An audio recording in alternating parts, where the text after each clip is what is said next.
Welcome back to the ALGS, where we are resuming the day's competition, but here in North America instead of in EMEA. If you caught this morning's games, yes, there was a lot of excitement there, but none of those teams will be participating in this particular event as we've moved over to, as I said, NA, where we've got a whole different set of teams, and I know that a lot of you tuning in from North America will be very familiar with them. But to help cover the action, I've of course not going to do it myself. I've got two wonderful talents with me, the first of whom I'm going to introduce. You know her, you love her, you've seen her for a long time. Vicky, welcome to the broadcast.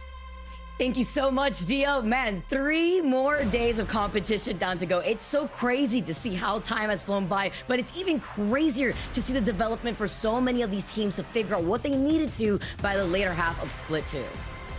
And we are moving into those last couple of days here in Split 2. It is the last round robin. So, since today is Group A and B playing against each other, it's the last time that you'll see these teams until really the end of the season. And to help us break that down, perhaps bring a bit of statistical analysis to the table, welcome Jamerson. Thank you so much, Dia. Super excited about today's games, of course, as this is the third outing between A versus B. But not only that, it's our first seeded team. Falcons in first place right now with an up-and-coming LG, who have really turned the corner, I would say, over the last 2 match days and now find themselves in second place overall. I don't know if they're in a position to try and dethrone them at the top of the leaderboards, but this is their opportunity. In as much as we've been talking about Falcons since the beginning of the split, there always has been us looking for a team that could come up and challenge them. At the beginning of the split, it was SSG, and you've quite rightly mentioned, Jamerson, that it does look like LG are next in line, and they're next in line off of their performance this weekend. I want to take a look back at what happened yesterday to contextualize why you should be scared of LG coming into today's games. For the first half of the day, things actually seemed, honestly, pretty normal. Team Liquid managed to find a nice win at Stormpoint over by Stormcatcher, and then we ultimately moved into some native victories. Things actually looked like they were going to be pretty stable and honestly pretty even, Vicky. Yeah, what was even crazier though, with Team Liquid, coming in second with a very strong start and finishing with 59 total points, was what you highlighted. LG with their domination that day with 2 back-to-back wins with 47 total kills for the day, finishing first with record-breaking total points of 90. So I want to see some more action like that, Dio. All of that kicked off on World's Edge, and it is to World's Edge that we will once again return today, but as our second map. That's where LG found their first 2 victories, and though they may not have found a third, I was watching the minimap. I heard Sweet after the game's finished. We all know that they were planning for, playing for, and setting themselves up in a good position to be able to finish off with a third game. Perhaps they'll be able to do it today, and again, give us one of those bonus points. I'm really hoping for it, Jamerson. It's been a while since I saw a bonus point given out in any region, but if anybody's going to claim it, we got Falcons and LG today. Surely one of them will pick it up. Yeah, well, also in EMEA, we got the tease a little bit early on, but if anyone's going to do it, we're looking at Falcons and LG. They have both been dominant within their groups so far in AB, or when it even comes down to BC, but also want to highlight Team Liquid Alienware, who have been really refining the hard edge zone. I feel like there is an opportunity for Alienware to convert and possibly even pick up 3 dubs on the day, but they do have 2 really tough competitors ahead of them. And while we've got just behind them some competitors as well, SSG and Furia, doesn't look like it's going to be an easy day for Liquid Alienware, but I like where you're at because they've certainly been coming up. SSG perhaps falling down the leaderboards a little bit the past couple of days, now finally have a chance to represent themselves as Group A will finally play once again. We will take a look a little further down, however, at teams that today need to fight their way out of the middle of the pack. 11th through 20th is pretty safe from relegation, Vicky, but it ain't going to land. Absolutely not. Yeah, you have to make sure that if you are in that top 20, okay, for sure you could at least play in that regional finals. That way you could aim for that shot to being one of the teams in NA to make it to playoffs. But Dia, what I'm actually scared of, even looking at C9 auction, and we know that these teams can absolutely perform, but looking at this next page coming up right after this, the do or die for most of these teams between Not Moist, E8, Jamerson, this is a lot on the line for squads that are on the cusp. It's very rough, and especially when you look at E8, who did have a win on the day to find themselves in the bottom But the upside is, at the very least, you know that the potential is there for them to be able to get that plus 25 at the end of the day. And honestly, something like that can easily propel them up into the top 12 region. So everything's not gone quite yet, but you know that there are a lot of rumblings in the behind the scenes about what they can improve overall. Not Moist, and also another squad I think might find some bit of rejuvenation, especially with the addition of Timmy and the kind of highlight reel performance that he's been putting on since he's made that swap over to Not Moist.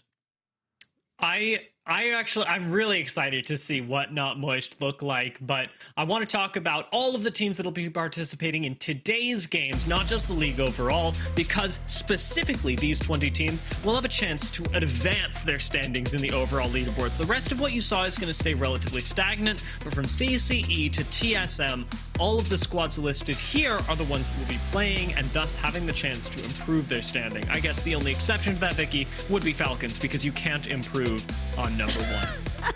You know what's actually crazy? When we talk about Falcons, I actually believe you guys touched up on it on yesterday's broadcast. A team that has to go negative to make it into split 2 playoffs is insane. That is how good Team Falcons is. I mean, we saw the amount of points that they have overall compared to the rest of the pack. That's why I focused on teams like Not Moist to see, even with bringing on It's Timmy, what they could do to get out from being on that cusp. EA, like we know that they have very whiplash moments. Can they really tear themselves up and actually bring themselves to the level that we know they are capable of?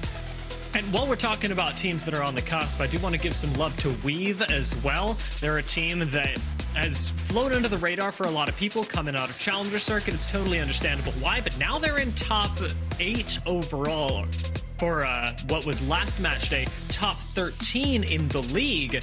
And things really could take another step forward for them, potentially propelling this Challenger Circuit team into LAN territory. However, we do have a little while left until the games, and before we do that, we love highlighting teams that you should take a look at. We've already talked about one of them, but I want to dive more in depth. LG, Luminosity Gaming, had that huge breakout performance yesterday, and this was not a fluke, not by accident. LG's macro was perfection, and what we pointed out in yesterday's broadcast was that not only did they seem to really understand what they wanted to do at each stage of the game from a macro perspective, but that they were working together so much better than we've even seen from LG in the days leading up to it. LG and Funk specifically really stood out as being on the same page as the rest of the team and supporting on the Bloodhound, while Sykes, well, we've already seen Sykes. Sykes is a world caliber player and really has brought that to the table as well. Sweet described him yesterday as an anchor that'll watch your back in an almost paranoid way, and it certainly kept LG safe from the majority of threats that they will face during any of these lobbies. They do still have a little ways to go should they want to claim that number 1 spot, as Jamerson mentioned earlier, but I think that a lot of people, especially after yesterday's performance, will be big believers in their ability to do so. With 2 first places and a second, that's half their games that they are landing in top 3, and things are looking very good for them. That's my team to watch for sure. Sorry to steal the obvious one from you, Vicky. Who's yours? All right, so maybe with the whiplash moments that we were highlighting before, I have to highlight Elevate, because the last time groups A and B met, EA won the entire day over Team Falcons, winning Game 5 on Stormpoint with 12 KP and getting second for Game 6 with 9 KP. But the inconsistency is what worries me with EA, where during match day 5, they may have finished second to last for that day. Zach Mazer himself tweeted that they had Game 5 and 6 in the bag, but coming short on both games. No excuses put here in this situation. Aside from that pop-off day that we know EA's potential has a very high ceiling, they didn't have a great first showing in their 3 other match days. So EA has definitely displayed that 0 to 100 whiplash of results while sitting in 22nd in the overall standings, and we know where they'll be landing, so we get to take a look at that later. But is Mazer gonna have a Mazer moment, or are we gonna see EA really come up from the ashes, because we've seen them do it before? It's an important question. Mazer moment, Mazer magic. Who's to say which is which?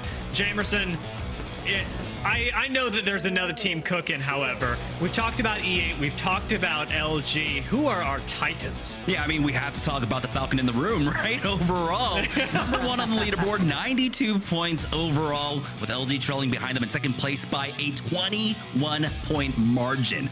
I mean, for LG to be able to catch up, Falcons basically have to brick in the next two match days, and you don't really see that coming. So for Team Falcons right now, it's just they've been firing on all cylinders in every regard. If we're taking a look at their stats, it's been absolutely absurd. They are literally off the charts in almost every metric that you can really conceive of for Team Falcons. And honestly, when we heard the rumblings about a super team forming, when House started vague tweeting about it, we were wondering what's going to happen. And well, this is the result of it overall. They haven't had a lower than second place finish on the match days. First, second, and then first. They are averaging 1.5 in average placements overall. Also, on a per game, they are averaging a nearly 5 kills per game.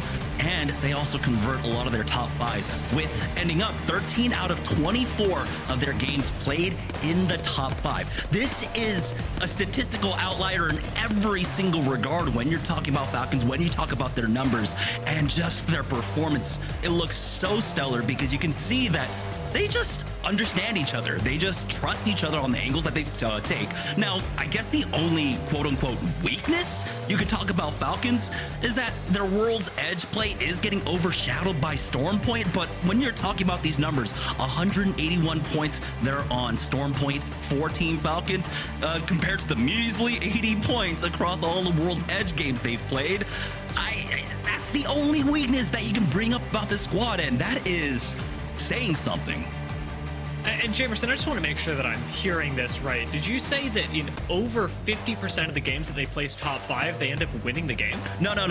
They placed top 5 in 13 out of the 24 games that they've played so far. So they have over an average of 50% reaching top 5 in a game. Okay, that is impressive. Not as scary as the other stat, though, so perhaps there is still a way that other teams can overtake them. However, to find out what's going on with Falcons, with LG, and of course with E8, you can catch all of it on Face It Watch, the official multi-view partner of the Apex Legends Global Series. Whether you want to listen to the main broadcast, catch 4 player perspectives, as you can have up to 4 feeds, or, my personal favorite, pull up the map during the game for additional context, you can do it all on Face It Watch. It's been a remarkable experience, and for those of you who may not have known, in the past week, they just managed to add a VODs feature. So if you miss anything during the broadcast, you want to go back and watch it, you can head over to fce.gg/watchalgs and catch things live or in review. Those are some of the best ways to watch the ALGS, but one of my favorites, certainly, is watching Vicky and Jamerson cast it. And it's just about that time, so let's pop into match number 1. Thank you so much, Dia. What a nice guy, Jamerson. We are out here once again with North America, and after the action that we just got to witness in EMEA, I cannot wait to see what's in store for us here, Jamerson, as we are shifting over onto Stormpoint for our first 3 games. Yeah, honestly, this is a stacked group when you really take a look at it, right? Because it is very top heavy. You have Falcons, you have LG, who are first and second place respectively. You have SSG in 4th place right now, and NRG that are tied for 5th and 6th place overall on the leaderboard. So this is a very top heavy group in A versus B. But it's been Falcons. So they've gotten 1st place and 2nd place playing out of this group. They have been amazingly consistent. And it's kind of scary to think that a team that has been overperforming on Stormpoint, even in their own metrics, we're going to be starting off on Stormpoint today. It's actually so crazy. And when we talk about teams that have to perform, imagine that relying on these last 3 match days coming up soon, and this being the gauntlet of a group that you really have to climb out of. I'm talking about teams like Not Boys and E8, like I mentioned earlier on. And now that you're starting here on Stormpoint, where a team like Team Falcons has the most success is going to be so scary because you have to imagine how that's going to set the pacing going forward throughout the rest of the games. Yeah, I will say this is a difficult group to play out of if you're in the middle of the pack. If your team, like Dia mentioned, Weave, Oxygen, CCE, who are all basically right there at the bubble. 12th place right now, I believe, is a tie between Cloud9 and one other squad. So Group C have to watch on to see how their tournament chances fare. But for Weave, Oxygen, CCE, their chances of trying to get the necessary points to really break that bubble becomes so difficult in the face of the likes of Falcons, SSG, and NRG. And with the POI drafts here too, they can try to play into those strengths knowing what's on the line. CCE picking Command Center out here, not Moist, going over to Cenote.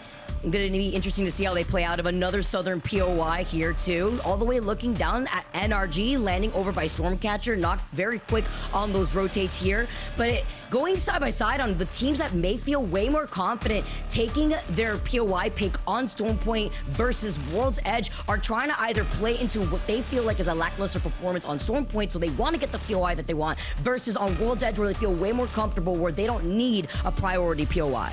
I don't know. Sometimes you look at the performance of Falcons and think maybe Stormpoints is just a wash, and we let that one go, and maybe we focus on that World's Edge angle. But no, you are not afforded any kind of leniency whatsoever in this Group A versus B right now. It's going to be Falcon taking down Beast, and we've seen teams performing extremely well. We just saw it earlier today.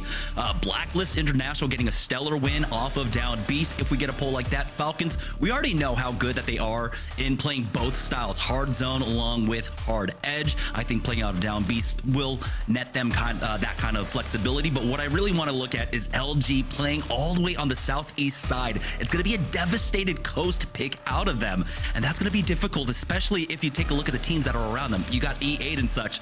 And so the way that they navigate their rotates is going to be super important here on Stormpoint.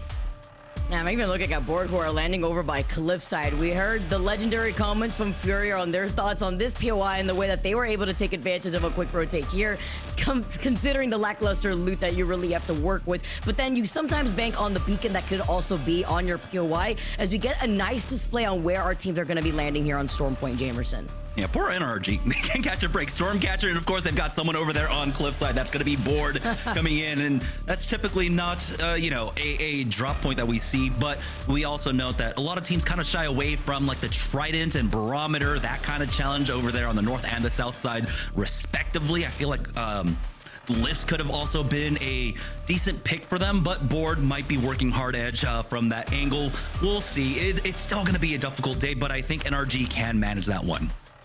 I guess it goes hand in hand with what circles we're going to be met with, right? Because we heard it in Sweet's interview yesterday where a lot of these teams, they pick these POI drives depending on where these circles have now been reoccurring on these different maps. And sometimes that's going to be able to play into the strengths of these teams that have already preemptively predicted those inevitable circles. Yeah, I mean, we got a very central one, I believe, over by Cascade, and in between Lift, we had the Down Beast finish along with the Cenote Cave finish on EMEA, if that's an indicator of anything.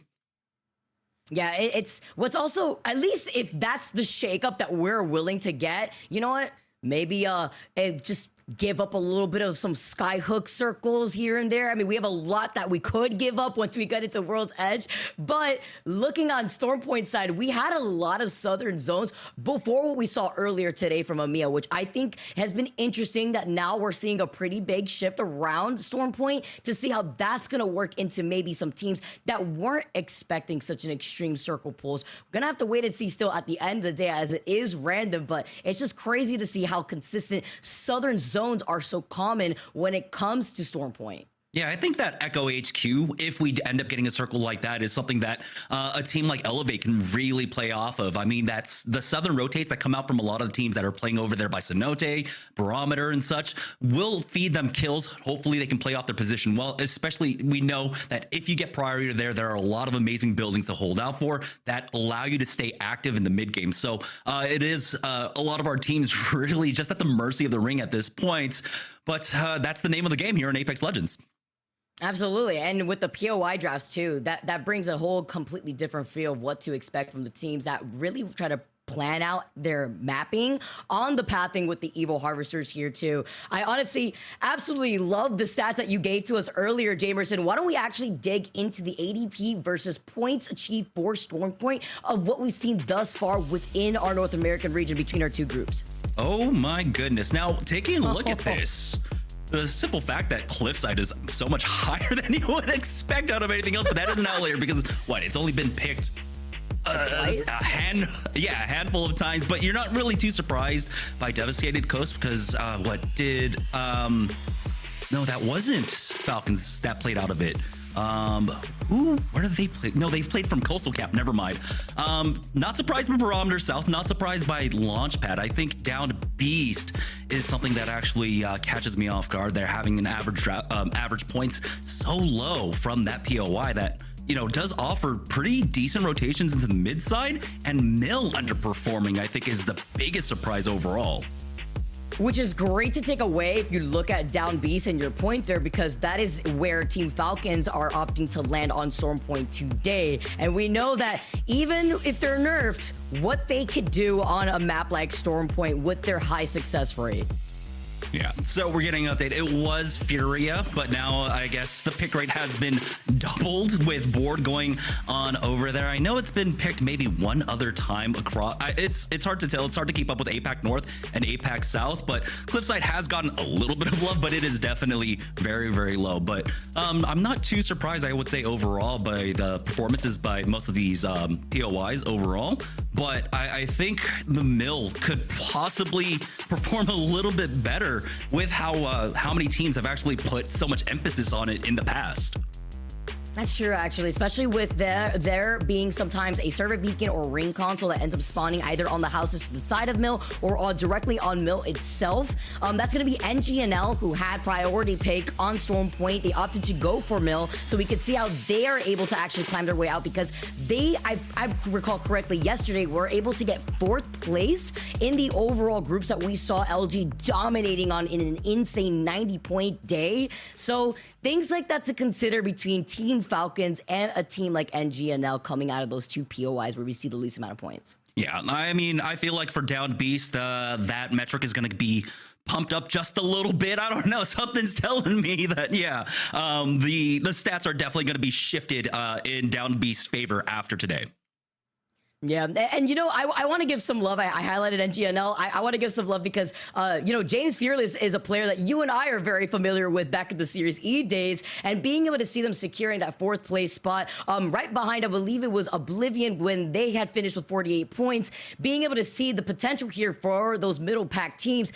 Now you can understand going into Stormpoint once again to open up our day as we made that shift now, swapping the maps in rotation and which maps we're going to be starting on first, what that does to these teams and their confidence when it comes to building up that momentum before you dive into World's Edge. Yeah, I wonder if that's kind of like going to be the boost that Falcons need for the World's Edge, starting off really strong on Stormpoint there. Or, if it's the other case around, is that the fact that they don't perform as well on World's Edge forces them to have breakout games on Stormpoint. So we'll see if that's the case, because I mean, on the other regard, we saw that with Na'Vi and EMEA, right? Again, we were wondering, hey, is Na'Vi just a Stormpoint game, or is it a necessary thing because they underperform on World's Edge? And well, it kind of played out that Na'Vi looked like they are just a Stormpoint team struggling on World's Edge. And that goes hand in hand with the confidence of your IGL. And actually heading into this very first game, once again, thank you guys so much for your patience. Why don't we look back actually at the interview that we had with Sweet, where he gave his thoughts on Funk and his thoughts on being an IGL from yesterday's games. It's a mix of 3 things: natural talent, willingness to learn, and ability to be coached. Now, me, as much as anyone, catches flack for coaching people and how I do it in a tough situation. But the reality of the situation is we're playing for millions of dollars. And, people can make money that their grandkids are going to be finding useful during ALGS and just esports in general. And finding a player like Funk, who is not only young, because the kind of diverging things that happen in esports is you find people who are extremely young, but unfortunately immature, and that affects their ability to be coached and be molded into the player the team needs them to be. Funk is one of the most mature people I've ever met at his age. Mix that with his ability to listen to constructive criticism, but also give it back to people and not just be able to sit there and be berated, but also, you know, stand up for himself and share his viewpoint in a acceptable way. And then just his raw talent. I mean, Funk is up there with literally the most mechanical players in the game. And I think as this year goes on, more and more people will come to understand that.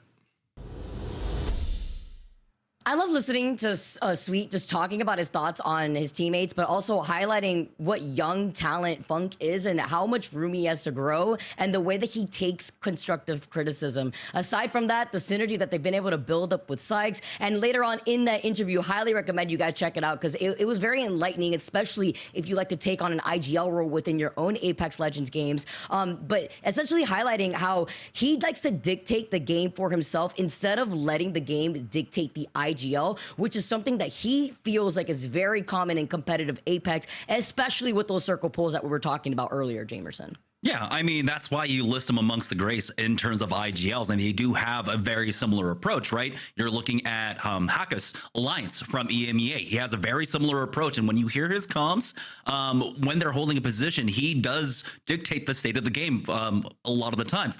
And going to the point about maturity when it comes to being able to be coached and such, I want to give a shout out. I was actually watching some scrims last night from APAC South, so I definitely want to shout out Legends. I think they are a team that are extremely mature in the way that they approach their comms, in the way that they approach feedback for each other. I was very impressed by how Strafing Flame approached Apex Legends and communicating with his team. Sometimes we do get a little hot-headed, but you need to know when you have to take fault for what you what you did wrong and such. And Strafing Flame did a great job. So I'm excited to see where you know, when we get to the LAN stage, when we get to the international stage, all these crazy IGLs. When we're talking about Sweet, when we're talking about Alliance, Hakas, Strafing Flame, everyone coming together again. I am so excited for LAN and what's in store for us. And how quickly they're able to adapt with a POI drive. That's why I keep highlighting this, because it's forced these IGLs to be even more adaptive. I feel like it definitely highlights those IGLs that are basically leading the pack amongst the other groups of teams that are trying to struggle to keep up with changing things up, being comfortable rotating from each and every single POI. It's a lot to digest out here, and seeing LG's performance yesterday is going to be very interesting to see how they fare up against a team like Team Falcons going into today's match day. Yeah, it definitely feels like LG are just really getting all their pieces together, right? I mean, it was SSG at the beginning of this split who were thinking, hey, might really be able to give Falcons a chance, but it was LG slowly waiting in the middle of the pack, well, at the top of the middle of the pack, really biding their time until everything really came together in their insane match just yesterday. It does look like, unfortunately, we might have another lobby restart, so thank you all so much for sticking with us. But again, there's still a lot to talk about. Again, I am really impressed right now with what our IGLs are showing. Like I had mentioned, Hakas yesterday did an amazing job. Sweet, we'll see if he can repeat the performance from yesterday. Yeah, and then also all eyes on what happened yesterday with TSM. You know, we haven't actually talked about TSM at all, I believe, from the top of the show, and looking at what happened to TSM throughout the course of the entire day yesterday until they decided, you know what, better late than never. Let's show up for the final game. Not only did they get the dub, they got it with 14 KP. So can they wake up a little earlier, or was it just World's Edge that they found themselves feeling confident on because Stormpoint just was not it for this team? Yeah, TSM have been struggling, and that's a little bit of an understatement. When they do have their highs, it's extremely high. But yesterday, I want to say that I think, you know, they managed their point coming out of Thermal pretty well for the most part. Their Skyhook game, I think game number 5, was a little bit rough, but the simple fact that they were able to come out of Thermal Station in game number 6, get that pull over the Skyhook, into Fragment East, really did save their hide. I really want to stress that importance, because there was a small chance that this ring ends up pulling over towards Overlook, No Name. We know exactly how that went for them just beforehand. The fact that the pull went over towards the Fragment side gave them a lot more time and space to work with, and they were, of course, able to utilize that space, get those KP, find every single frag basically on that southeast or southwest side of the zone, and played it extremely well. Yeah, and I want to actually bring in Dia, because he was able to witness all those games hands-on while we were able to watch it from home, Jamerson. And Dia, as we do wait for game number 1 to start, highlighting some of those important moments from yesterday's games before we see the action play out before our eyes today. Yeah, I want to appreciate everyone at home, by the way. I know that it is something that we all want to get into game as quickly as possible. Trust me, our players do as well. However, we want all of them to be able to play the game, not just a select few. So as everybody gets connected into the lobby, we'll have the opportunity for some games of Apex Legends to be played without picking and choosing who ends up getting connected and who does not. So while that's getting kicked off on the back end, thank you, Vicky and Jamerson, for highlighting a lot of what went down yesterday. One of the teams that, of course, we can look at, you actually teased it a bit before, is Moist. Moist's performances have taken an uptick. They're currently sitting just in the bottom 10, but barely. And we could see, with some perhaps adjustments from them, Vicky, a move up into the middle of the pack and hopefully a run for a land performance, even though it is starting to seem mathematically out of reach.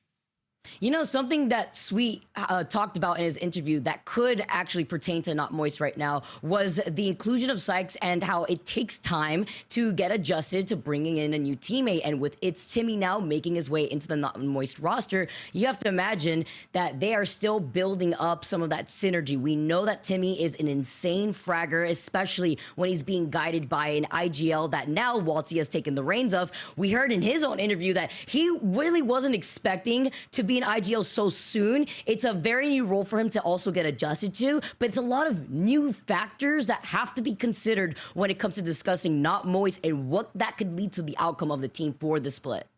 And I want to take this conversation and turn it into something else. I'm going to morph it just a bit, because while we're thinking about team synergy and the way that Moist are playing, one of the things that Moist are picking up with Timmy, and that a lot of teams are focusing on, Jamerson, is use of the Sentinel to start fights off. That's been something that has gained popularity throughout this split. The Sentinel, an extraordinarily powerful weapon, and so often we sit here on broadcast and we talk about the Havoc and what it's able to do. So many team fights have been cleaned up with that, yet so many fights are started nowadays with Sentinels. Yeah, I feel like it went underused very early on, and then teams really did find the strength of it, especially now that we're seeing some more Watson compositions coming out.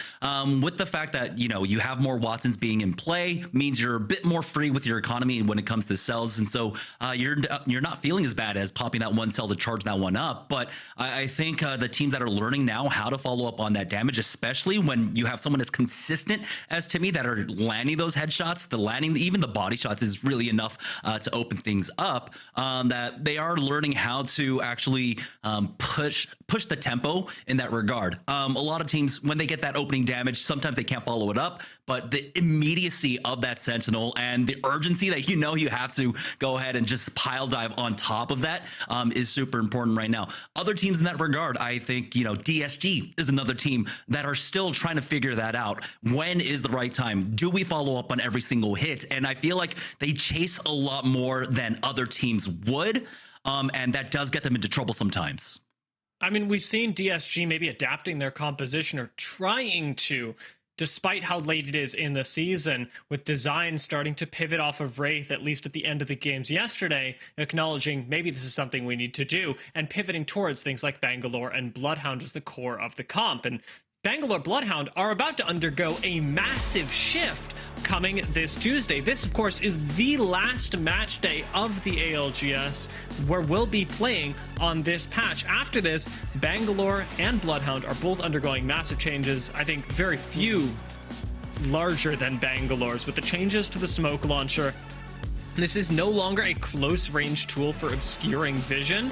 It is now much more easy to play inside of smokes when you are both inside of one. So Bangalore launches a smoke at somebody, steps into the smoke. Well, you can see each other just fine now. And we were actually talking about this yesterday on the broadcast, Vicky, about how this really does bring smoke gameplay into a healthier place. It's used to deny vision from a certain area, but within that area, at least you can play the game. Listen, bringing the smoke out here for real. Bloodhound, you know what? May have been butchered, but I guess you could call me a seer main now, Dia, whenever we play our games, because this is going to be absolutely crazy here to consider. Since this is the last day all these teams could play on the same patch before a big mid-season patch, what is it going to do to a lot of these other squads that have been now still trying to figure out the compositions that they want to run as a slot-in third legend into the stereotypical Bangalore Bloodhound usual comp that we've seen that is probably going to now rotate out? You've brought up something really interesting here, and that is Seer. Because of the changes to Bloodhound, let's take a look at those and talk about why it is that we might see an uptick in Seer play. The biggest reason is this. With the Beast of the Hunt, the ultimate from Bloodhound, Bloodhound will no longer have the ability to see through smoke using an ultimate ability. That is the thing that has kept Bloodhound so incredibly powerful throughout the past couple of years, seasons, patches, is the fact that with an ultimate ability, you have a certain amount of time that you can see through smoke. And Jamerson, that is now just Seer that brings the ability to see through smoke with an ultimate as well as a tactical from the Recon class. I don't see this as the complete death blow to Bloodhound in compositions. I think still niche picks will come out for it. Simple fact of the rework to the perks, right? I believe now you can take a perk on the purple perk where you can reduce the attack cooldown by 50% while your ultimate is active. So this brings it back to parity where we were, what, 2022 Bloodhound meta around there? So I don't think Bloodhound is completely gone, but I can definitely see the uptick in Seer gameplay after this. And you know, Vicky, one of the things that I will say, I know that you as a controller player will certainly like to see a little bit less Bangalore, but I am going to throw out there that still fighting in smoke has been confirmed by the devs to still disable aim assist for controllers when fighting at close range. It's one of the things that has really brought MNK players into the forefront internationally, is being able to use Bangalore aggressively, especially in recent history with Reject Winity. Now that we're looking at these changes to Bangalore, some might say it pushes her out of the meta, but I'm still seeing that utility on a macro level when it comes to these inputs. It does look like our first match has started successfully. We've got the lobby undergoing. Everybody's connected. So Vicky and Jamerson, it's back to you. Thank you so much, Dia. Gotta take a little bit of a break to make sure all of our legends here in the game are loaded in and ready to go with their teams. We do not want to leave anybody behind. So once again, everybody, thank you so much for your patience. We just have to get you guys on the edge of your seat to make sure you guys are ready for some amazing Apex Legends, because North America game number 1 is about to start. Ooh, I have been waiting for this one for some time because, well, my last time casting NA was actually this group, A versus B, and now we get to do it once again, Vicky. Yeah, I can't wait to see how this plays out after all the action we saw yesterday, but now in a stacked lobby like this, whew, so much to look forward to, especially right before that patch that we were talking about and highlighting the big changes that are coming around the corner. Of course, taking a look at Team Falcons on their POY over by Down Beast that we highlighted before, Jamerson, where we usually see some teams coming out of this POY with less points, but that may completely shift differently depending on how Team Falcons does here.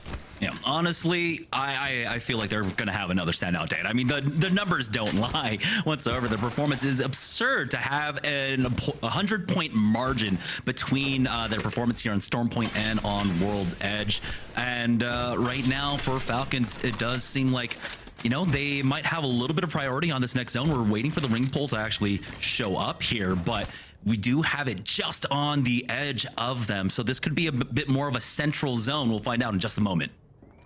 Ooh, Jamerson, you called that out. We are going over to Jurassic, where EEC have the POI priority right now. And something else to know, Empire Gaming being right there next to Pylon, they have a raid beacon and they have the information that they need to also make sure that they can hold safely on this side while also having an Evil Harvester on their pathing. Yeah, the scary part here is that while you have EEC with priority here at Jurassic, you also have a team that's very close with fairly similar acronym, CCE, and we know how they like to play. And so they can set up very early on. They've got priority on this zone, but it is taking them a little bit of time to get out of command center there. At least in command center, if they have an evac tower, they can even cross the distance further, putting that evac tower right there next to the gravity cannon, as we've seen before here. NRG talking about evac towers already quick on their rotate, leaving out a Stormcatcher. They have the Evil Harvester there too, so they'll be able to exit with blue Evos to their name. Board, remember we talked about Cliffside, and sometimes there could be a beacon there, as we've seen before. Sometimes there isn't, but there is an Evil Harvester to their south that they're going to be able to prioritize. Looks like we do have a small scrap Empire moving up early on from that pylon side, have basically staked a claim on one of the buildings on the inside right now. What? The triple take coming out. And this is what I love to see. I want to see more triple take more than anything else. Of course, the Sentinel's strong, but I think triple take, especially in an energy gun meta, is so strong. I am so glad you are a triple take aficionado here, Jamerson, because I love the triple take. I call it the triple taki sometimes because it do be feeling spicy when you land those headshots, especially if they still have a white helmet. As currently CCE landing right alongside a team before finding themselves stuck with another team in the middle, but they fully capitalize off of Lou. They get the knock, they get the finisher. They could go for a shield swap. It is CCE who are running that rampart so they can bunker down to prevent a third party from maybe rolling in. Empire also running into NRG there, and that's going to be Reptar getting finished off. The action coming quick here in North America. Complexity, though, seems like they have stabilized just a bit, getting a frag onto Trev Stacks. Now, though, they need to get Lou back into the game. What a very strange start to game number 1. I mean, like, in the, how long has it been? Like, less than a minute? We've had already 11 teams rotate to Jurassic. Like, that is actually insane with the speed that so many of these squads have already found their space into Jurassic, calling it out after getting a RERUN scan within their respective POIs. And then teams like Not Moist, leaving out of Cenote, they also have a RERUN scan right there too, but they take their time playing on the edge. Elevate, very similar case here as they exit out of Coastal. Fluffy Aimers still in a fight themselves, and Team Falcons over to this north side, gonna be able to start rotating from the north pad spot where Fluffy Aimers were currently located next to a survey beacon. Yeah, this is a great move coming out from Falcons. Of course, they do have this natural rotate out from down Beast. They do like to take this northern wrap a lot of the times just because it's just naturally full of loot. Now, they do have to be a little bit worried here as Native are in, Native are in the area. A lot of teams actually piling up on the north edge for some reason. Interesting to see like the way that they want to approach this with Yup. Look in the distance at the choke. That's going to be where Fluffy is. I'm not too sure if Fluffy were able to get the banner of their fallen teammate that we saw earlier from Team Falcons. We do know that Team Falcons will be able to get that server beacon scan, but Yup, getting that knock coming up next. 19 squads left in this lobby, and Duplex off to a great start. Going to be able to clean up that KP, while still they keep running away, because if it isn't Dupe on the other side from Yup in that choke, it's going to be Team Falcons. The demons that are Team Falcons chasing you down in the Beast of the Hunt.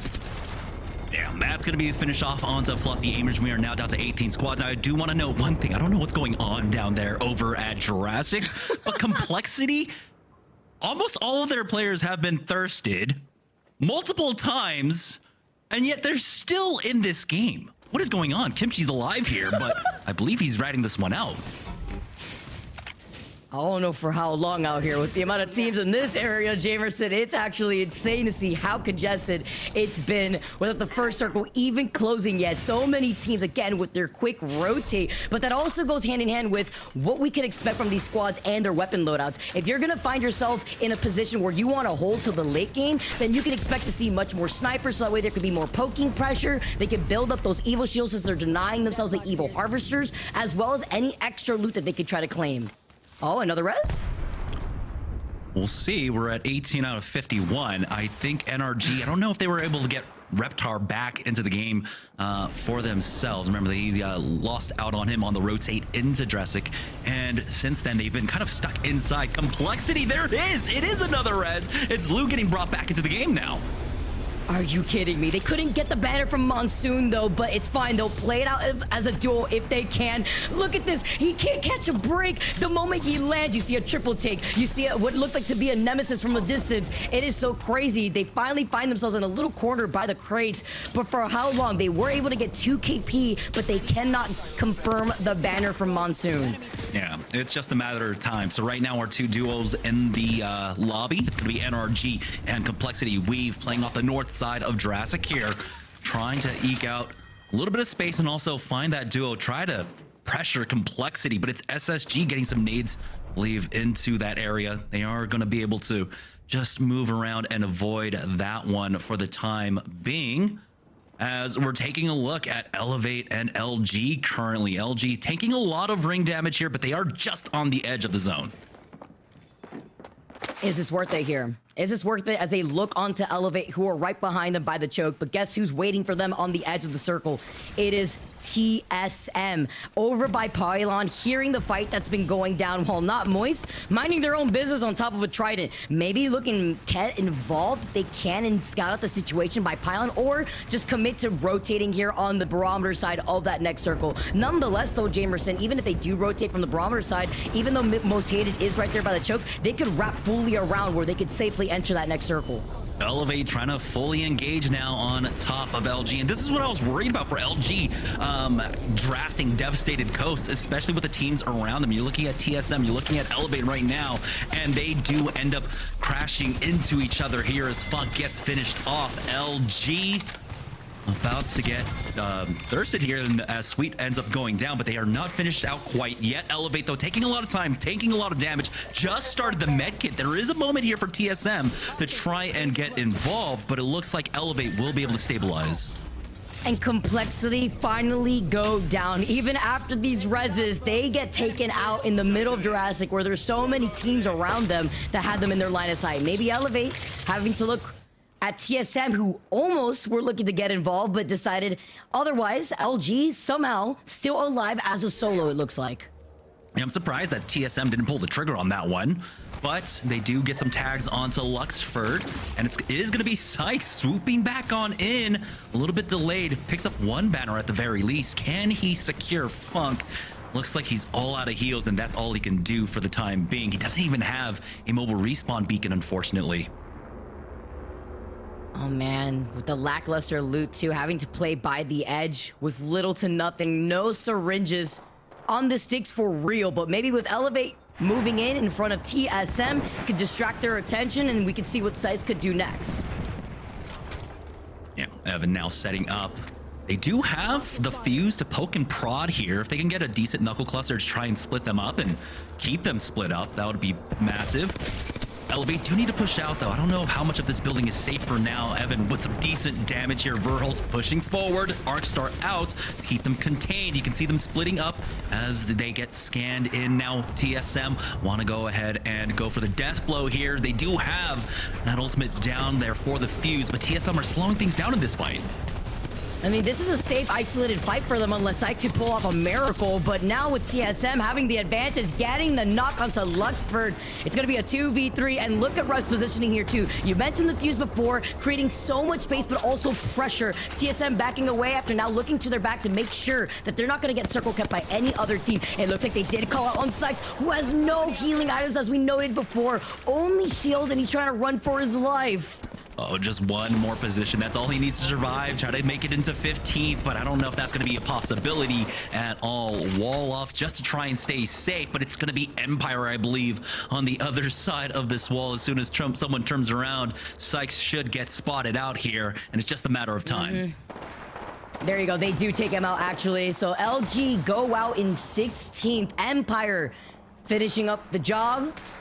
We saw them start off here with TSM safely on that southeast side of the circle, but look at where it is pulling, Jamerson. We've seen actually a similar circle to this where it pulled directly on the building that KCP is currently situated in. Even better for them, they'll be able to have clear range of all the teams that are going to have to funnel in their direction, aside from EEC, that are safe in that next circle. Yeah, after this, I believe this was a similar zone in this group. I believe where it did pull into Jurassic, and it was Oxygen that took the win on that one. But Oxygen are not in the same position that they were for that. I believe they were holding that northern building here. Falcons, though, were playing in from the northwest side. Let's go ahead and get a listen in with them as they try to work their way through not Moist. I don't have a syringe. Can you drop me one? I think I'm just gonna run out, actually. Yeah, maybe fine. We have to give me your evac, John. Yeah. We have to fight them, go waterfall. I think we have to fight them. Okay. We get thirded. Was there anybody even on the Go back fence? spiders. Go back spiders. Evac maybe? Okay. I'm down for Fighters. You have to go fast. You have to go fast. Fuck. Okay.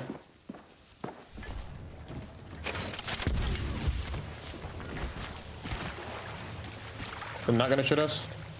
There's a team Not not. shooting. Yeah, a little bit. You have to go. You have to go, guys. You have I'm to go. going. I'm going. Trying to shoot that guy.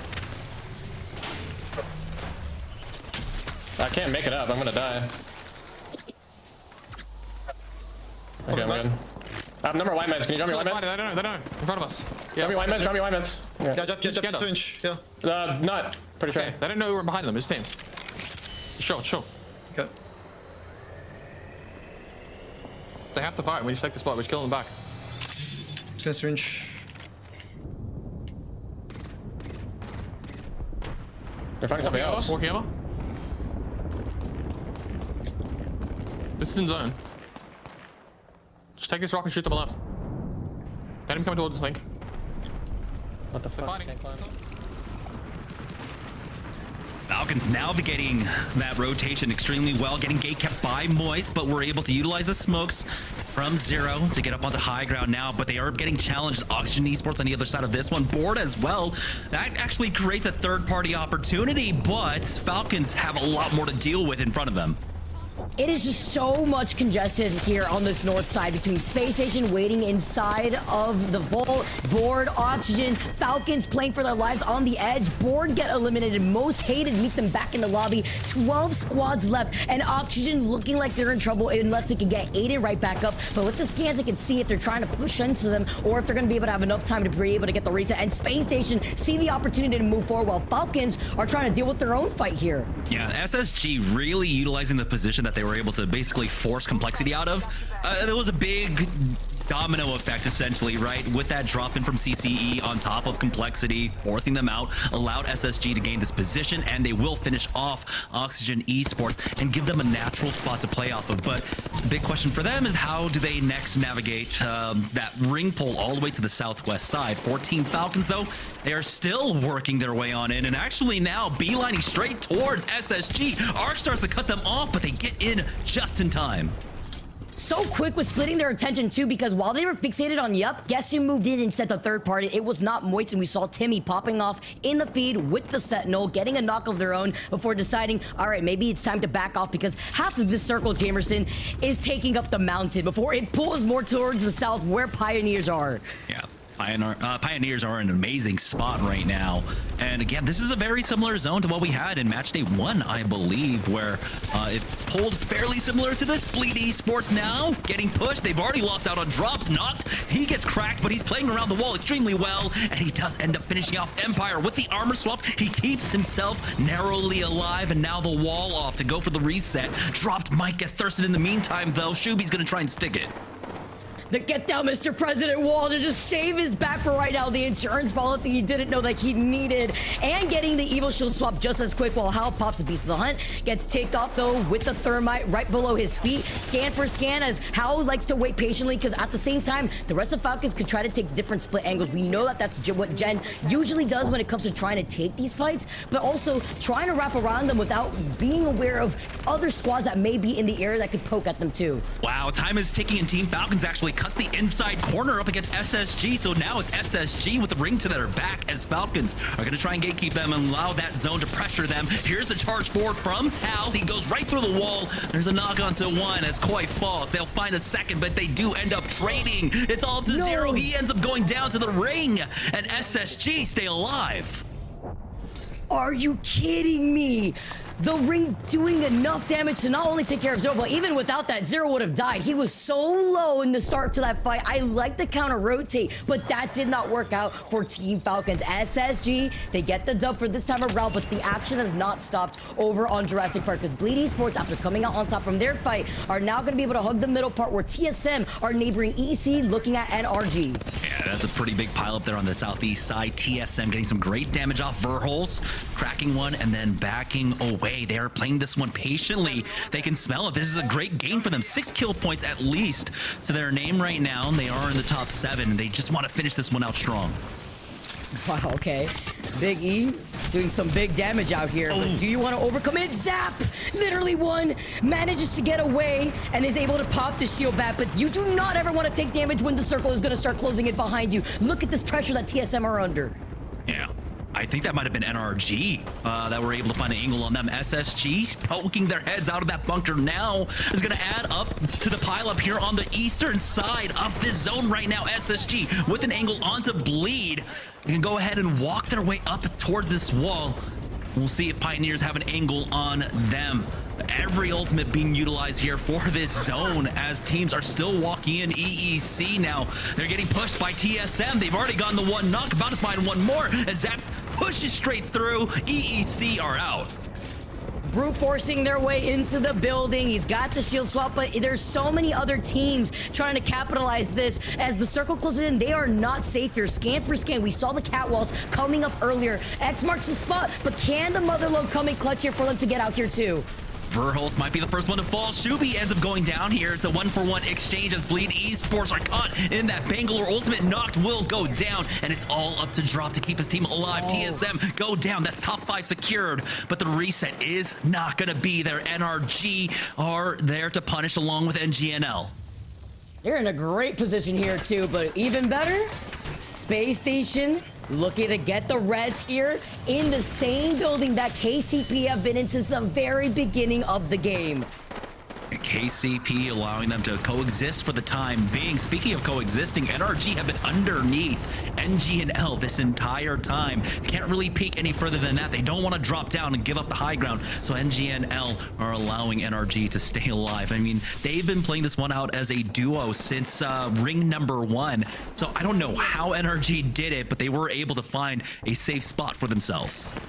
I'm worried looking at Nox energy ammo though. He's got 2 energy guns with like what, 20, 30 something in the reserve right there. That is going to be absolutely rough once this next circle closes in the next 15 seconds, because NGNL are going to be able to fry that duo. But I'm also thinking what's going to happen here in this building with Space Station, all 3 up alive, and the circle closing in while trying to avoid this caustic damage. This entire time, NRG are just hoping that there are no trades in this fight, that SSG or Pioneers get an even fight, or excuse me, a clean fight here so that they can challenge for NGNL. If NGNL see any trades, they drop down instantly onto NRG. There's the first trade, and they should try and force the issue here, but no, NGNL are playing this one extremely safe. Oh, they're scared. They just want to be able to hold this hype right now, too, while they do have to inch their way forward. They know where energy is. Bleed Esports still safe behind the rock. Here comes the bang ult that's been called in as everyone's forced out into the open. Yeah, the Bang ultimate, the catwalls, everything being utilized here. SSG lose out on Phony as Bleed. As the duo, they were able to recover Shubi, but not for long. It's NRG versus NGNL. They've got the man advantage. They bide their time, and now NGNL are still playing this one extremely safe, not risking anything at all. Man advantage, Evo shield advantage, even loot advantage perhaps here if Nox still couldn't get the loot there by his feet. And it's because NGNL know exactly where they're at thanks to the Catalyst spikes. They get the beam here on the Havoc, but they're still trying to play this extremely safe without trying to overcommit. Yeah, no risks whatsoever. We've got 3 KP. We're about to secure 2 more and get the plus 12 here. So NGNL, this might not be the most exciting win, but a win is still that. And you can see now they are all on the high ground. They are chasing them down. They've got the scans to utilize as well. And oh no, NRG stuck on the ringside. NGNL will take the first win of the day.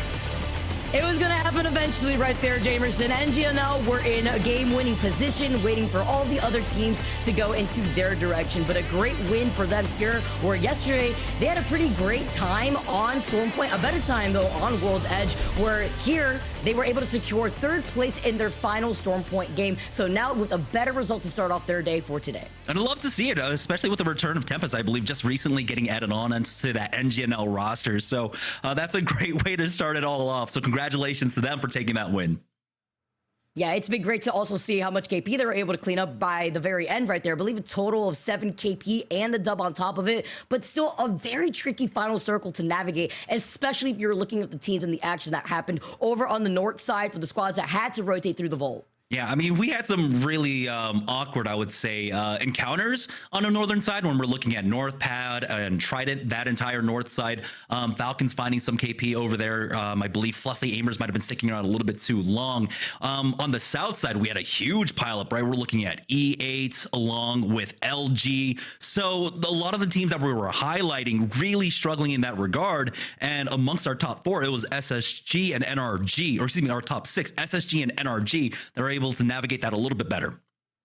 Yeah, in a very similar circle that you actually highlighted that we saw previously, I believe Oxygen went for a really quick rotate from wall all the way through the armory to then find themselves settled in that northern building where they found the most success. That was a circle where our last 3 squads was not Moist, Falcons, and Oxygen, and it was a very similar tricky situation to navigate through where NGNL, they did exactly the same thing except they rotated over from the western side of that choke. As you can see, 7 KP to their name, and even Bleed coming through with 10 KP, Space Station gatekeeping the teams from the north side with 9 KP coming in 4th place. Yeah, and you know, carrying on with that not most exciting game for a lot of our squads, NRG, they had to play this one out as a duo, and unfortunately, because of that lack of presence, they don't get any kill points, but hey, they do end up salvaging a game that started off extremely rough for them. On the bottom side of that leaderboard, we are surprised to see teams like LG, who again, coming off a hot day yesterday, starting it off with that big 0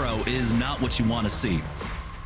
Absolutely not, but maybe they just need some time to ramp up as we take a look at our top 3 squads and their damage coming in here. 2.6k damage in total coming in for NGNL. You see Bleed with all the KP that they were able to secure, the 10 KP, not going absolutely crazy, but it was all the damage that he was able to follow up with while cleaning up those kills from Dropped and Shubi. NRG also having to play that out as a duel the whole time. As you can see, Reptar was dead from the very beginning part of that match, Jamerson. Yeah, that's surprising. As a 2-man that are looking to not play as big for fun to have picked up 1,000 damage. I don't know how, where, but if anyone's gonna do it, you're definitely looking at fun. When he locks in these situations, he can put out massive numbers.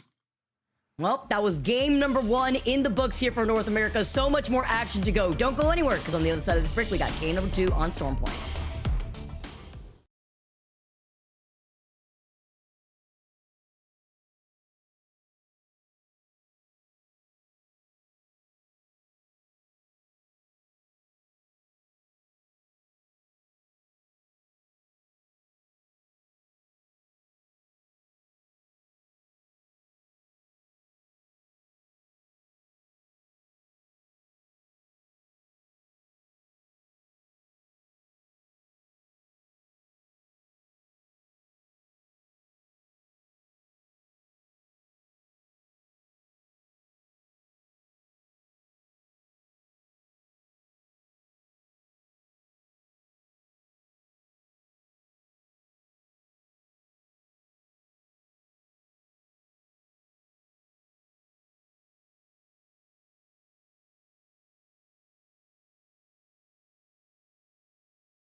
From Conduit enjoying death to Lifeline having some seriously ominous voice lines, it looks like we've got a lot to look forward to in the Double Take event coming this Tuesday. But Jamerson, more immediately, we've got a lot to look forward to in the next couple of minutes. Game number 1 was a blast on Storm Point. Game number 2, right around the corner. As you talked about, some pretty odd maneuvers from some of our squads. NRG really standing out with their 0-kill game, and yet a fantastic position where they didn't have the barrier to execution that teams like TSM and Bleed did.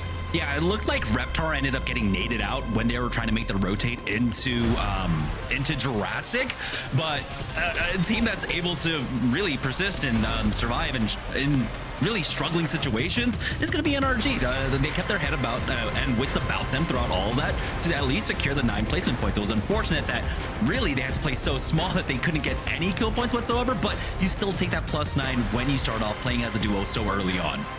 I'd like to nominate another squad for some really interesting calls in tough situations. Though they didn't make the end-to-end game, SSG played really well. I mean, we were talking about Pioneer's position for such a long time in the center of Jurassic, and SSG managed to overcome a lot of variables and make their way in. Now, this is, as we're talking about, a game of overcoming a lot of crazy things. It's always going to be the truth for Apex Legends, and you can see even more of it in the Challenger circuit as people fight to make their way into ALGS and play with the likes of SSG, of Pioneers. The finals for the second Challenger circuit are tomorrow at twitch.tv/versus_GG and then a second underscore. And if you enjoy watching those, maybe you can get a taste of them tomorrow. You can then register to play in Challenger circuit number 3, and like so many of our teams on stage today in multiple regions, you can join the pros.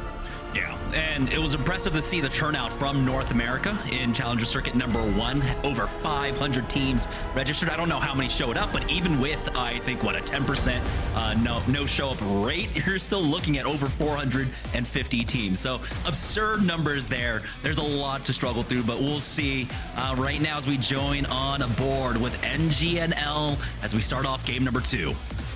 You know, I don't think a lot of people know this, Jamerson. I genuinely don't, because Challenger Circuit was just getting started at the time. But today's crew, you, me, and Vicky, is the Challenger Circuit crew from like 2021, when we would go over the North American Challenger Circuits and honestly have a blast. We're seeing a lot of similar players in these games today, picked up by major teams. Yeah, and it's great to see the growth overall. I mean, even over at EMEA, some other players... Linkster is one that really comes to mind for me. He made the transition on over. He is starting to perform well there. So I love that we do have this pipeline, and especially an environment for talent to really refine their gameplay and make their names known.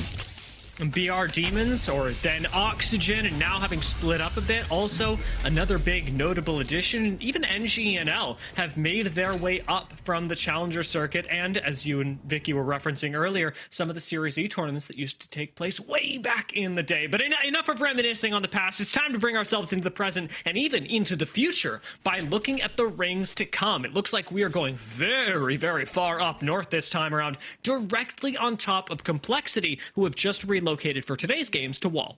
Oh my goodness, that is one of the most northern zones that I've seen in quite some time. I was thinking maybe this one goes over towards that connecting area between Trident and Wall, but I haven't seen it pull this hard in a while. So Complexity will be able to play the deep pocket. They will go ahead and back off, it looks like, taking the opportunity to try and hit that man scan up there.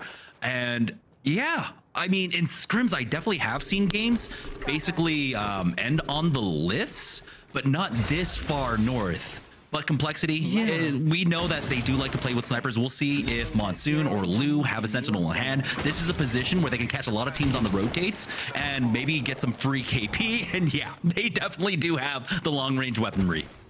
I mean, I'm totally open to this being a miscall by me, but something about this ring gives me the heebie-jeebies. I'd be worried about a counter pull in the opposite direction, given how ridiculously far north we've chosen to go for the first, or rather, second ring pull. It may just be me. We'll see what other teams choose to do, as right now, certainly a lot of them are prioritizing moving down into these nut buildings, and we've got quite a bit of crowding here over by the survey beacon with Yup.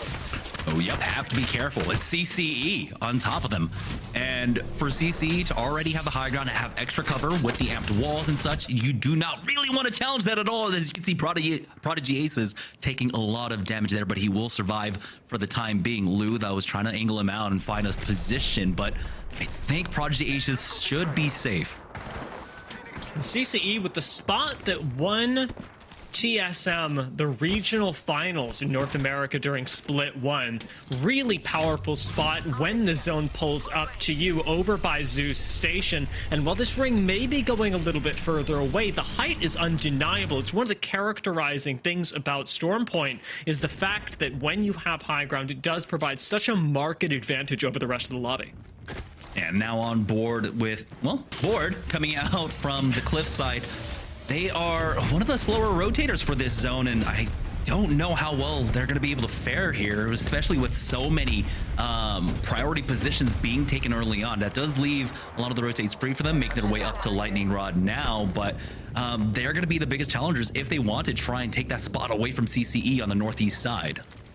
Especially because they'll have a survey beacon to hit at Lightning Rod. This is pivotal information, of course, always providing for these squads. You can't even hit a ring console a little bit deeper into Lightning Rod if you have the leisure, the time to do so, whereas a team like Weave, who's going through the dead center of command, is going to have a choice to make. Do they choose to play through high ground of command and maybe evac over, or do they walk things in directly to CCE? Lots of difficult decisions, of course, as always on Storm Point. But Falcons never seem to hesitate making theirs, taking a fight as quickly as they get to wall, and it appears coming out on top of it as Jed Burton does find one more member. Climon has plenty of backup and will take out NRG, escorting them from second place to 20th.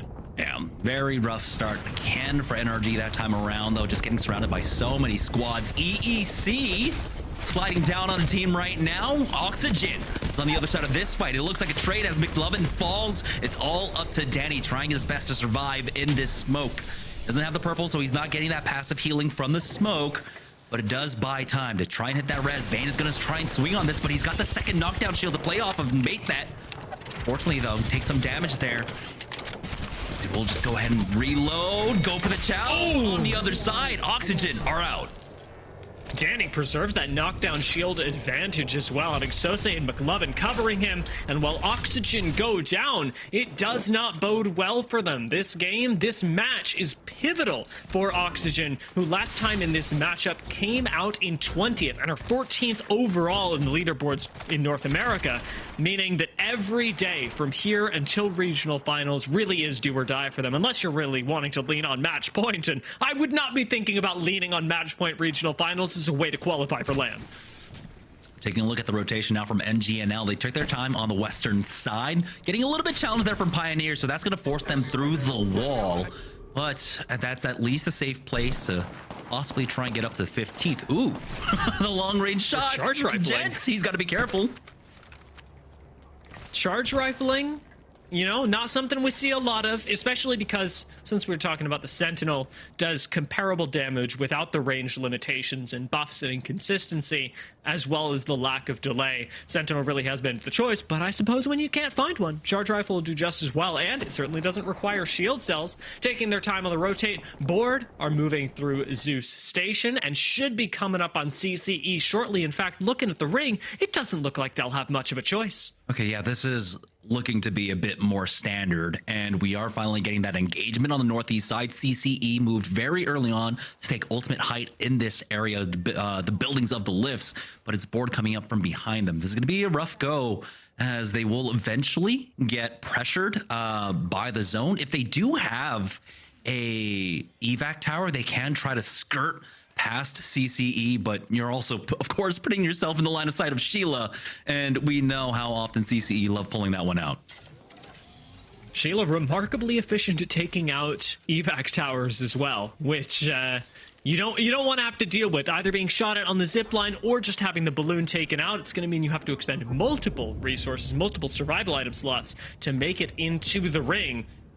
We've got a couple other teams to think about. Moving up on the zone now, Weave are sitting just above Bleed Esports, who are playing in the tunnel underneath, and with LG starting to make their way across the open ground, I don't suspect they'll survive this rotate too easily. Ooh, Riley and Carter both getting headshot there, forced back by that Senti. And yeah, that put the fear of the Senti into them for now, forcing out even a Phoenix kid here. So Weave giving up a lot of ground here, making that rotate just a little bit easier for LG, but it's not over quite yet, because they do have to keep working their way on up to this position for LG. It looks like that's where they are currently headed. And we wondered about Weave's decision making. Now that they're on top, they've got about 20 seconds to decide. Will they evac tower, much like it appears LG are doing right next to CCE? This isn't interrupted, although Sweet does lose a lot of HP, and LG stabilize right outside the exit to these Prowler caves. And while there are a lot of lines of sight on them, I think they'll be okay to heal up for now, especially inside the smoke. Yeah, when the next scan comes up, they have the opportunity to try walk a little bit closer to see if it is free, but in that time, someone might be able to pull up either Weave or Bleed Esports throughout all of that. CCE, though, not having to really move at all whatsoever from this high ground spot.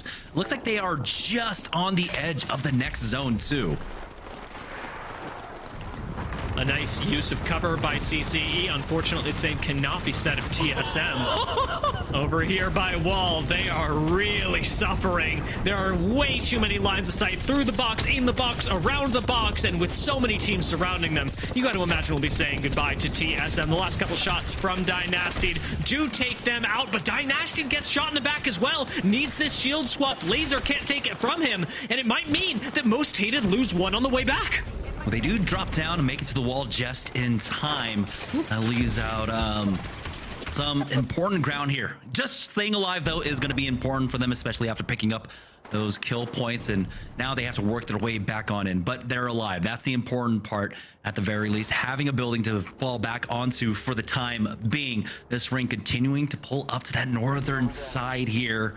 As you can see, Weave now eyeing how do we approach this one. They're expecting possibly a fly-in from other squads. It appears that a team just on the highlights is actually right above them, and that means that Weave are technically, in a way, sandwiched with E8 on top. Remember, an evac tower play from here is still possible, and I do wonder if E8 will choose to use one, making their way into zone, or if they'll try and play height and maybe slide down onto CCE. It's the pivotal decision. It's the one that we've made moments earlier that has now taken them right directly into a fight with Bleed Esports. They're pushing the caves at this point. Great angle for cover there with that Prowler, but he wasn't able to finish them off quite yet. Here comes a nade, though, forcing them back, buying a little space for Riley now to slide on in, but he slides a little bit too far, and that wide swing does not get punished. There's a knock onto dropped, knocked falling as well. We have not lost out on anyone. It's a clean fight for them, and that's going to be a quick reset. That means Elevate weren't able to push out onto that. Come for the third party. For another fight over here, though, looks like Moist are getting the advantage on it. Empire Gaming going down. That's going to be the +3 for not Moist. A nice reset, and they should hear some shots just northeast of them as well, as it is E8 sliding down onto Weave, trying to pick a fight. LG in the area as well. Not Moist have the opportunity to move up and third party this, taking control of the Prowler caves. Not a bad solution to the upcoming ring. LG were looking for this spot earlier on. They do try to take advantage of it. For the time being, they can see that, yeah, they just have to back away. They weren't able to find the timings on it, but now they'll be able to play for the gatekeep if they wanted to, but they're actually giving up a lot of ground on this. You've collected a KP off of Weave, and it is nice to see LG, I think, respecting that a team can come from the south as well. You don't want to take an engagement with two teams at once, and by sitting on the outside of this cave, they can look back and position against the eventual clash of E8 and Not Moist, should they choose to both move through the low ground. Team Falcons on the lowest of low ground over here in Wall are going to be missing quite a bit of cover during the next zone, and can move off to play Prowlers. In fact, Zero is scouting things out right now, but watch as another team, NGNL, rotate ahead of them, and SSG right behind. Yeah, this is going to be a little rough because you can see that it's all uphill for them. They will have cover to try and basically leapfrog their way forward, but they don't like it at all. They can see that there's a huge pile up there. They better their chances, it looks like, with Pioneers now flying past them. They do have fluffy aimers in the building on the other side, as Team Falcon still eyeing that one up. The engagement here, though, SSG versus NGNL. It's looking pretty good for SSG. We'll find out how they take this fight. Let's pop into a listen-in with SSG. Right, we need to look right. I'm hard looking right. I'm hard looking right. I gotta do that. Playing with Tony. Yep. Look for kills. We can do that in soon here. Nade's here. Cover range. Cover range. I think they took before the building. Maybe. They're on each other. Yep. Alright, I'm gonna anchor back, okay? I'm gonna go some loot. Did you already loot for? Oh yeah, I already looted one box. Okay. Other box is like in the Look the open. box on the left. Where is it? It should be like right here. There's a box right here. You can loot this box right here. Sure, hide. Yeah, can you soak the box and open after I run real quick? Wait for me. Yeah. You don't have to voice to soak. I'm good to soak it. Alright, we need hard power right, and then like this seems like hard holding this. We might just need to fight nut team. There's a team here. We can shoot this team 120, no? They're just in the middle of the open. Okay, we can hit. Batting. Is there swap in that Switching box? guns. That's switching guns. Probably. Yeah, there is. Yep. Watching right side. Yeah, they're in the open in this corner. Okay. Back 100, 101. 110. I don't see He's one. sitting in I his don't see left. He's sitting in They're the sitting in that corner. We can walk up and grenade that. one. Okay. I don't have any. Yeah, I do. I do. Can we walk up and scan? Yeah, we need to start. Oh, you back up. You back up.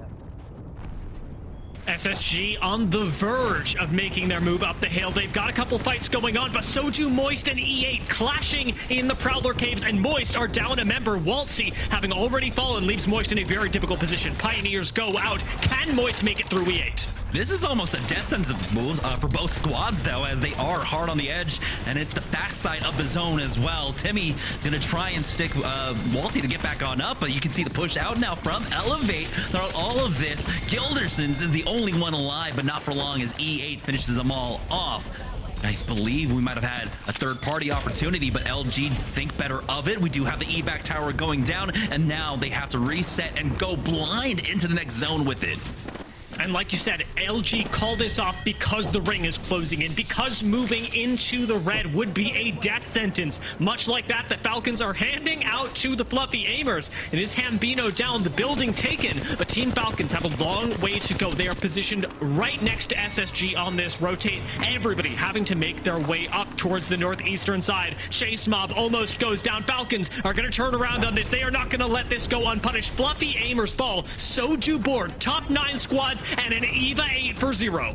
They get scanned on the rotate on up, and you can see the Bangalore ultimate going down from either side. Falcons utilizing that to try and push back EEC, but they might have to take a little bit of damage here. They are not safe in the zone quite yet. E8 also on the other side of the tracks here. I think they might have spotted them out in just a moment here. E8 getting taken a lot of that ring damage as they charge forward now. Sliding on in, Zach Mazer gets challenged, and LG will clear them up finally.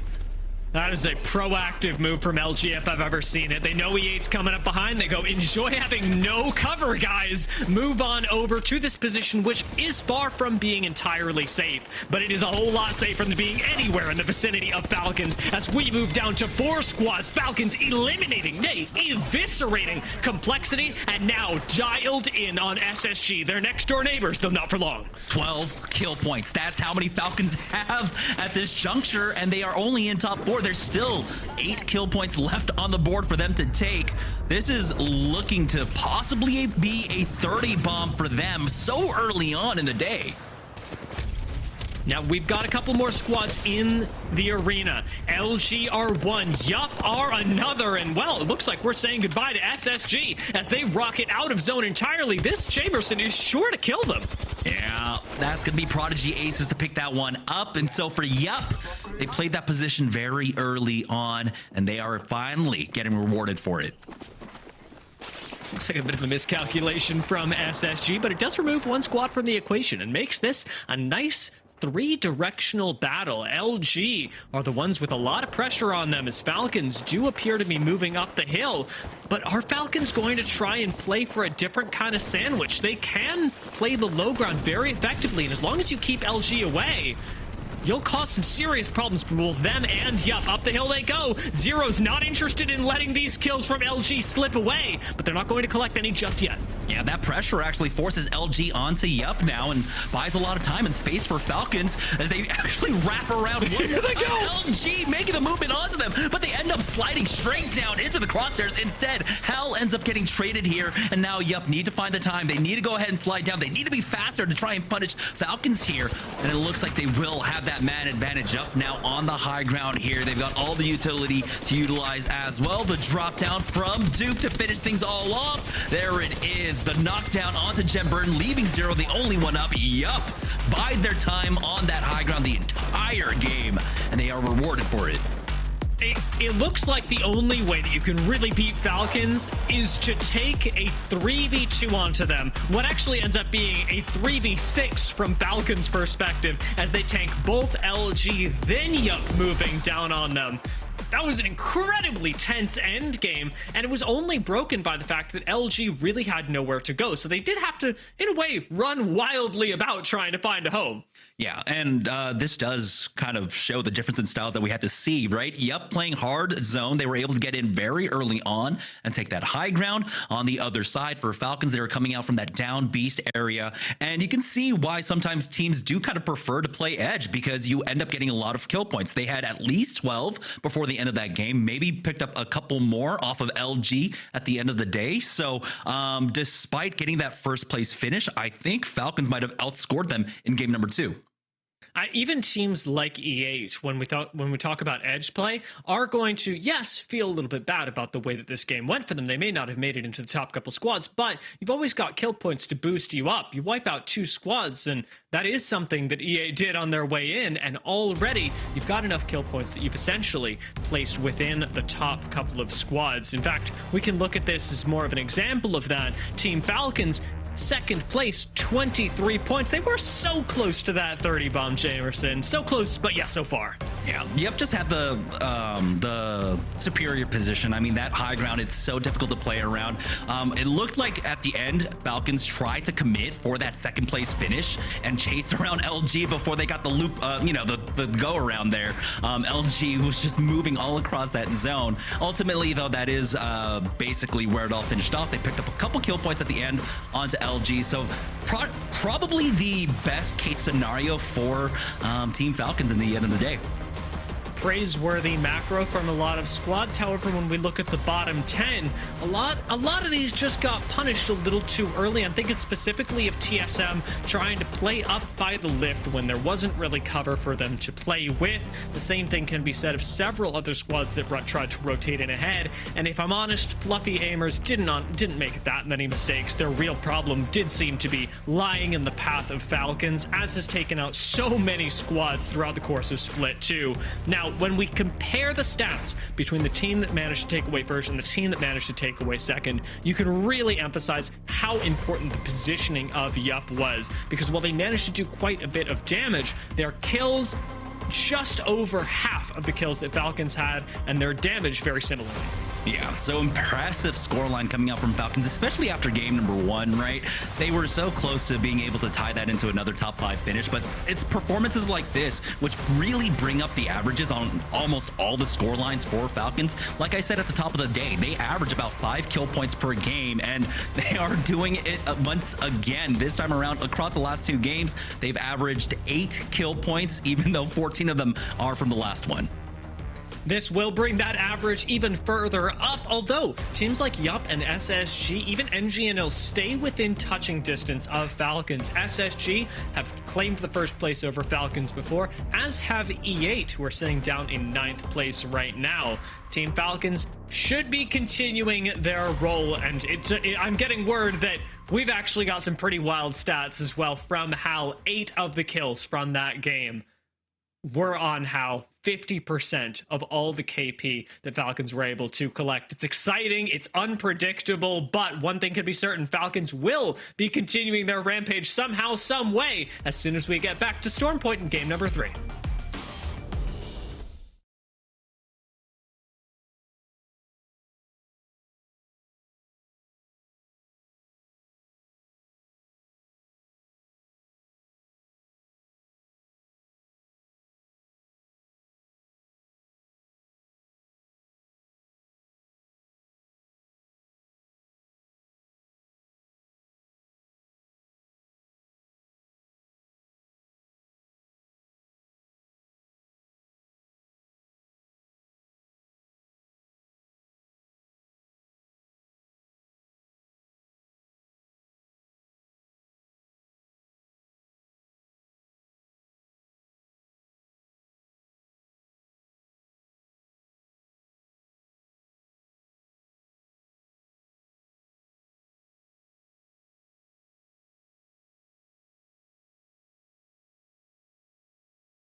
Hello, welcome back to the ALGS, everybody. What a great game for Yup to take the dub on, but even crazier to see Jamerson that Team Falcon still with 14 KP allows them to take the overall more points. And the way that they navigated that zone was very contentious, right? There was a huge pileup on the western edge. Over by wall, a lot of teams kind of used that as a pit stop, but they had to fight their way on in, and they really did pick up on basically every kill that they could on their war path of destruction. And it's crazy to hear Dia talking about the stats where Hao makes up 8 of those kills in these first 2 games alone, which is actually insane, but also highlights that the honeymoon phase is not over for this all-star team. Yup, claiming the high ground though, they had the positioning advantage here. They did not give this up. Even looking at a lot of the teams circling into their line of sight, even with that catwalk coming up, they didn't want to give up this height, and they wanted to time this last fight perfectly against Team Falcons. It was just so unfortunate. It was nearly a clean fight for Team Falcons. If they could have actually gotten the clean fight, it would have been an easy armor swap reset for them, and Yup wouldn't have as huge of an advantage in this fight. But that high ground is still difficult to fight up against, even in a 3v3 situation. Lovely seeing Prodigy Aces coming through alongside Duke to take that second game as we move on to game number 3, our last game on Storm Point. Yeah, we'll see if Falcons can pull out a win finally. It looks like they are starting to ramp up and really wake up at the start of the game day. I mean, typically, you know, we start off on World's Edge, and those are, I guess, their 3 warm-up games. But starting off on Storm Point, it's a little bit slow in match number 1, unfortunately, but they do bring it all back, basically, to center. And now match number 3. Will they be able to ride this momentum? It's just a start of frames. You gotta wait to see how it goes down here for Storm Point, because we do know that they do have the most success on Storm Point versus World's Edge. So that also comes into question. If they don't find that stride, even though they're getting all this crazy KP, they can absolutely frag out. But which of these teams could find themselves in these god spots like we just saw Yup in, as we take a nice look at a flyby here on Storm Point at where our teams once again will be landing. Yeah, so we did get the Jurassic, the almost center of the map pull. Now we got a northern pull, maybe a little bit northwest there. We'll see if possibly we finally get a south zone here. Although, you know, it has been favoring the south a lot in North America. This time around, though, I love that we get to get a bit more of a scenic look at Storm Point. Listen, Jamerson may have heard you. We have to see. We have to see. We've been seeing it way too much here on Storm Point. But with these circles that we've had thus far in these last 2 games, it's made things very exciting, especially for teams like Yup, who have the advantage landing over here by this north side of the map on Zoo Station, where they have a ring console where it's easily accessible to them. But this actually may look like it could be pulling towards that north central side of the zone. We'll see if this one goes down to, I believe, Lift and around Command Center, possibly. This one's a little bit more difficult to call, but for Yup, they're going to take their time, of course, up here at Zeus Station. They've got a few teams in their way that they don't want to rotate early into. So, yeah, they will definitely take their time. What is this view? It looks cozy. It almost looks like one of those, what is it, the capsule hotels in Japan? Oh, yeah, actually, I know exactly what you're talking about. Quick check in, check out, too. Okay, I like the little cinematic view. Just waiting for Prodigy Aces to open up that pillbox here as we take a look at where the circle is going to be shifting. Jamerson over closer to checkpoint, but there is no ring console right there. It is a survey beacon that Space Station could play off of at checkpoint.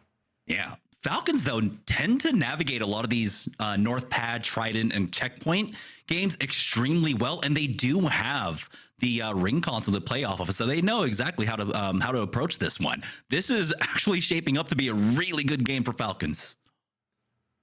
This is going to be scary, honestly. It's just, this team already looks possessed. Now, imagine now having the information and being so close to that circle. I mean, we saw what happened to Fluffy Aimers in game number 1, running for their lives, getting pinched between 2 teams before Falcons had cleaned them up, and now seeing a rather northern zone here, closer to where they're going to be rotating by the edge. Action, though, kicking off with Oxygen taking some shots here. Yeah, for Oxygen, it's been a pretty rough start to the day, but they can still turn things around. We still have, what, 4 games with this one included here. So can't count anyone out quite yet. Oxygen currently sitting in 14th place on the overall leaderboard with 39 points. I believe the bubble is at about 12 points, right? And so they're only 3 off. So even a middle of the pack result here is going to be good for them.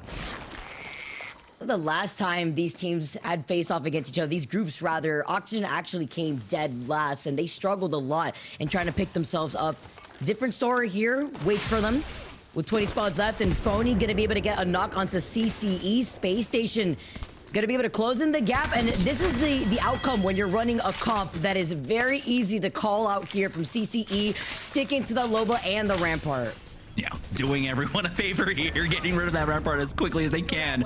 But I don't know if they're going to be able to chase down the rest of CCE. It looks like they have been able to at least get away from them. And SSG not ready to give up this position quite yet. And so they will bide their time waiting for that scan, and now they move forward. Closing in the gap here. Looking at a player flying right above their heads here.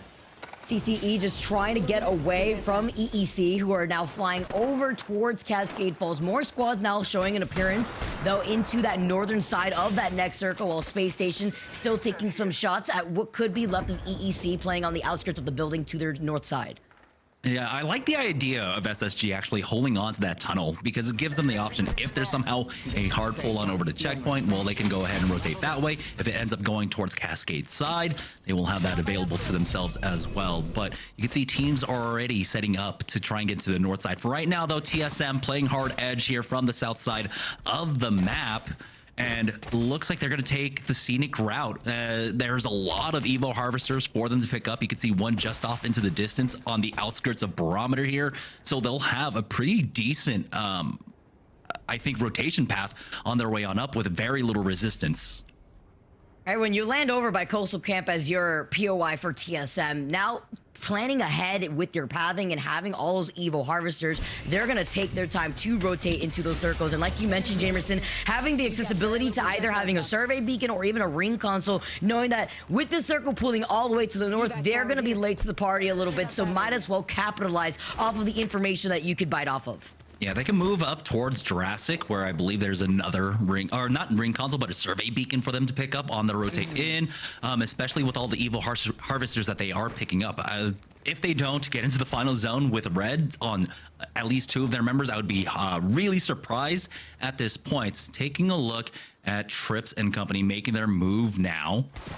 Does seem like it's relatively free for Most Hated as they move through. Yeah, NGNL were just exiting out of Cedo for now, while Not Moist still play on the edge on the other side of NGNL. So Most Hated is going to be able to get whatever meds they need from this replicator before they also have access to that ring console, thankfully, because they are running that catalyst. So with that control edge, I'm going to get more information here and even loot up on the way. Maybe see if they can secure either a heavy extended mag or an energy mag here. But you can see with even more teams playing off that choke, the bullets are flying. They are going to be able to get a whiff of the fights happening over to that side. But a lot of these teams are actually funneled in that eastern side of this northern part of the circle rather than the west side. That's pretty open. Yeah, Not Moist played the zone for a long time in game number 2 here, and it looks like they will continue throughout all that, finally securing the purple for themselves with that Harvester now. I believe in game number 2, they spent the first 2 zones basically out in the gas, and looks like they are ready to do that once more. Not Moist on their own mission, their side quest right now, to circle all the way around, where not only are they making noise on that trident, but NGNL, knowing exactly where they're going to be approaching from the north side of the checkpoint choke. Not Moist doesn't need that Evo Harvester that was right there too. They're just too busy going to be able to get the scan over by Down Beats that you mentioned earlier when we took a look at Team Falcons. And Space Station just waiting to see if the team opens up those doors, ready to shoot at anybody that moves here. Yeah, it's a pretty decent spot. And the trouble is making that pull on up. Yeah, taking a better look. This is what a lot of teams were expecting. You saw Falcons actually taking position over here, try to get over to Godrock, but it looks like Fluffy Aimers are already in position for it. Complexity playing off the buildings that are on the north side, looking at third party a lot of the fights here. The issue is that they do have Yup playing off the donuts. And so that's going to be a little bit difficult for Complexity to have that space to work with that consistent threat of Yup on the other side. Especially if they're waiting and bunkered down in the armory where there's a lot of different angles that Yup and Oxygen on the other side could take here. I'm not expecting Oxygen, Fluffy, and the other squads that are neighboring them to even overextend and give up that space, because that's just going to be third, fourth party, Central, Complexity, actually even seeing if they could try to take a different off angle, take some shots. Everyone's still rocking the blue Evos, minus Energy, who are taking their time as they do rotate through the edge of the circle, through Command Center. You do hear a team within the vicinity of Command Center. I do know Board and CCE are making their rotate through this too. Yeah, NRG, they do have a lot of utility to play off of here. Their ultimate's, of course, ready. Some nades, really what you want in this kind of fight. Force teams out of cover, such, but it looks like they are making their move now. As we join on board with CCE, this was one of the teams that you mentioned. We're here at Command Center now, pulling away. As Team Falcons taking a nice deserved break, especially after all the action that they had to go through. It was honestly like an action movie for them in game number 2, where they were going from fight to fight to fight on their rotate on up north to the zone. Choosing violence, but this time slowing things down just a little bit with the amount of teams right next to them. Like we said, Fluffy, Aimers, Oxygen right there alongside Elevate, who are waiting to see which of the teams from Command Center who want that ring console may end up rotating out, or if they have a third-party opportunity with the fight that's inevitably going to happen here. Ring console, Evo Harvester, a lot of goodies there to try and bait out. So I understand that play. While they're lurking around, though, CCE are actually wrapping around as well. Board, one of the teams inside Command Center, that was giving pause, I think, for NRG. Now they're going to go ahead and take that height and have a better rotation path. It looks like that fight finally does break out against Elevate. CCE, where are they throughout all this? Well, they ended up losing out on Koba, so they called it on that fight. And at least in the process of even trying to contest Elevate in this fight, they were able to get their Loba cake back up. So they do lose out on one, back to a duo here, but they were able to get that res eventually before Elevate now going to be able to make sure that NRG aren't the ones to turn things around and third-party Elevate instead. Board on the very top of Command Center had called in an evac tower and are now flying overhead, avoiding all of this chaos to then maybe gatekeep them on the edge of Cascade to the north side. I didn't see anyone pinging, actually, the fly-in from them, so they might have actually missed out on that. For NRG, they'll just simply walk in with this one. Unfortunately for them, there are a few teams over here that they're going to have to deal with on their walkout, but they can tank it. It is ring number 2. It's not going to do that much damage, so they can bide their time. Most hated peeking forward, Dynasty getting spotted out. Most hated having to be careful here while playing off this low ground, though. They know how many other teams are probably within the checkpoint vicinity. NGNL, most hated on the other side. But other teams that could potentially also try to take some pokes at them. I'm expecting this choke point, though, north side of most hated to be in a better spot, considering they won't be as much in the chaos of the teams that have already found their space in these buildings. But it's more so when that circle keeps pulling away from checkpoint, that's going to be the problem. Yeah, that checkpoint fight, though, is largely isolated. If it does take place between NGNL and most hated, teams like Falcons, Fluff Aimers don't really have the opportunity to try and come third party for it. For not moist, they're probably not going to want to rotate there anyhow. So for most hated, they can try to squeeze out NGNL. They can try and bleed them out as the zone closes on in, as they take an early position. Here on the eastern side, though, it's going to be Weave now, spotting out a squad. I believe that was NRG rotating their way out of Command Center. Do have a pretty big fight breaking out here, but Weave are just not able to get eyes on it. It's going to be E8 versus NRG. But do you commit to this knowing that you're not on the edge of the circle? KCP's looking at you. Board is also having their eyes on you after they had rotated from the evac. Elevate. Zach Mazer losing out of his shield in a bit of trouble, but they got still less than 30 seconds before that circle starts closing in. Now for EEC, they do have that Bangalore ultimate to create a little bit of space for them, but unfortunately, it's not going to get that much value. There's so many buildings for E8 to be able to play off of. They avoid a lot of that damage. In the kill feed, though, Oxygen end up going down there. So it looks like Falcons made their move. E8 now pushing forward. They find 2. That's EEC knocked out. We're now down to 18 squads. Nice patience, but you know that NRG is in the vicinity. So is CCE, who are still taking their time to rotate through the edge of the circle after trying to reset themselves. EA, we talked about them before, getting bombarded with a bunch of nades, having to watch their back tier 2. Well, Zach manages to pop another shield bat, but they have so much loot to work with here.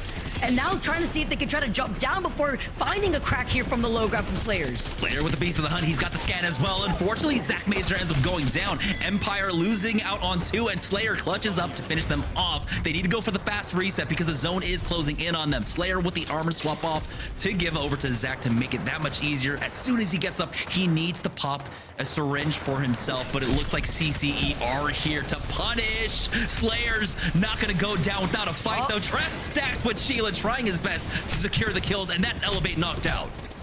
Oh, there's no way after feeling that pressure. I mean, we saw another team also trying to take some shots at them aside from the Sheila, but now TSM have slid in. You saw the catwall to their back. NRG get eliminated. It is 4 teams fighting for the southeastern side of the circle. TSM trying to charge forward, but they've got to be careful. There's KCP to their north as they are eyeing up Weave. Don't really connect on any damage. They've also been forced back just a bit. Oh, I think they heard the res, and they're gonna go for that air burst nade. Verhulst off the back of it. This should be big. I think it just narrowly missed. Unfortunately, he still will go for the challenge. You don't miss when it comes to having the Havoc and a turbo, but you gotta watch your back. The huge beams coming in, the quick shield swap before sliding right back to the safety of Zap. They still note that there's a Moby right on top of that lip before they try to counter-rotate on the team that has the slight lip of high ground. It is KCP with Board still looking at them across. And TSM now still having to deal with this uphill rotate. 2 teams in front of them. I believe it's Pioneers pulling off a 1 choke, and they have been scanned out here. They still have some time to work with, but time is running out. 30 seconds before zone starts closing, and they are on the fastest side of the ring. 10 squads left, and there are only 4 teams that are in this next circle. This is going to be insane for the southern teams that are going to force their way through 2 separate choke points. You have NGNL still trying to get out of checkpoint, with Most Hated looking to see if they can get the res with a Moby. TSM pinch while looking at KCP to see if they can take up space, and Board still trying to contest them to make sure that TSM don't end up rotating through that northern choke. Let's jump into a listening with TSM while Verhulst throws out the bangle to see how they navigate through this. Yeah, just in left here. Yeah. Yeah, be back. Crossing to my side. Just start. I think he's still behind. He smoke. I'm still behind. They blue. Smoke. Crack in the left. Looking for it. Left. Look in the left tree. Drop it on me. Behind you. 10. He's in the right corner. So right corner. I'm one shot. I got stuck. He's 1. Classic. Oh, yes. Classic. Get the kill. Thirst him. Just thirst him. Oh, man.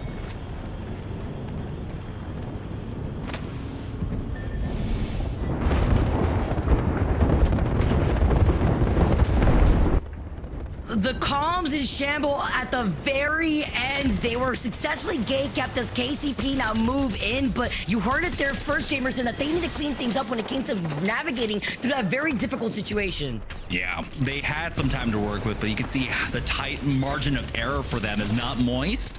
Now playing on the outside of the building. I believe this is Falcons on the other side, looking to challenge here. Not Moist trying to get any kind of coverage, maybe trying to get the height with that. For the time being, it looks like they will just survive. Falcons really can't go for that peak. You can see Board looking to try and punish this one. And with that evac tower, that's going to allow Not Moist to get heights, but there's an angle on the other side where they get punished. KCP finally get eliminated. Our last 6 squads here, Not Moist, sharing this building with Team Falcons. Yup, Bleed Esports looking at this fight, so they're trying to LOS them while playing off the lip of the roof. Falcons take some shots while playing off the low ground, but the circle closing in the next 30 seconds is going to have them all full focused out of this building, and that catwall's going to come in handy. Ooh, Zero with a cheeky peek there, does get back in time with the double time. And now Falcons, they've got 15 seconds to work with here, and they have so many threats on top of them. You can see now as they have Yup on the other side of this wall. The thermite connects onto Zero, forcing him back. That's just going to be a few bats for him to use, cells for him to use, though, just to get reset. Jen Burn tries to find an angle here, but he has been spotted out. Falcons now with their backs to the ring. This is going to be a little bit dicey. They have to run and gun. They've got the traps there to buy a little bit of space. Now, they're going to go ahead and push out with the wall. From one side to the other, though, they commit to going from the north side after utilizing that catwall. Complexity are pressuring them. They are dancing like they are in the Matrix around all these bullets to see if they can find at least any room to breathe. Yup, get eliminated. Our last 4 squads, and Jen is beaming, but both Zero and Hao are incredibly low.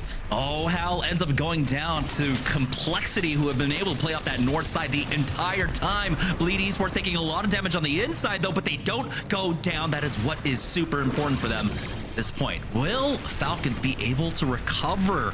Hal, it's going to be difficult here as they do end up getting spotted out on that scan. It looks like Nades and Utility still alive here, and Hal somehow just gets in the nick of time. It looks like Zero might have been able to actually punch him in.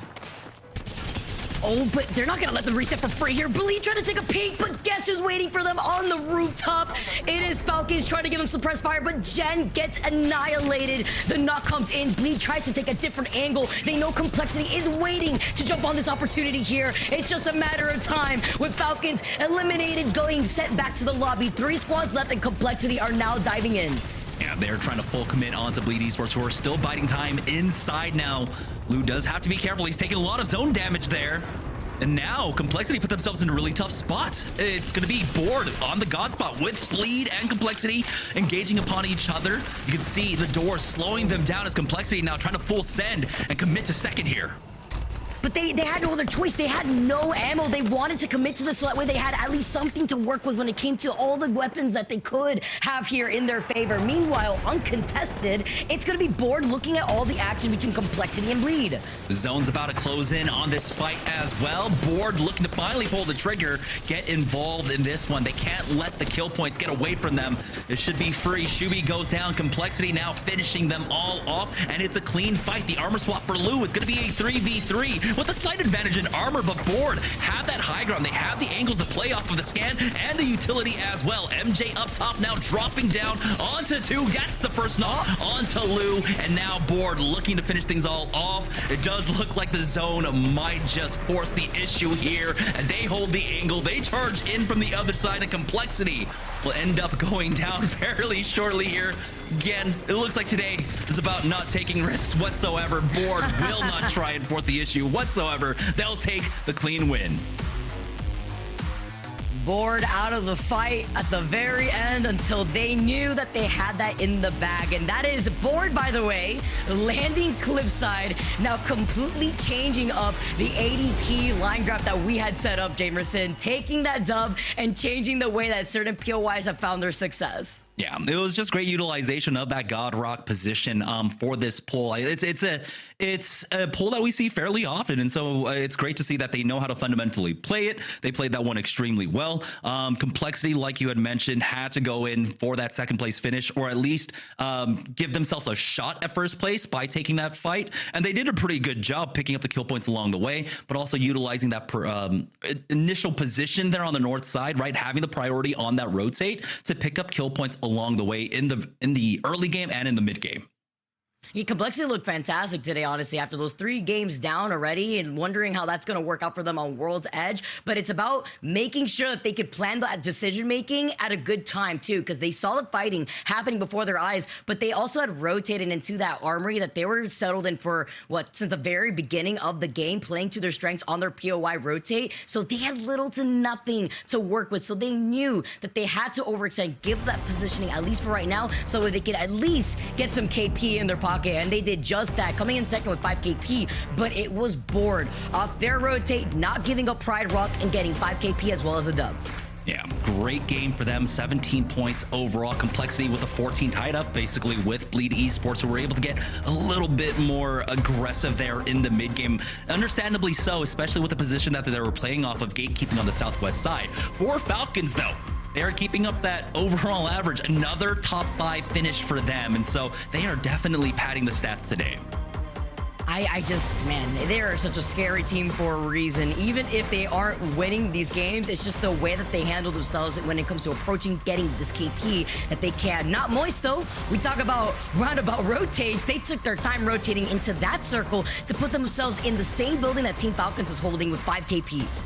Yeah, and honestly, it was really nice position for them to hold. Overall, LG, that's another squad that we were looking at highlighting earlier on, struggling here in game number 3. Unfortunately for them, that rotate up towards the center of the map, it just proved way too difficult coming out all the way from devastated coast. So this was one of the hardest pulls for them to navigate, but honestly, it's not out of question for teams to be able to do. I know that Falcons, of course, had a similar circumstance in week number 1, day number 1, and they were able to pull out a dub in that regard. So right now, LG, they've got some work cut out for them, especially now as we're swapping on over to World's Edge.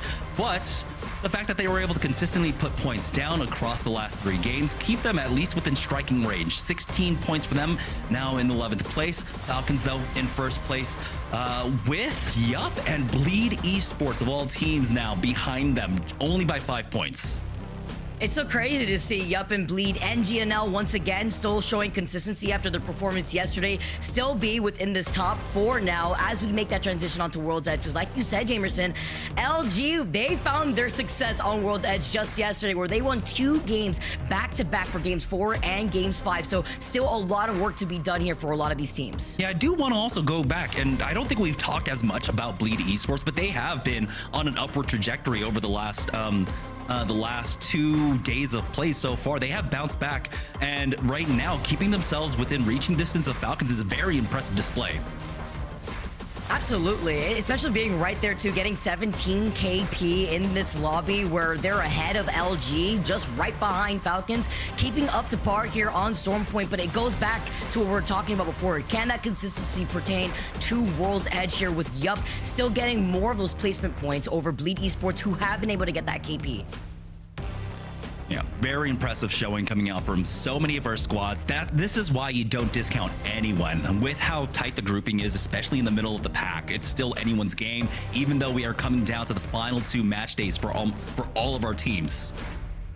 Yeah, it's been actually so crazy to see how a lot of these circle shifts too have been very unpredictable for certain squads that maybe were expecting more southern zones. You mentioned LG over by Devastated Coast, but maybe seeing how that's going to change things up as we bring in Dia after our first 3 games are done. But what we can expect after first seeing Team Falcons, they haven't taken a dub, but it's definitely the KP that they are favoring here. It's like they've gotten so close after game 2 that I almost just want to give it to them. I do love as well that you guys shouted out the cliff side pick in a cross map ring. That was very cool to watch, and the way that Board played this end zone over by the Bratwurst buildings was fantastic because controlling high ground so often can net you quite a bit of KP. It also was fascinating to see Complexity, and somebody who's been watching the whole time, albeit from a slightly different perspective, is Jayhawk. A lot of you will know him from his content around the scene. Jayhawk, I know you're running watch parties as well that a lot of people can tune into. I also am aware that you're having some tech issues, so if Jayhawk freezes, don't worry everybody, we're just going to keep going, pretending as if he's there, and then he'll be back soon. So Jayhawk, how you doing? I'm doing fantastic. And Dia, we made that little video with Zephyr that I posted on Twitter about the POI draft. And, we joked about Cliffside, but all of a sudden we get a team getting a big win from there across the map. With this draft system, I got to say, I think I'm really excited to see as we go along, because we're seeing that even the POIs that are considered the worst, teams are finding ways to win. I'm also really fascinated by the way that some teams are choosing POIs that are stylistically similar. Complexity is an interesting example of this, since they've been playing out of Command Center. When they didn't get Command Center, they would go Cascade, and now they're finally going Wall. I know that you have the chance to listen to a lot of team comps as things go on, and from what I understand, Jayhawk is rejoining us soon. So when we get him back, I'm looking for some insight into the communications of Complexity, because that was a really fun game for them. I mean, Vicky, watching the way that Complexity really had to go very far. I know that when I draw this up later, I like to plot out the paths of everybody during the game. It's basically just going to be a straight line from Wall into a little compartment, into the Bratwurst building, into nothing. Yeah, for the fact that they made that rotate so quickly to the DBZ buildings and then immediately to the armory, just waiting and then finding out an opportunity to maybe sneak their way in and get the ammo that they needed. Jamerson and I were talking about it. They really had no other choice but to time that fight perfectly where it wouldn't result in them literally having to duke it out because they just didn't have any ammo. So at least they still were able to get some KP at the very end, even if they didn't start that last fight up and alive and healthy. I wanted to ask you, Jamerson, looking at this from an outside perspective, I was thinking, is this the best move for Complexity? Because I certainly understand it, right? Vicky, you've pointed out that they managed to get KP. Is there a way that you can even play that zone to contest for first, or is playing for second from Complexity's position really the best you can do? I think Vicky was right. I think the simple fact that their economy was in absolute shambles because of the fact that they were early rotating, they had priority on that zone. It didn't really leave them with too many options at that point. So I think they did make the right choice. All right, I like it. Jayhawk, you've caught us in the middle of a discussion as to what Complexity could have done, but I wanted to ask you, because I know you get the chance to listen to team comms, who's had some of the more exciting or fun team comms today? I've been really interested seeing TSM. By the way, I can hear myself. Sorry, but it's very distracting to try and talk while I can hear my own voice. I understand. We'll get that fixed, I'm sure, momentarily. If you would like, I can just start talking about TSM comms, or we can wait till it gets fixed. Either way, it'll be a lot of fun. I mean, TSM, we did actually take a listen. Okay. The thing I was going to say was, and I'll throw it to you guys and hear y'all's opinions on it, but I'm very interested to hear TSM's comms every week because we have Zapto, first time IGL, with Verhulst also kind of IGLing. Verhulst gets more involved during the fights. Zap kind of helps out with the macro, and it's been really cool listening to that whole team sort of learn to fill the void of Hal not being there anymore. Vicky, it's fascinating how people can try to adapt to take all of the pieces of what is a very prominent IGL in the scene and still make that work somehow. It's also very difficult to make those adjustments already halfway through the season where you could feel more comfortable, that trust is built up here. Are the comms too crowded at the same time? There's a lot of stuff that, they have to figure out on the fly so that way things are a lot more neater for this team. I mean, we heard it in their listenings actually in that last game where they seemed definitely flustered because they were in a very difficult situation. They were honestly going to die anyways on that rotate because they were in the line of sight of, well, it's 2-3 other teams beyond that choke. So it was a hard situation to rotate from anyways, but you could hear it in the comms, it being a little convoluted at times where some comms could be very crowded. Yeah, Jamerson, one of the things that's, of course, always fascinating is listening to team comms in end games. I think those are really exciting. And we've had a lot of opportunity to watch end games. I think yesterday even, we managed to see some of the LG comms into end games. And staying calm is very, very important. Yeah, and urgency as well. And going back to the point about TSM, it's I think right now they lack urgency in a lot of their comps. They're bouncing a lot of ideas off of each other, which is kind of what happens when you're not entirely too sure exactly who the IGL is. They bounce around so often that you find here in the mid games, they're bouncing around ideas. That delays your movement, that delays your rotation 5 to 10 seconds. And in this, in these games that we've had so far, extremely hard pulls off to the northern side, you don't have that same kind of luxury. So they need to really do, they really do need to kind of streamline their communication. You look at teams like LG, like Falcons, it's a very clear voice that tells you exactly what we need to do. They're not bouncing as many ideas off of each other. And when they are, it happens like that. So that's what they really do need to work on overall in the end. But I think there is still hope for TSM right now. It's still looking a little rough.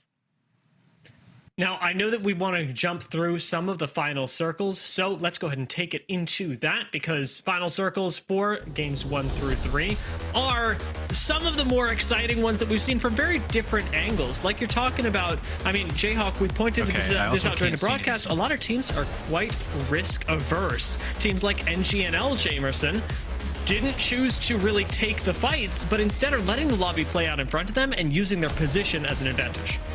Yeah. This was definitely where I wanted to scream, right? I was like, hey, get involved, do something. Please be a little bit more proactive so that you guys can get a few more kill points, because you can see that the trades happen, and that's where you do need to be able to push the advantage instead of just allowing them to go for that res and then leaving it as a toss-up for maybe energy on the low ground to do something. But ultimately, at the end of the day, sometimes in Apex Legends, all you need to do is play risk averse. Let the placement points really speak more than anything else.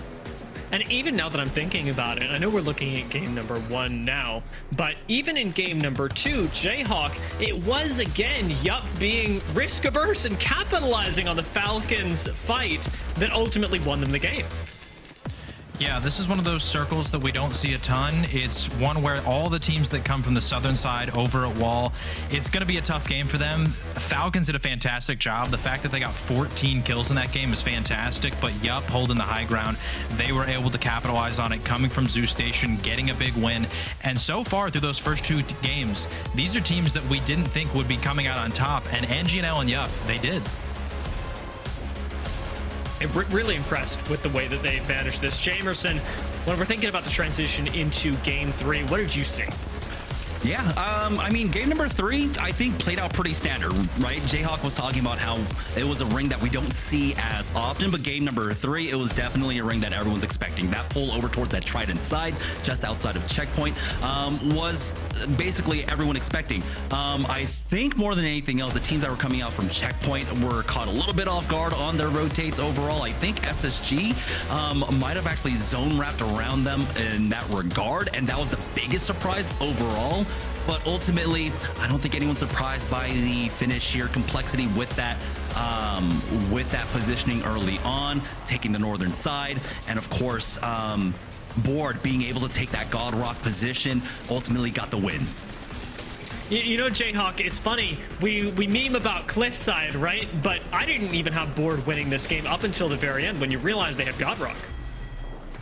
Yeah, I feel like these teams that are getting these bad POIs that are all the way across the map are instantly discounted, but we saw this a couple weeks ago with Liquid. They were able to do it from Dome in 2 Skyhook zones in a row, one where they got the win, another game where they had a really solid performance. Now Board doing the same thing with Cliffside, which is maybe even arguably worse than Dome because it never gets picked, and they were able to do it. They were able to get the win, and I think that just shows that one of the biggest things that teams have to be able to do with this draft system is adapt, and if you can't adapt to the zones and the POIs you get, you're not going to be able to do well in the system. And we're seeing that with a lot of our top teams from even Split 1 playoffs who weren't able to do so.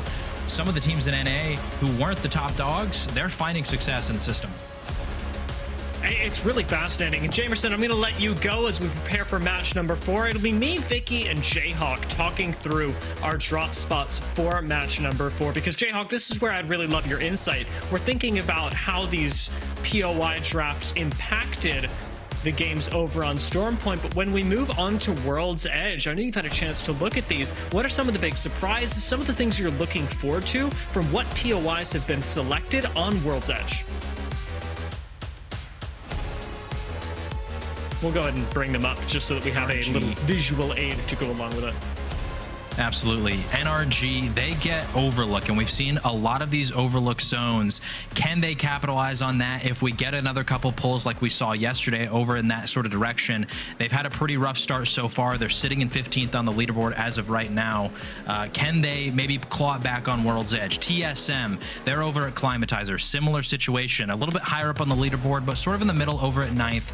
Climatizer are really strong POI. We've seen them actually win a match day from a POI over on the north side, and I think it actually was Climatizer. So can they capitalize and launch themselves up the leaderboard? And then some of the other teams that really stand out to me on that north end, Not Moist and Board. Not Moist, they've been struggling overall, but they end up getting Sky East. We've seen a lot of Skyhook, we've seen a lot of Overlook.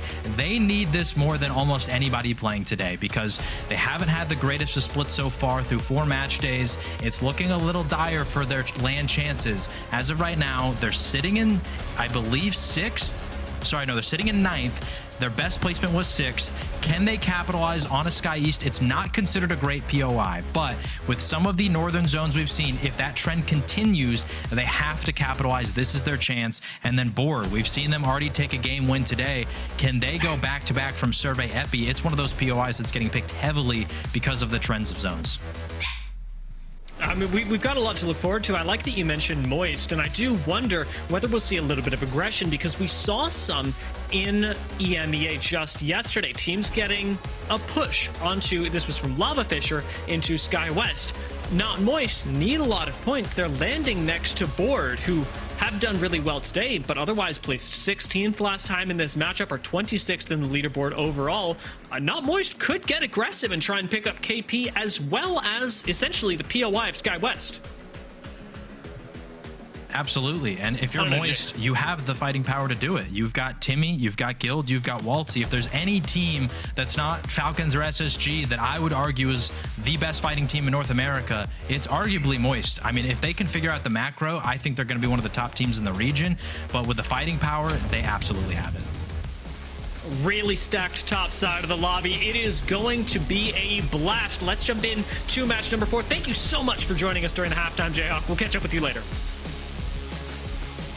All right, Vicky, it's just you and I. It's time for game number 4, our first game on World's Edge, and no better way to inaugurate it than by blasting through Sky West and Trials. This is where Board are starting the game, and there's already a lot of focus on this, as Jayhawk and I were talking about just previously. The ability for fights to break out in Sky East and West respectively is something that Board are going to have to respect. Both the threat from Most Hated and Not Moist is real. Literally, you cannot breathe. Look at Most Hated just slowly inching their way closer to that one straggler of Board that is going to be able to clear out Trials for now. But what's great here for Board is I do believe, yes, there was an Evo Harvester on their side of Skyhook. And not just that, they have a ring console and a survey beacon that they could profit off of. So all the Evo charges that they could work into their rotate once they start trailing behind Not Moist. Let's go ahead and rip our perspective over to the opposite side of the map as well. Check out NRG. Really interesting point that Cinetic made in EMEA this morning is that when Fragment is taken, Overlook gets nerfed because they don't get the no-name buildings, survey beacon, etc. Now that Fragment is empty, NRG have the advantage of being able to land there, get more loot, get more information, because Elevate, the team that could have gone Fragment, has instead opted for Dome. Wow, and EA having to get out of Dome. You already know the loot over there is very lackluster, but the goal is to try to quickly rotate out of Dome, but more so looking at NRG, who are profiting off of Overlook. They had the survey over to No Name. They were already able to rotate out. They had the Evo Harvester on top of it, and I do believe a ring console that is on the north side of that building by Overlook. I'm curious whether they'll end up, NRG rather, moving back towards No Name to try and get Fun to hit the survey beacon, or if they'll leave things as they are, just with the loot that they've managed to inherit, and have CCE pass through here, maybe controlling a lot of No Name. It does look like this is the ring prediction. Check it out in the top left-hand corner of your screen. CCE have already gotten the next ring scan, and I'm no expert, but it certainly looks like CCE think the ring is ending here. The fact that they rotated here so fast from landslide, I mean, that does work into their composition, right? The Loba, the Rampart, you're going to be sitting pretty inside where you predict the circle's going to be, but Trev gets blasted, losing out in his shield. Cobra takes a good amount of pressure, and there's already a fight happening over by Nona, because guess what? It is Falcons making their way to annihilate them, but they were able to set up the Rampart wall before he was taken down, though. They take care of Trev here, too. 2 knocked already for CCE, while Team Falcons have now tried to engage inside this building. Annihilation, the super operative word. I applaud you for your choice there, because Vicky, this was nothing short of a crime. Falcons haven't managed to take out CCE entirely yet, but they have certainly displaced them out of these buildings. And now with Watson, should be able to hold on through quite a bit. They've even got a little bit of amped cover left behind, which it doesn't seem like they take too kindly to, apparently. Gotta get out of here, taking up all that space that we could work with instead. By the way, almost everybody in the lobby has already found their way in between Geyser and by No Name. There's about 6 squads that are still taking their time to rotate in here, but the rest of the lobby have already found their own buildings over here by No Name. So this is going to be absolutely insane with coexisting, Dia.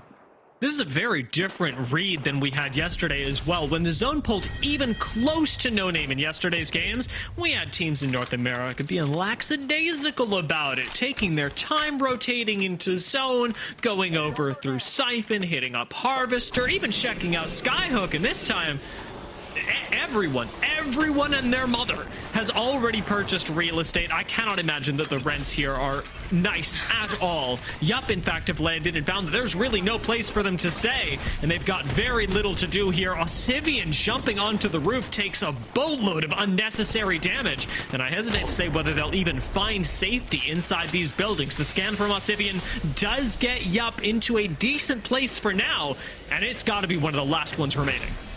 You know, Ossivian was clenching as he ran into that building. He was dancing around those bullets, aside from the fact that Prodigy had the smoke ready just to help them on that rotate. By the way, LG get eliminated in your feed. It is just nonstop chaos for all the teams who are fighting from that north side on that rotate. Most of the buildings here now being occupied. Weave take what CCE had tried to set up earlier, and this time they will in fact have the amped cover with the triple take, albeit iron sighted.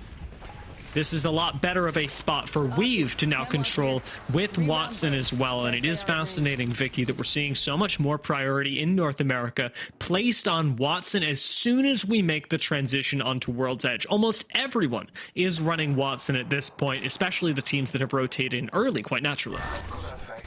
Makes sense too, of course, being able to bunker down, whereas KCP, odd one out, rocking that caustic that we saw earlier on in the split. You have this mix of the Watson, the Catalyst that we see slotted into as that third, and then you have the Caustic coming in, or, you know, CCE who had exited out of the lobby earlier, just running something completely left field, or even Elevate, who gets to play into their POI as best as they can with Luxford being on that lifeline. So we get to see a little bit of a change up for the teams that want to play into their comfort zone. Looks like here for KCP, they are going to be able to get that Evil Harvester and already rotate into that circle with purples. Yeah, now that you've got the purples and the perks that go with them, you've also got a lot more utility and safety. I much prefer it to playing on blues for the majority of the game, especially because of the amount of damage that it takes to move you from blues to purples. You really want to hit at least one, maybe two Evo Harvesters to put yourself close to the purple break point, or you're going to barely get there by endgame, assuming you even survive. Oh, Empire though? Waiting by the lip of the stairs. There's a nice little head glitch that he could take here in this spot as Moist, not Moist, now getting into position, wrapping around closer to Epi. I believe it's board on the other side here. There was a survey beacon on the high ground and a ring console at Epi. So both these teams colliding in the middle of their rotate to try to get information, but a rather isolated fight. They don't have to worry about a third party happening over here by survey. Funny that we're seeing this as well. I mean, we said to be afraid of Moist for a good reason. One of the best fighting teams and now mirroring board. This fight may not have happened as early as we had expected, but it's still very much in the control of these teams. And like you said, with the isolation factor here, there's not much that you can do to escape it, whether it be Moist and it starts going poorly for you, or whether you be bored and clearly be being chased down right now. Board are on the run. The opposite of bored, actually. Just literally trying to run with not Moist right behind them. But guess who's going to wait for them on the edge of that northern circle? It's going to be NRG, who are holding onto the rocks on the outskirts of Overlook. TSM have been able to take control the entirety of that northern side of Overlook, closer to that Evil Harvester that we saw earlier on. And not Moist just trying to determine, do they commit to this northern side with this rotate, or do they wrap around where most of the teams have been fighting off by the west side of the circle? And I could respect the trepidation from Moist. They don't want to push up too quick and get caught by a trap that could be laid by board. We've seen a couple of teams do it before, where they'll pretend to be running away, turn around, and all of a sudden one of your members is picked off and you've lost the fight. Not something that Moist want to deal with at this point in the game, or really ever, if they can have it in their power. Complexity playing deep geyser at the moment have largely eliminated the threat of teams running up on them. However, their problems are going to be much further in the future. It's not so much about taking 3v3s that come to them, but about when Complexity will eventually have to move to fight other teams. They're already, in fact, looking at one. E8 just in front of them could be next on the chopping block. And with Monsoon having that Sentinel, you already know what Monsoon could do with that Senti, especially charge up here too. So putting in the pressure, but not trying to overcommit at the same time while holding this nice split position, because EA aren't the only team here over by Geyser. It is also most hated. Looking to see if they can wrap around Elevate in a little bit of trouble here, because like you mentioned, Dio, once that circle starts pulling up towards that Overlook side, it's going to be Complexity that could start getting ahead on that rotate going towards that tunnel. Care package is going to be nice. This is not one of those gold weapons. Instead, you're finally getting reds after the early zone close. It's been a nice change, actually, not having Kravers round one, and has probably... It has affected, I'm going to say, straight up, it has affected more of comp than we really think about. It used to be just that somebody having a Kraber round one would just happen sometimes, and everybody would deal with it. The fact that pro players no longer have to deal with round one Kravers, Devos, etc. has really done them a lot of favors. Oh my goodness. Look at the fireworks. Look how many gunshots, the streams from every direction as they fly in, Dia. I also just throw back onto that because we remember all those power weapons off the rip with the teams that were experimenting with Lifeline before we saw those mid-season changes happening last season, introducing the perks. But some of these teams now coexisting in their own accord over by the outskirts of Overlook. There were so many squads taking shots at the squads that were flying in very late. I'm so glad that Bleed didn't drop down neither, because you were calling out the fireworks. That looks like a situation where most teams who are low on health already, who don't want to deal with anybody, would drop down onto the low ground. But we know we got a shot of it. Board are sitting just underneath this. A lot of crowding here. And if Bleed had dropped down, if any team chooses to drop down that tunnel, you know that they're going to be getting crossfired by Board immediately. Ooh. Just waiting for that moment. It's the fact that the circle is pulling out into the open, basically, Dia, that's going to be crazy. I mean, we know that there's those pillboxes over to the right side of Empire, on the outskirts of where that one member of TSM on that south side are looking to make sure no team tries to rotate around through the back end of Overlook. But the squads that have to exit out of No Name, that's going to be where the bloodbath happens. And in the tunnels as well, I'm looking at NGNL, looking at Empire. These next couple of rings will force any squads, maybe E8, maybe Complexity, into them. Whoever survives out of Geyser and doesn't want to deal with this choke point up to most hated, which really seems like a no-win scenario. In fact, E8 desperately want the rotation that Complexity have, and Complexity cannot move into the tunnel until they clear E8. Both squads holding each other at a dead standstill. Still not giving up, trying to take this fight over by Geyser, making enough noise for NG and now who are inside of the tunnel, waiting for them once they're forced to start rotating in the next 3 seconds. Elevate, what is going to be their next move here? Because they are lacking in terms of ammunition. I'm looking at Zach and I'm looking at that heavy ammo. They closing the gap for right now, looking to see if they can try to take this fight versus Complexity at this time. The decision is made. Most hated are not going to take a fight this time. Instead, like you said, it's Complexity that's got to absorb this. Monsoon gets the first knock. E8 with the lifeline have got Zach right back into the fight. Gold knockdown is really helping them out here, but lack of control over these doors hurts even more. Zach is back down. Luxford falls as well, and E8's rushed push immediately falls apart. Complexity handle it very well, and though they lose one, Complexity get to continue where E8 do not.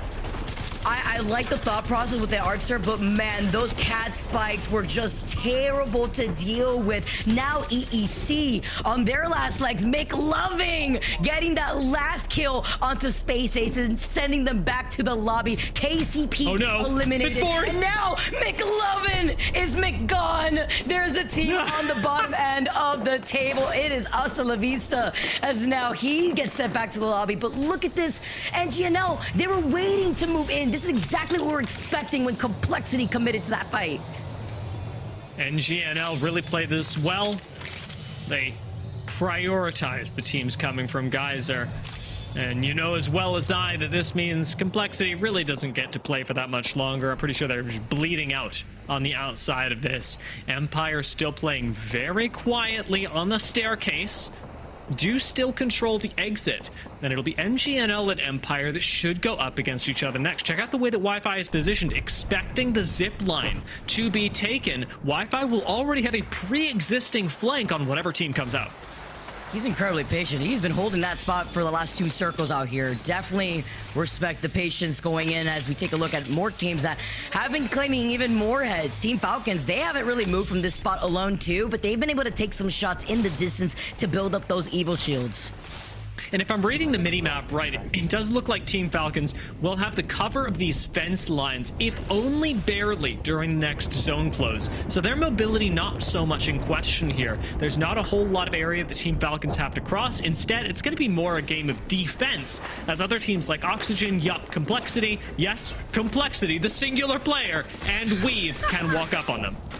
But it's Monsoon that is still alive. NGNL trying to take a cheeky angle with the nade, destroying the Watson fences, but the ring is closing. They have to make these moves fast. I love the opening attempt here, shooting up from above, but Wave is so incredibly low. In your feeds, energy get eliminated. A good fight nonetheless for NGNL, but they have to get rid of these pesky Watson fences. Oh.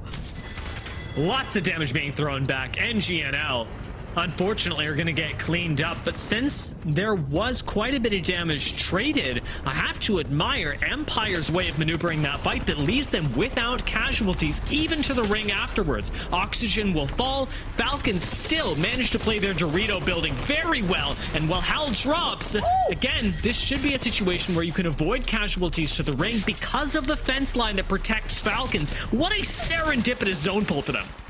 Oh, but the timing, the moment that Hal was incredibly low because he had to reload his weapon before he dropped down. Bleed Esports, a team that has found their success today. They take care of Team Falcons. 6 squads left, and Bleed are looking to clean up No Name right now, taking this fight by the edge. I know Fluffy Amers is within the vicinity right here, but they lost 2. It is only 2. And just as I said that, here comes the 4th party that is bored. I can't believe we're getting so many commits on this, and it makes sense for a board. They've been playing low ground forever. They finally want to play some Apex Legends. With all that noise, though, Empire pick a fight on high ground and up against TSM. It's Zap that will fall first. The Craver still in the hands of Arc. Finds a little bit of purchase. A 140 tap almost takes them to the victory. Reps has fallen. TSM is down. Empire still need a reset. There's nobody on their tails just yet, but keep your eyes on Arc as he's getting out-angled, and the Craver is not going to solve this. All right, though, Arc was trying to smooth, but it's not going to be for long. There's too much pressure coming in from other teams, and it's only up to Wi-Fi before they are also taken out. It is 2 squads left in a full 3v3 between Bored and Not Moist. It's the 2 teams, Vicky, from the opposite side of the map. The battle from Skyhook, the battle for Epicenter continues here for the win. Who can dominate the Overlook zone? Which of these 2 teams that have come so far to do it? MJ's got a good amount of damage down so far, but Not Moist have the time to heal, continuing to be punishing with the Nemesis. MJ slides on 4, Timmy is down, Guild is down, and Bored take control of the game from Sky West to the win. Bored take game number 4. Are you kidding me? 2 wins back to back for Bored. 1 on game 3 for Stormpoint. Now to open up World's Edge. Dia Bored on another level for this team. And 2 cross-map wins.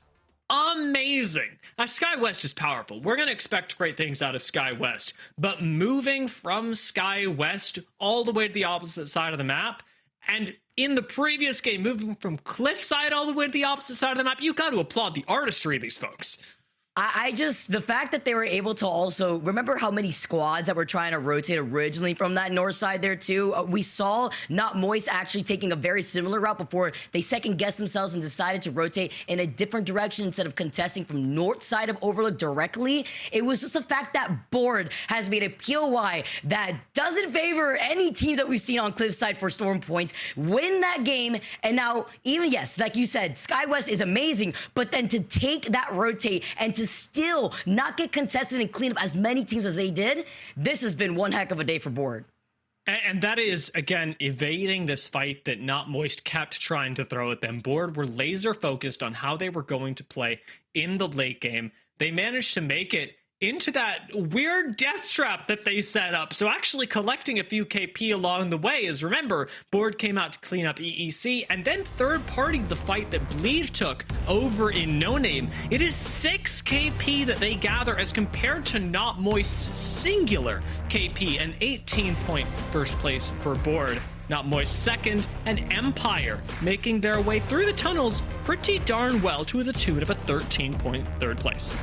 I also want to highlight Empire's play with the Watson at that team fight that we saw in the tunnel was very clean. They tried to do something similar out in the open by the bins, but you know, whenever you step on top of your friendly Watson's fence and you get to hide it real quick, the moment that you see the positioning just right, you let go and you let the fence do all the work, and that's essentially what they did when they were gatekeeping the teams coming out of that tunnel. And now looking on the other side, Complexity, we saw them having a ball game out there in Geyser, 6 KP, but once again with Monsoon being the only rat alive at the very end, they were not able to get those placements points.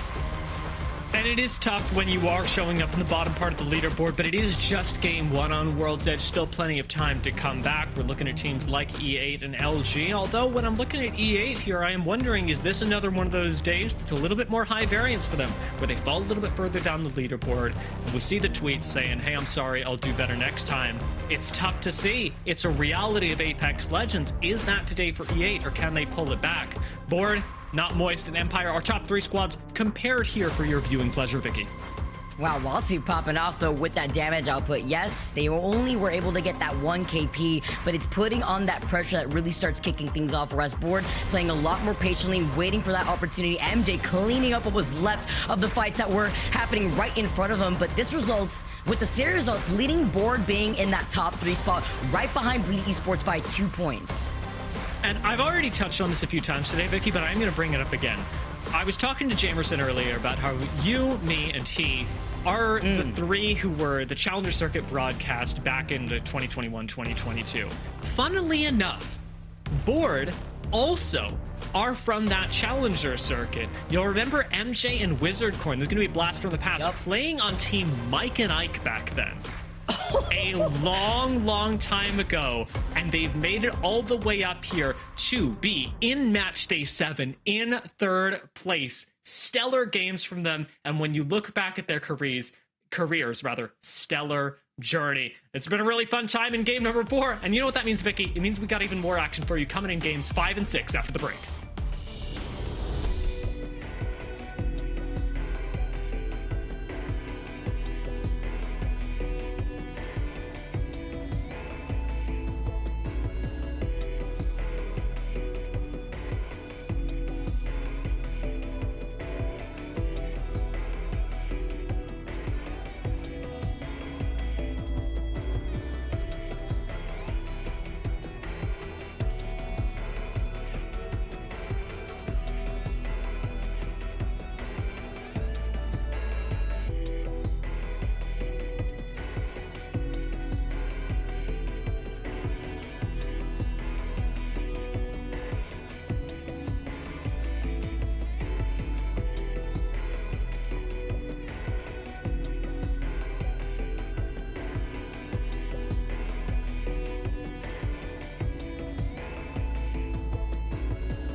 Battle Beaver is the official controller partner of the Apex Legends Global Series.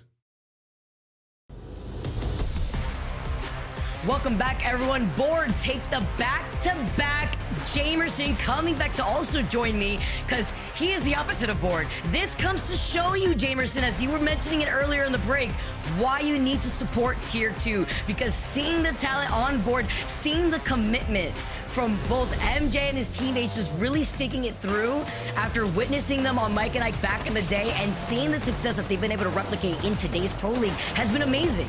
Yeah, and it comes at the right time as well because they are finding themselves in the bottom third overall leaderboard. There was 26th place, but if they can find a way to navigate the next 2 games and secure a victory, that will propel them easily within the top 10. So, Board now riding off the momentum. This could be a huge turning point in Pro League split number 2 for them.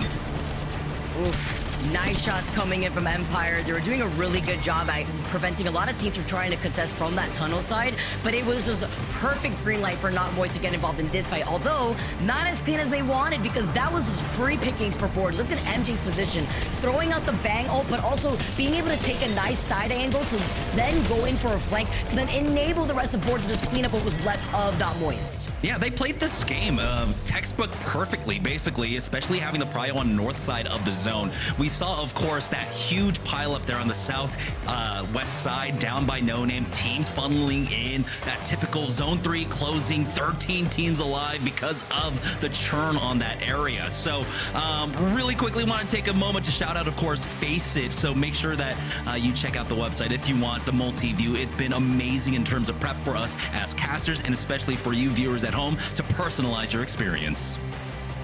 That's always so amazing here too. Gonna be able to adjust the audio just the best of your listening experience. Always nice to also be able to tune into the team comps and how they plan out their next move for some of the trickier rotates that we've been exposed to thus far. Nice little flyby here. Very volatile. I mean, being able to take a look at the teams that do land over between Skyhook West and East, but specifically what we were just able to witness from Board after making a rather long rotate away from Skyhook West. Again, they just played this one in game number 4, textbook perfectly, slow rotating on the north side of the zone, making sure that they got that ring 3 information, getting their way into epicenter, and then playing north down to south. That's how you always want to do it in that overlook No Name kind of confusion. You really do want to try and prioritize getting yourself towards that north side because you do not want to be involved in that pileup over at No Name. And that's where a lot of teams ended up falling to because there's also little no cover once you're forced to fight uphill with the amount of crossfire that we witnessed from the teams that had to late rotate from the sky. I was scared. I was a little nervous sitting at the edge of my seat to see if any of these teams were going to be able to find any space to work with. As you guys saw right there, we are going in for a quick lobby restart so that way we can make sure everybody is able to load into the game appropriately, especially after that first game that we had on World's Edge. Yeah, and importantly, I want to talk about that pileup that took place over at No Name, and it's no surprise whatsoever that honestly it was Falcons above all else that were able to navigate that extremely well. They were able to get deep in with their prio, I believe, playing off of Harvester there. So they weren't the first team to make it, or they shouldn't be the first team to make it over to No Name, but the simple fact that they were center zone off of Harvester, they moved incredibly fast to make their way in there and get over to that Dorito building, helped them out immensely. They picked up, I believe, about 8 kill points. They didn't finish within the top 5, but still to be able to convert that negative priority essentially into the final end zone, they did it extremely well. And off the rip, they had immediately taken over the building that CCE was eyeing with the Loba and Rampart composition. We saw them get, honestly, you gotta say how it is, they got annihilated. Like they just, you blinked and you may have missed that fight. And so they quickly not only finished that fight, got KP, they got Evil Shield Charge while they were at it, and they were able to secure that building that you mentioned till the very end before Board saw the opportunity to come in for a third party, and then they were able to get away before a fourth party was inevitable. Yeah, and honestly, if there was a team that could have possibly played out of that position and maybe pulled out a win, it would have been CCE with the composition that they typically run, providing a lot more cover with the amped cover walls. Unfortunately, though, yeah, getting caught out that early on. I mean, Falcons understood that they had to get rid of them. That was priority number 1. Otherwise, being able to get kill points off of that position would have been nearly impossible with the presence of them. So I'm glad that they were able to do that and be able to spot that out so quickly on. I can't wait to go back and take a look at the VODs to see what the comms were like, but you have to imagine, hey, that's CCE, let's get rid of him. Hey, it's Stats Master at work right here, working full time. As you guys can see, even more stats. Because Jamerson, I want to pick your brain. The scatter point for these World's Edge POIs that we witnessed thus far, we saw what Board is able to do, although off a way better POI than what we saw them work with in Storm Point. But it's been a nice distribution to see how this has worked out for a lot of teams, and depending on where these circles have pooled. Yeah, I'm a little bit surprised by Climatizer East, but I think the average points do pretty much work out there with how strong, like Jayhawk had mentioned, that pull over towards Overlook and No Name has been. Climatizer East has a really strong priority on being able to take that north side of Overlook and play top down like we saw in that last game. But TSM, I believe they were able to rotate into deep within Overlook, take over the main buildings, while NRG were basically playing off of Boathouse there. So I just expect a little bit more conversion from Climatizer East, but of course we know that those skyhook pulls can be a little bit difficult for our Climatizer East teams. Yeah, especially since, you know, although we have seen a lot of those northern circles, it could be interesting to see if you want to take the 50-50 rotate risk of wanting to commit on one side of the map versus the other, especially with the north side providing you so many options, whether you have to go over to Overlook for some of these circles or even Skyhook West that we've seen a lot of those end circles happen towards, which can make rotating through that north side of Climatizer even more difficult. But it has been interesting to see Sky West there too, and the way that that's worked into the fact that we've had so many end circles there with an NA.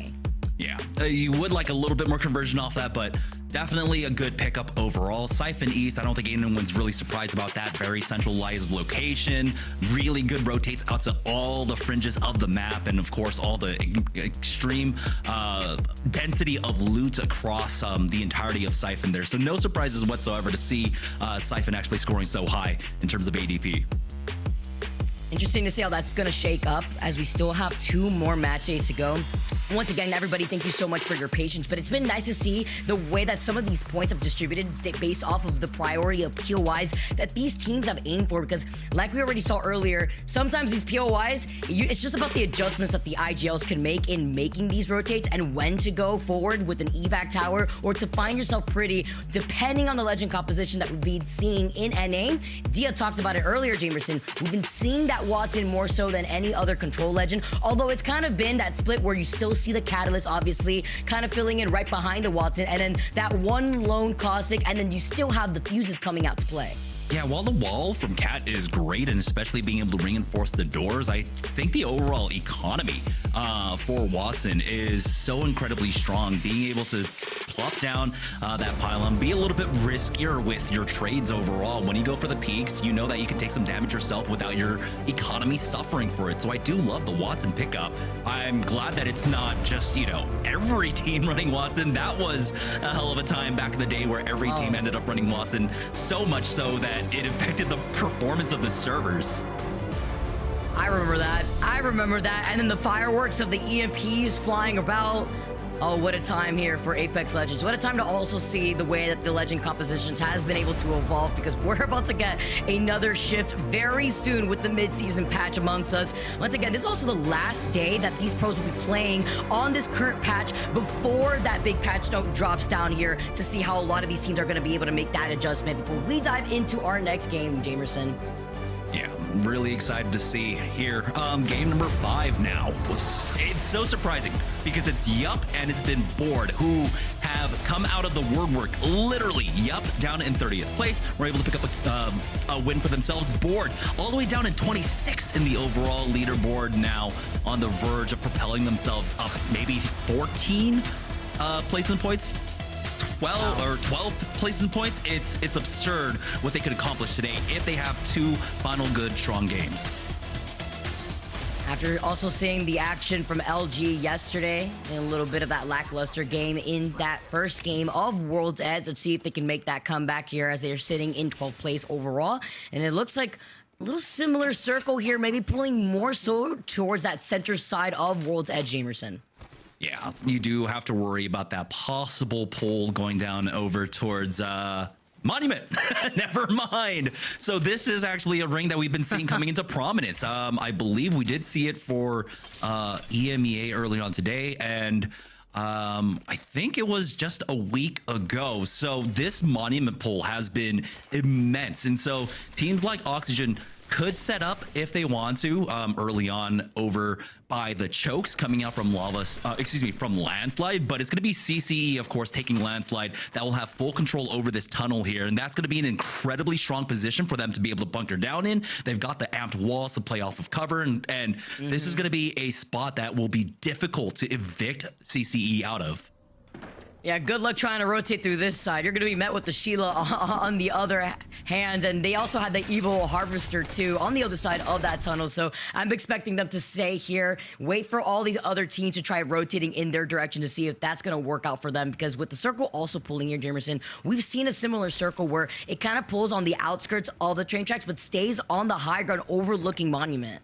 Yeah, Falcons know they have to move in for this one. They already have, of course, priority getting into Monument, coming out from Harvester's side, and that's why I think it was a really strong draft pick for them to be able to actually get Harvester here, because again, this is a team that can really succeed off of Blues if they are forced to early rotate on.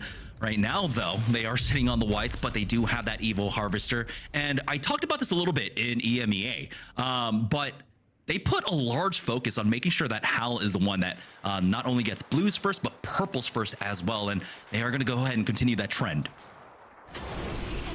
Get that priority ready to go so that way he could be the entry fragger there too.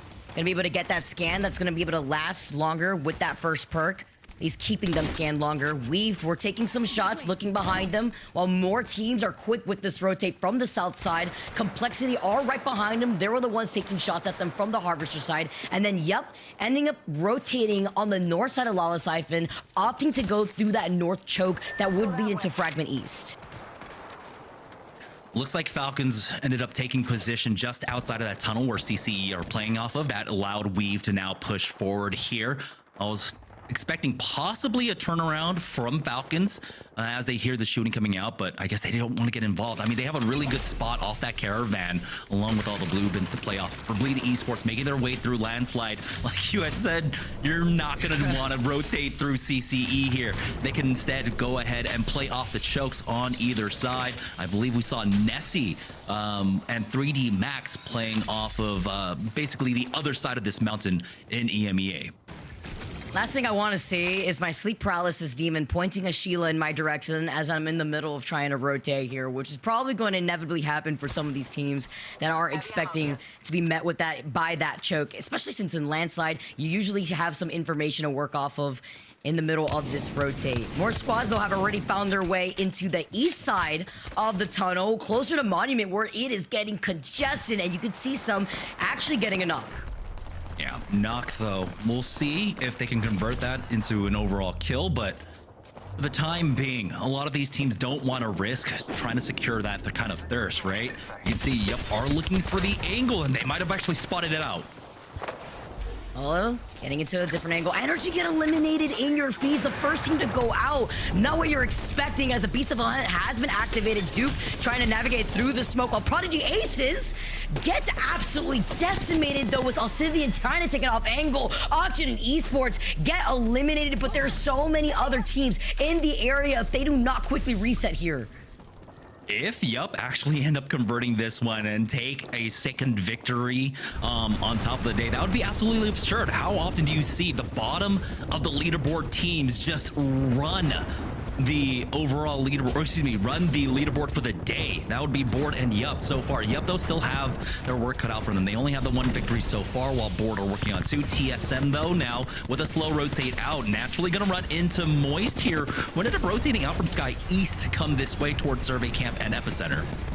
What's even crazier in a stacked lobby like this, like that is insane. Verls has been beaming. I love the follow-up that we just saw right there too from Zap. He was able to take some shots before now closing in the gap. They got Timmy first as that knock, now climbing onto the rocks to take onto height. Verhoso with this flatline is looking terrifying. He's gonna change up the angle and double peek from the other side. Zap though helps him trade. Beautiful play coming out from TSM to knock out Not Moist. Verholz is standing on business. He looks upset with the way he was able to take that fight just as quickly. TSM on that north side don't have to worry about a third party. They can even get a ring console if they want, if they haven't gotten the one by Survey Camp. So before they start rotating from that north side, they could expect to see so many more of these other teams that are going to be waiting for them by that northern Monument choke. Yeah, having that survey beacon is going to be incredibly strong for them to know, hey, what's playable? And eventually, if they note that the rocks there on the western side of Monument are free, they're going to be able to rotate into that. Bleed Esports are going to be busy keeping the western edge cleared for themselves. So that is a huge point for TSM to be able to rotate into. As we take a look all the way down here at Lava Siphon, looks like we do have two teams. It's going to be Elevate versus Fluffy Aimers, as Elevate now putting on the pressure. The Hemlock shot's not quite connecting for Slayer there, but he does enough damage to force them back and even force out some utility on the other side. There's still EEC around the corner here too. While they do want to commit to this engagement, they're just looking on to see where they can cut them off on that rotate. As you can see the mini-map and the amount of teams coming out of Monument side, but specifically where Elevate are trying to gatekeep Fluffy Aimers, and EEC are the only team on that north side above them on top of Harvester. Elevate have time to work with here. They're not really under that much pressure to try and force this fight. And that does actually successfully force back EEC. They still have to actually worry about their back at the very least, but it looks like Fluffy Gamers are going to give them a wide berth and completely avoid that one out. So Elevate now have their options in how they want to try and approach this. They can come in from the Harvester choke, or they can wrap all the way towards that Lava Siphon choke and then work in from the Fragment side. But honestly, I think it is better just to take it from the south here. Now they could try to approach going into this too. They would be actually crazy thinking about the teams that have been able to get a dub on board. More than one thinking about board. What if they're the first team to get a bonus point, Jamerson? That would be absolutely insane. First though, Team Falcons, a team that has been absolutely fragging out, having no issue getting this KP, waiting patiently on the edge of this mountain, awaiting the other squads to start rotating into them for a final circle. Yeah, CCE actually give them the space to be able to move out from that caravan and instead take the rocks. This is a very hard pull into the tunnel line between Landslide and a Monument. For LG, though, they have been having a rough day. They need 2 good games in a row if they want to catch up at this point. But now they have to deal with the pileup of teams over here on the Monument and Fragment side. Coming in 12, now going to be able to rotate on the outskirts of Monument. Talk about the pileup. They're about to be met with Board, Space Station, KCP, Yup, NGNL, Weave. They're all on that Monument Fragment west side, while Complexity have taken their time to rotate. Nice shots coming in from Zap. Gets that crack with the Hemlock, but diverting his attention from behind to make sure that no other teams are trying to look to ease their way in for a third party. Solid rotate coming out from TSM after taking that team fight win over at Epicenter up against Moist. They got that man scan and realized, yep, we've got all this space to work with. So many teams prioritize getting into a building, into Monument, leaving this free, as Bleed Esports, like I had mentioned, have to be worried about their back, so they can't even play this side until super late. So TSM now gifted, or well, find themselves in an extremely strong spot. They do have Falcons off to their south, but that is not a concern for TSM yet. They need to deal with Bleed first. They could find an option here with Bleed coming up on the choke. Inching forward, they'll have the Evo Shield disadvantage, having full blue Evos, while TSM believe rocking the purple. Well, I am looking at that gold extended energy mag, looking fantastic on the Havoc, but no turbo. Before looking to their backs to make sure that if they do indeed take this fight, will this be a safe fight for them? Because Most Hated is currently still by Landslide to see if they could inch towards where CCE have been holding down that tunnel.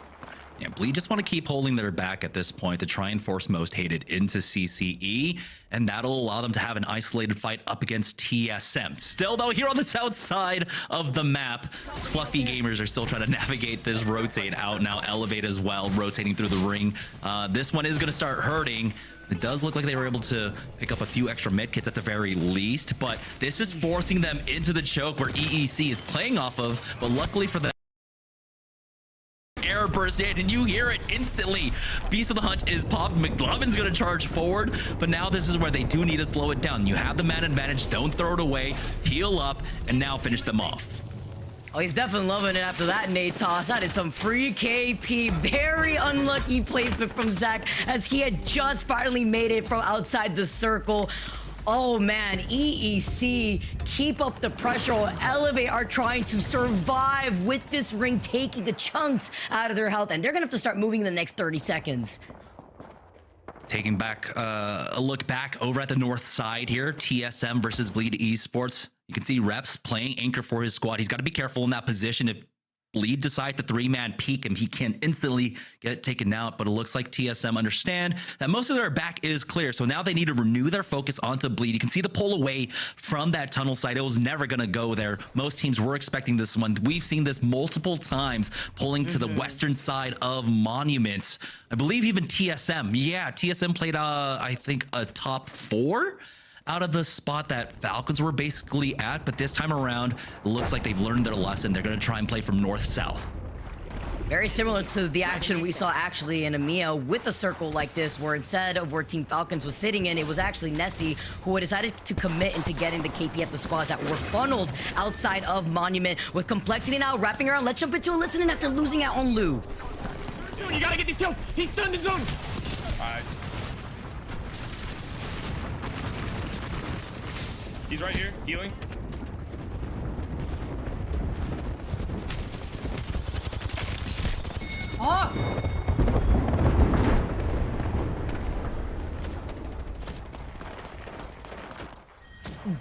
Jumped into the open arms of all the pressure, losing out on not only his Evo Shield, but getting absolutely deleted with this health tier 2. Now Elevate with only Slayer alive, can't even find an angle. Elevate beat them right back to the lobby alongside Complexity, and there's 13 squads left. Presley may be joining him because he's in the same exact spot after getting scanned.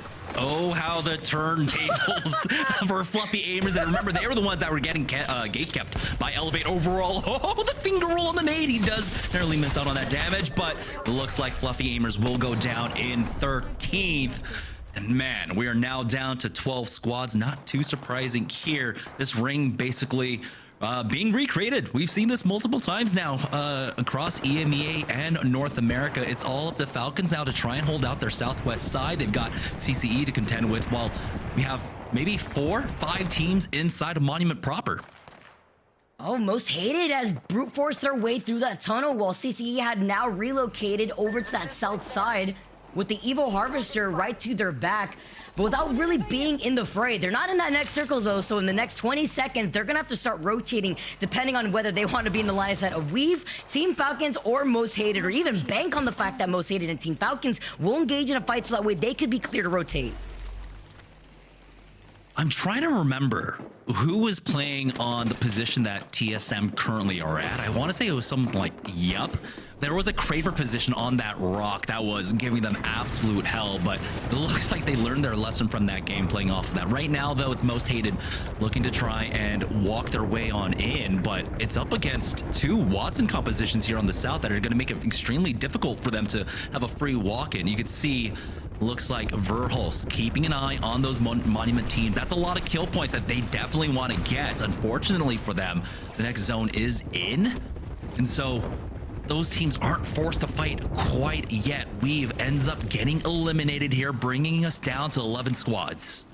You mentioned TSM's rotation, and it's the smartest position to be in a circle like this when you know that your back has the ring right there. No one's going to contest you, and you can just look at all these other teams while Team Falcons are cleaning up what's in front of them. Most Hated are absolutely getting hated on because CCE are looking to sandwich them from the other side. The beams coming in from Zero to try to clean up what they can, but CCE are also taking a chunk out of Most Hated. Yeah, it was nearly an impossible task for Most Hated to try and survive this rotate, having both CCE and Team Falcons basically set up with Watsons on either side of you. And they tried to split the difference in between both of them, but they got spotted out. So good eyes there coming out from Team Falcons, but they've got to be careful. Jim Burton!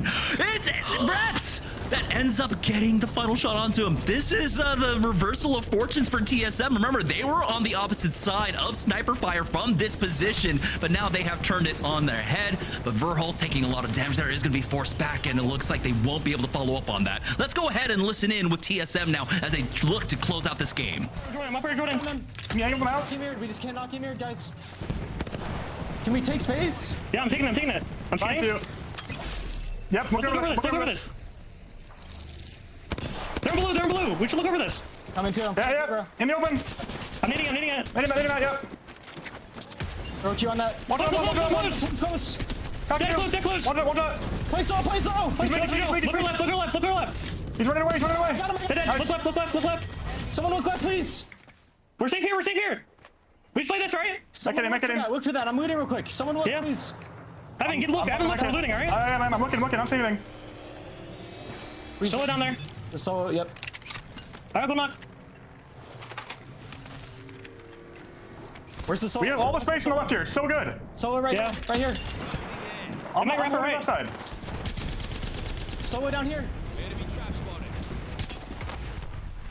Falcons go down there. TSM were ultimately able to convert on that knock, but now we've got the pileup of teams here on the northern side. Board are there looking to get involved, find some KP for themselves, but it's currently LG just trying their best to survive, maneuvering around a lot of these fences, but they've got the top down drop down from SSG. Wizard Coin Board picking up so many of these kills.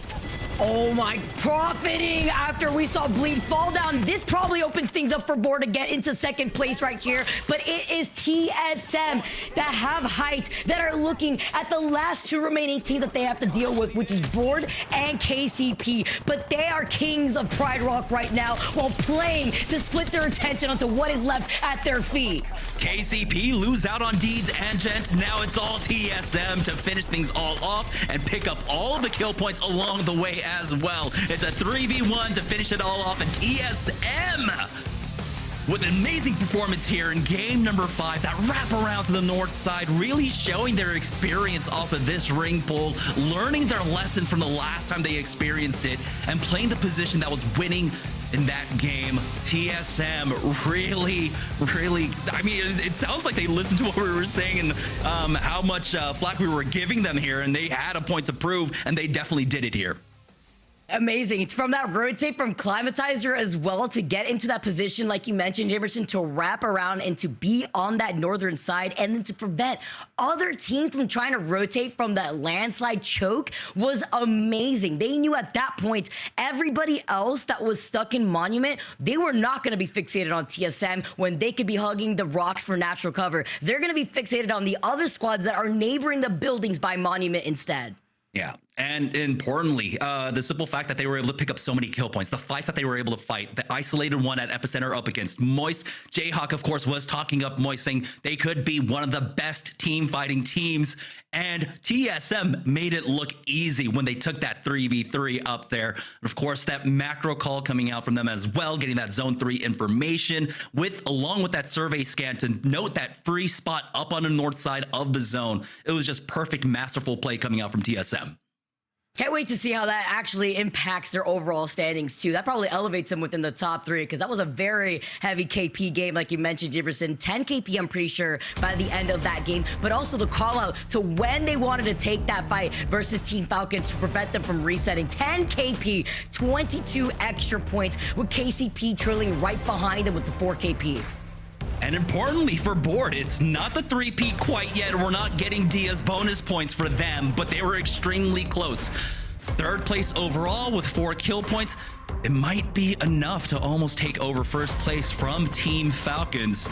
We'll find out in just a moment, but man, what an impressive performance by some of our squads that we did count out, I think, early on. Yeah, it's been incredible, actually, to just see the immediate turnaround. It really comes into question, like, even teams like Bleed that we saw go down a little earlier before Board, you know, Raven in his coaching definitely providing a team like Bleed justice, while Board also very consistent. As we look at the second page, we did clean up a good amount of KP here for themselves with 6 KP. That is absurd. Only securing that top 12 finish, unfortunately for them, but they could have converted that a little bit more if they had just survived. But that was a difficult rotate. You saw all the teams coming out from that southeast side. For TSM, this is their overall stats. Verhulst and Zap leading the charge. Reps, of course, always the consistent anchor in the back, opening things up. Remember, it was his snipe on to one of the board members there that allowed them to have a little bit more, excuse me, onto one of the Falcon members that allowed them to have the initiative in that fight and take the game-winning position. What I loved was listening to their comms in that fight too, where we heard them actually assess that that was Team Falcons, and the way that they were able to rotate while still looking at their back to make sure that no team was going to be able to escape through. And look at this, TSM are sitting right above Bleed with Board trailing right behind Falcons by 1 point. This is absurdly close, and something about the middle of the split really brought our score lines extremely close across both EMEA and NA, right? We had our first blowout where Falcons ended up winning with like a 90-point game. We had, of course, LG taking their 90-point day yesterday as well, but things kind of equalized out and became extremely close throughout most of our series. And now here we are once again. It's Team Falcons, Board, TSM, Bleed Esports, all within reach of each other. And honestly, Yup have an opportunity here as well. I mean, they're within, what, 13 points of Team Falcons. So there's a chance that Yup, with another victory here, could actually take the win on the day. That'd be crazy. The fact that it's so close after the acts that we've seen from Falcons before and the dominating performance that they've put on has been so enjoyable. Even seeing teams like Board really stay consistent, even if they didn't win that third game here too, but winning 2 back-to-back nonetheless, and seeing other squads really come up on a week like this is very detrimental. But now with it being so close, Jamerson, this last game is going to mean everything for our squads. Yeah, it is coming down to the wire again. We only for both of our teams here, for Group A and for Group B, they only have one more match day after this. And so for those teams, Yup and Board, they know that they need to have an amazing performance here, and they both are really showing up. They are basically at the bottom, right, with Board in 26th place, Yup in 30th, and I think the other squads down there in 20th, teams like Elevate, Most Hated, they still have an opportunity, but right now it's all Board and Yup that I think that we're keeping an eye on. So much on the line here, and we still have our final game to go, everyone. Don't go anywhere, because on the other side of this break, we got some more ALGS NA action for you.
Welcome back, everyone. We are so excited to get into our last game here in North America. It's been a fantastic time to follow the teams that desperately need the success, Jamerson, because so far we're seeing the teams that were basically in the bottom of the barrel now really rising up with some changes. Yeah, Team Yup and Team Board. I mean, Board are the closest, of course, right now, up against Team Falcons. The Yup have a chance themselves, only 13 points off from that first place position, but Team Falcons have been anything if not consistent throughout the day. I was talking about it earlier on about how they secure at least 5 kill points. That's their average, 5 kill points per game, and they have been keeping up that pace, and that kind of mid-game precision is really what keeps them basically amongst the top of the leaderboard.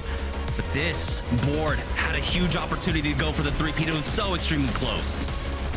It's just so crazy to see the stats across the board for a team like Falcons, where they haven't won a game, but they're still leading the entire pack, with Hal being the kill leader with 14 kills, 5.7k damage, and right behind him, it is Verhulst with 12 kills, 5.1k damage. I cannot make this up. With TSM taking that dub, that could also start elevating TSM going into that next game.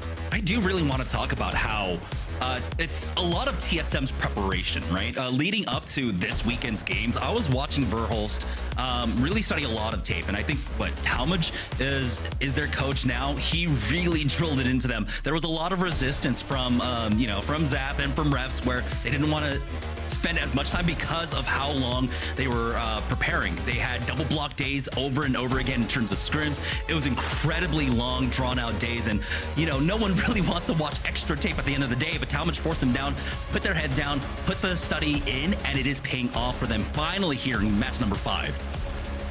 Talmadge really coming through to really help piece together TSM and what they need to iron out here, especially trying to find that consistency.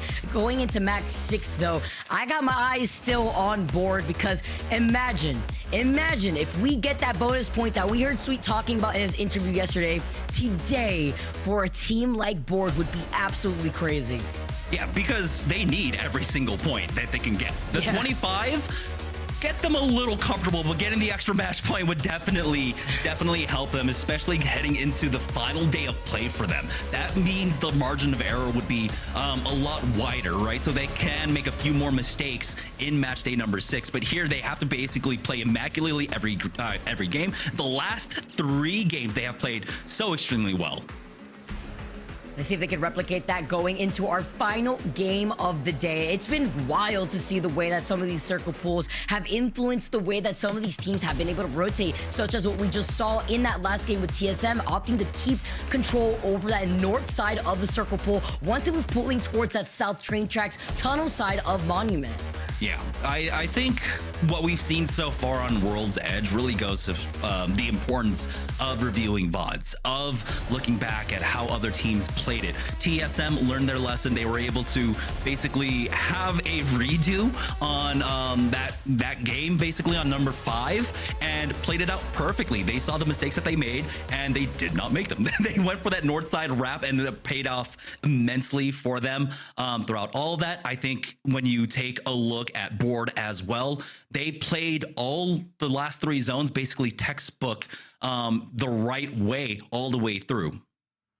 Yeah, it's just the fact that Board has been playing into their strength while having a lackluster Stormpoint POI, still winning a game, and then being able to have an amazing rotation point going in from one side of World's Edge to the other. SkyWest obviously being a great POI, but still having to make that trek and then finding yourself uncontested after timing the fights that you were taking over at all the teams by Overlook. It's all about the timing that Board has really considered. In that last game, what happened to Board? Well, they were one of the squads that were funneled through Monument where a lot of these teams are going to fall because they're so busy duking it out with one another that the teams that really come out on top are the squads that are not only out of the fray, but their backs are safe without any contention of another squad trying to wrap up behind them. And there is a world where if they didn't end up losing out on one of their players on that rotate down, that they could have actually fought back up against TSM. It would have been much harder for TSM to get that win. Of course, they had a huge advantage. With the fact that they had so much space to play off of. They had the red, and along with all the extra utility they got off of the death boxes there on the south side. But there was a world where Board could have gotten the 3-peat, and it would have been an amazing way to do it if they had done it 3 games in a row as well. That would have been insane. And, you know, talking about the action that we've seen between these two groups and the last time they met up with each other, Falcons first place with TSM being in 11th, and then Falcons coming in again, getting second place with TSM still in 11th. So there has been a lot of those adjustments that you talked about, Jamerson, learning their lesson and how they want to rotate. Looking at the side-by-side comparison, though, between Team Falcons and Board thus far. Oh, are you kidding me? That 15.6 thousand damage in total for just today. 30 kills just today for a team that hasn't won a game yet. And the crazy part is that they're actually bringing up their average, right? I said at the beginning of the day that they average 5 kills per game. Well, it was more like 4.79. I was rounding up. So right here after 5, they are getting closer and closer to that actual 5 kills per game. I don't know the exact math, but that is absolutely absurd. They did find themselves in a lot of rotations where they would, of course, have to pick up these kills. So when we saw the pileup on the Trident ring, when we were on Stormpoint, the pileup on the north side, they were successfully navigating that for the kill points, along with the no-name circle that we just got here on World's Edge in game number 4. It's just the fact that you're seeing Board tying up really close with Team Falcons with 50 points, them holding 51 points without even taking the dubs that Board have had. As we take a look at the final circles, once again, everyone, thank you so much for your patience, waiting to get into that lobby, but breaking down all the action thus far. Yeah, man, it's been an amazing day, and honestly, the narrative itself is just so inspirational to see Board play out of their absolute minds. We haven't been able to talk about them at that much or at length at all, but whatsoever, but they did a great job. I would say game number 3 here, which is where I think the momentum really shifted for Board, is possibly the only time where a lot of things kind of just went extremely right in their way and it wasn't completely them controlling and dictating the game. The fact that they were able to get Godrock here while a lot of teams kind of focused on getting the northern side, the armory along with these buildings here, leaving the Godrock free for them was possibly the only thing that was out of their control and that they actually took. But everything else they've controlled, and they were able to basically dictate how the game played out. Yeah, Board was basically like for free.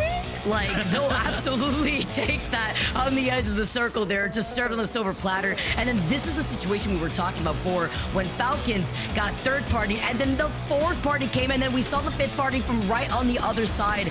Once Fluff had committed here, Bleed scooping in some extra KP not only from Team Falcons, but then allowing their backs to be opened up by the other squad that had now moved in. Bleed getting eliminated and Board now walking in to third party at the best time. Yeah, for them to have the position that they did as well, right? We were talking about in game number 3 that the God spot was basically left open for them. This is where they actually created the opportunities themselves. Came in from that northern raft side, coming out from Epicenter, and then playing north-south. They had to move through teams like NRG, I believe TSM were in Overlook as well. SSG were rotating their way through that. And so Board had to clear that side for this victory. So this was one of the most controlled games for them. And welcome back, Dia. Thank you. This was and has been really great control from Board. And the thing that's really staggering about it, Jamerson, you touched on it a bit, is the way that they are using the tendencies of the Battle Royale in order to close out games. It's not a playstyle that we see succeed nearly as often here in North America, but looking back on their Stormpoint game, they're sitting on a rock where nobody's going to push them. They know that. In the same case, over in Overlook, they're playing underneath in the tunnel where, again, nobody is going to push them. And they have some nicely timed third parties, but it really just comes down to fundamentals of battle royales that Board have taken advantage of, Vicky. Yeah, it's been really incredible to see how they've been also able to adjust on the fly with some of these circle pools and having to navigate around some of those rotates, but also from teams that really understood the assignment. They knew where they are in the overall standings, and they knew that now, after today, you have 2 more days to play before the regional final, where you could put yourself either to compete and win the regional final or to be within the top 11 that get invited into Split 2 playoffs. It is really coming right down to that playoffs determination. You've always got regionals as, again, that outside hope. But Jamerson, we talked about not wanting to rely on those. Yeah. Again, I think right now, just the simple fact that they're riding this momentum, that's all they're worried about. They're worried about one day at a time. They're not looking at, Pro League qualifiers, not looking at regional finals. They're looking at day to day. They need to be on top every single day. They're not worried about the future. They need to make sure that they're locked in here, and they are showing it. Board, I can't believe that they're having the performance that they're having right now, currently in 26th place overall in the leaderboard. If they can get the plus 25, if they can end the day with the first place and knocking down Falcon just a little peg, just a small peg, right, would also be a nice little thing in the on the side there. But if they can get the plus 25 and even secure some bonus points with another win here, that would be massive. I think that throws them puts them up into top 10 territory almost, maybe even into top 8. And that is where you really start thinking about you going to LAN, you being able to make a performance there, which does require almost an entirely different skill set. LAN's so much about adaptation, whereas regional play, outside of the POI draft that has challenged a lot of players, typically does have a lot more variables that you can rely on day over day. Vicky, this is where I wonder, for those teams that are playing today, how much of an advantage they'll have over the rest of North America when it comes to getting at least one match day, the final round robin, in before the patch.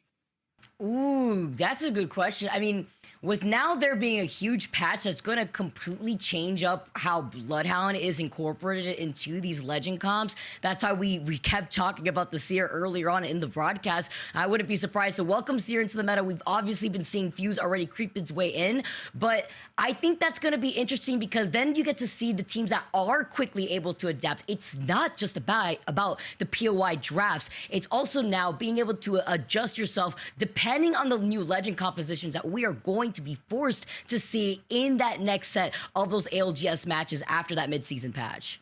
You know, when we were talking about the patch notes earlier, Jamerson, I actually really wanted to get your read on this. We talked about the interaction between Input and Bangalore and how MNK players have really benefited from Bangalore's existence in the meta and might continue to. Do you see the patch notes as really sincerely changing the Bangalore pick rate?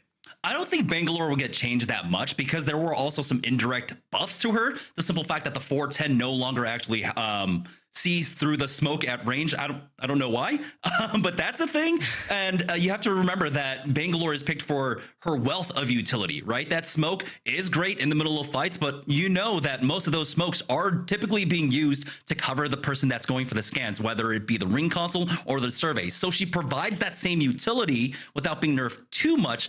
Because your other option is, if you're trying to keep your ring scanners or your survey beacon scanners safe, is possibly picking out a Gibraltar who currently is not in the greatest of states. That's very true. Gibraltar still a ways back from coming back into the meta. Vicky, you'll remember it well, especially when we had Gibraltar and Caustic in at the same time, as it seems like some members of EMEA are trying to bring back. We actually saw Cybercats running that too. Pretty decent success a couple of days ago, despite the fact that they may not have succeeded as much today. What year is it if we see the double big boys comp coming right back in? But you know what would be absolutely thrilled if that does happen? Dupe, actually. So that would actually shift a lot overall because Dupe is an insane gimmick. We've all recognized that. But that's what I mean, like with some of these changes playing into some of the team strengths that we've seen. Unless you're CCE, which in a case like that final circle, it worked out since they landed landslide. They were able to hold that tunnel side with the rampart. The Sheilas were coming out guns blazing. It's still a very specific situation where these legend comps can work out, but it's the strengths that they were leaning onto with the Loba being part of that legend comp too. Yeah, Loba Rampart is a really interesting addition. In CCE, they haven't had the best day today. And honestly, their run through the Apex Legends Pro League has been a difficult one, but CCE are taking this completely different read, and they are playing stylistically really heavy into snipers, which in this case, you know, I was thinking about the 4x10, the Digi threat on that getting removed, really perhaps hurting Trev stacks. Now, I do want to be clear with everyone, we are currently experiencing some server issues that are keeping us from starting the lobby for match 6, so we're working on getting it resolved. While we do, let's take a look at some of the best plays from Split 2 Pro League over recent weeks.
Welcome back, everyone, to the Apex Legends Global Series. I want to take a moment, although we've already taken a big one, and thank you for your patience. We've been working hard, and not just us, but the team behind the scenes to make sure that the broadcast is able to run, and importantly, the players are able to play, because that is what you're here to see. So, really big thank you to everyone for taking a little bit of a breather, appreciating the air, and likely what happened in Split 2 so far. We do have a game to get going.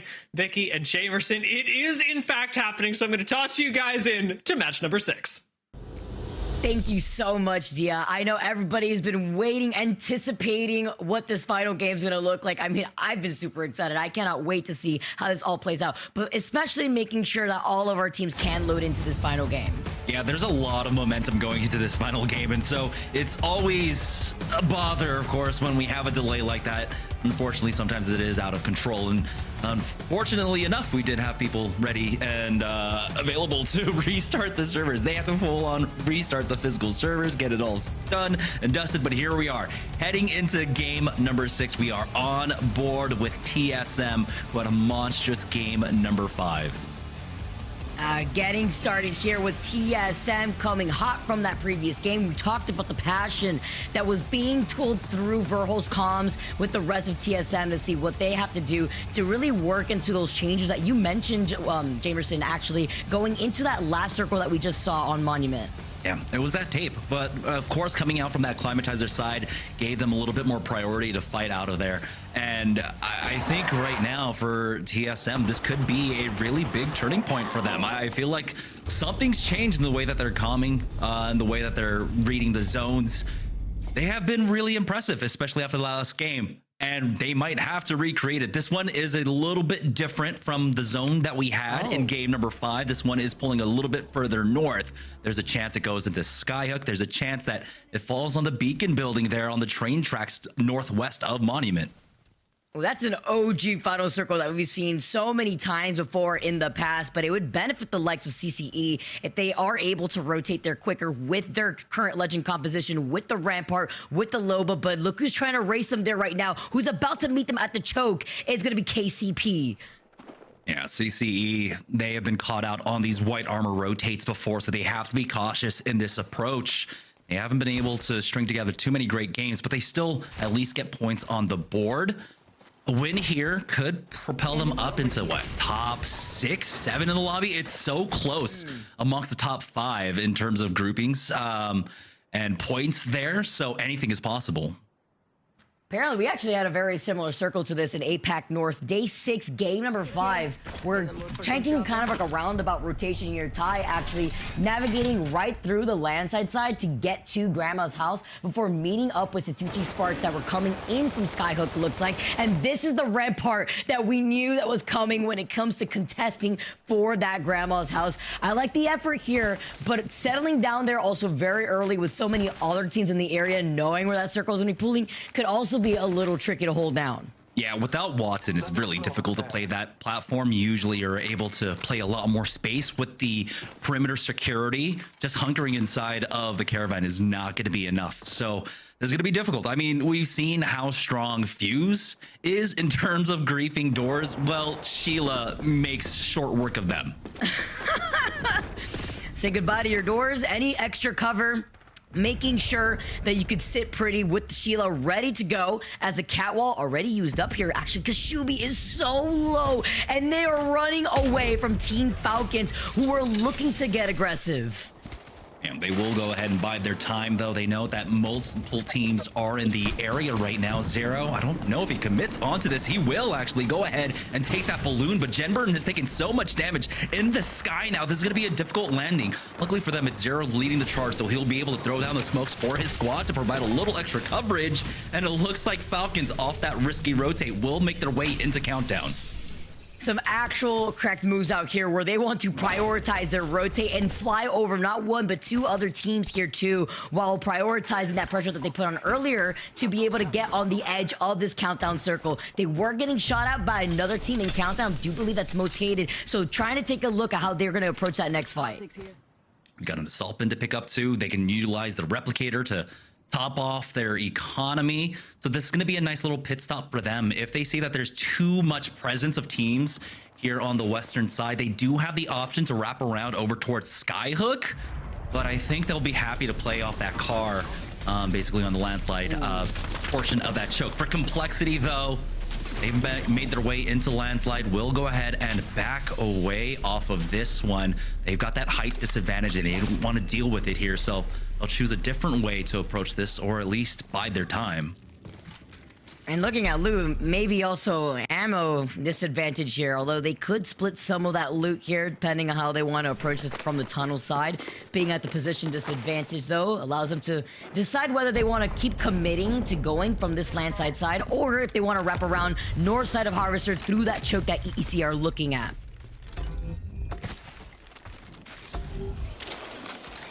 Are going for the balloon instead.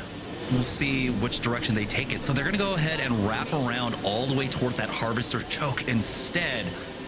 Okay, they want to get priority on it. They're worried that other teams might slow rotate towards this side, and that does actually end up benefiting them. So a bit of utility used, but priority gained at the very least now, moving through a free choke here and make their way from building to building through Monument to get closer into the center of the zone. Yeah, definitely good on timing. We talked about EEC to look at, honestly, and they actually ended up going the opposite side. Well, NRG are looking to take Grandma's house currently. Team Falcon also right on top of this building, but claiming the building that we saw CCE currently sitting in with those rampart walls. I don't know how Falcons did it. I thought they would maybe wait a little bit here, but they decided to go deep into the zone, able to bypass Pioneers, and I believe there was Weave or Empire in the way. And now they're actually trying to maybe make a play for the inside of the garage, but no. They're going to play this one safer, play off of Jen Burton's economy here with that pylon down. And honestly, for the time being, this is a relatively safe space. You know that you've got CCE above you. With the kind of presence that CCE can put down with that Sheila, they keep your east free. They do have to worry about the rotates in from the south, though, but this is still early on. We have almost all of our teams alive here, so this is a position that Falcons can survive off of for some time. Yeah, they can wait patiently in here, coexist with the other teams neighboring them right now. As you can see, other teams with those Watson fences aligning themselves by the chokes to prevent more of these squads that are going to be coming from the west side of this map into where if they want to rotate from the north side by a Skyhook, or if they have to rotate from the south side closer to where Bleed is looking at. Ooh, the next zone pulling up north. TSM have been able to put themselves into that tunnel off of that climatizer priority.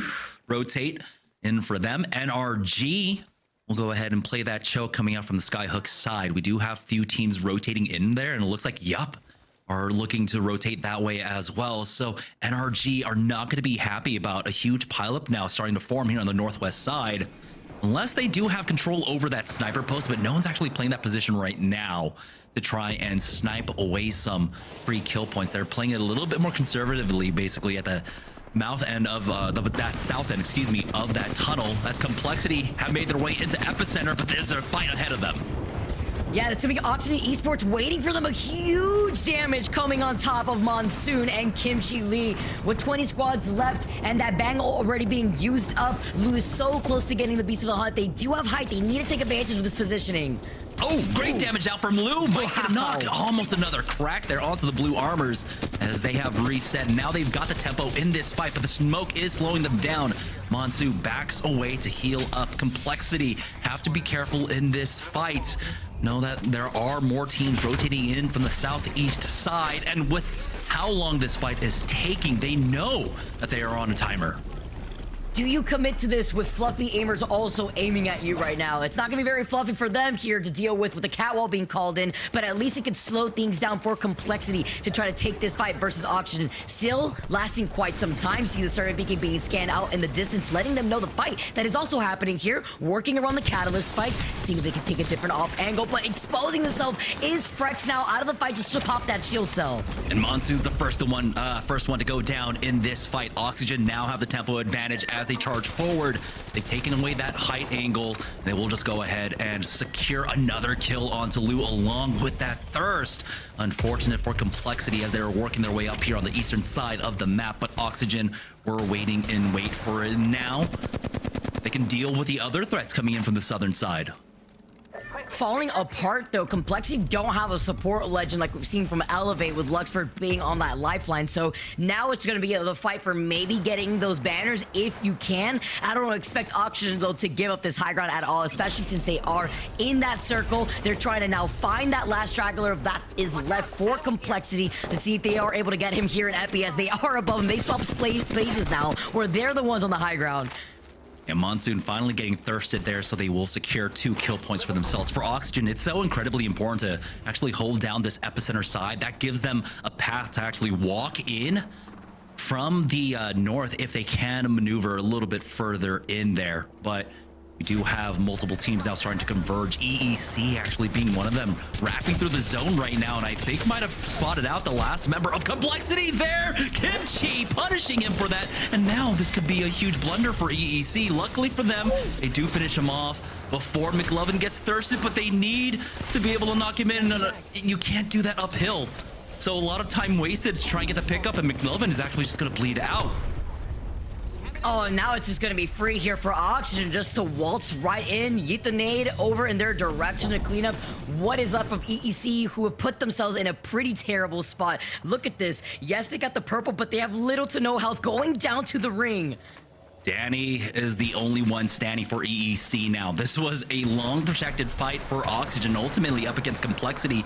Now they're gifted a few more kill points. We'll see if they can find that last player. Vayne has to go for that armor swap just to stay alive through this Bangalore ult. He slides down and avoids actually a lot of damage here. Will he fall? Ooh, you know he's going to be able to clutch, but he needs some suppressed fire. He is hugging the side of the ice here while more teams make their way to show their presence here for this fight. You mentioned, Yup, that we're looking at them from survey. They're not going to get involved, but Fluffy Aimers absolutely have been looking at this fight since the very beginning between Complexity and Oxygen and are now rotating from the outskirts of the circle. 30 seconds to work with. They are on a slower side of the zone. Aiden gets absolutely melted. The Fluffy Aimers out from the zone, punishing them here. Oxygen try to buy some space, try to fall back, but Vayne will be the next one to fall. It's only up to Frexes here, who's going to throw out a desperation rolling thunder just to hope to even pick up some kill points, but now he's going to be forced to rat this one out.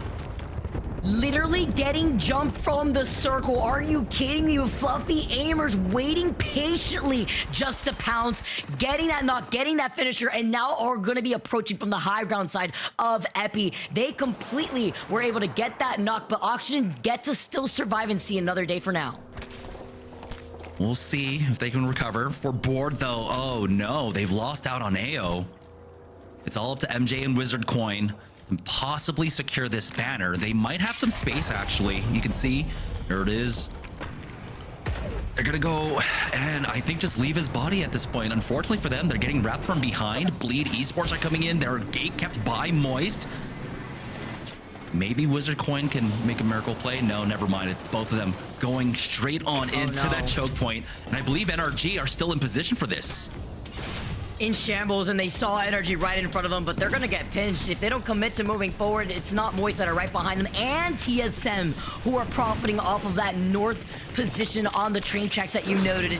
Nice little crevice here to hang out underneath the truck, but you can't stay here for so long.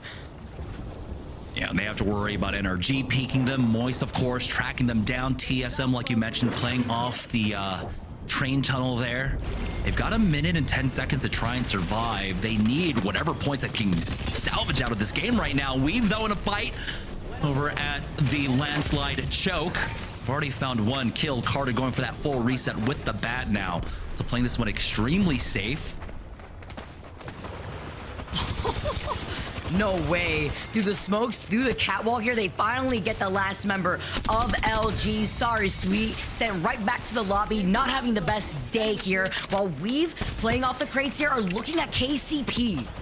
It's very unfortunate. Bleed lose out on a member in this fight too, so it looks like a possible third party for Weave getting involved in this fight, as Bleed were trying to play off of, I think, the vault tunnel there, the scan out, and they're the final remaining players in the corner right now. They've got all 3 up, they've got the full reset, and they will finish off KCP and now have an easier walk in here from the southwest side of the zone. They still have their work cut out for them because, of course, we mentioned Falcons playing off of the garage along with CCE.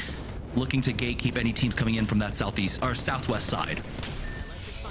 It's the fact that now Bleed Esports as a solo, so much chaos in different parts of World's Edge right now, while now Bleed as a solo trying to rotate from that north side. Weave are going to walk in through that choke that you mentioned, that Falcons are coexisting with CCE in, but the circle is completely shifting closer to where Space Station was sitting in. Board still alive as a duo, but they are moving around all these nades. And I think TSM are trying to maneuver around throughout all of this, so it creates a lot of space for Moist to be able to walk up and finish them off. That is Board getting taken out here.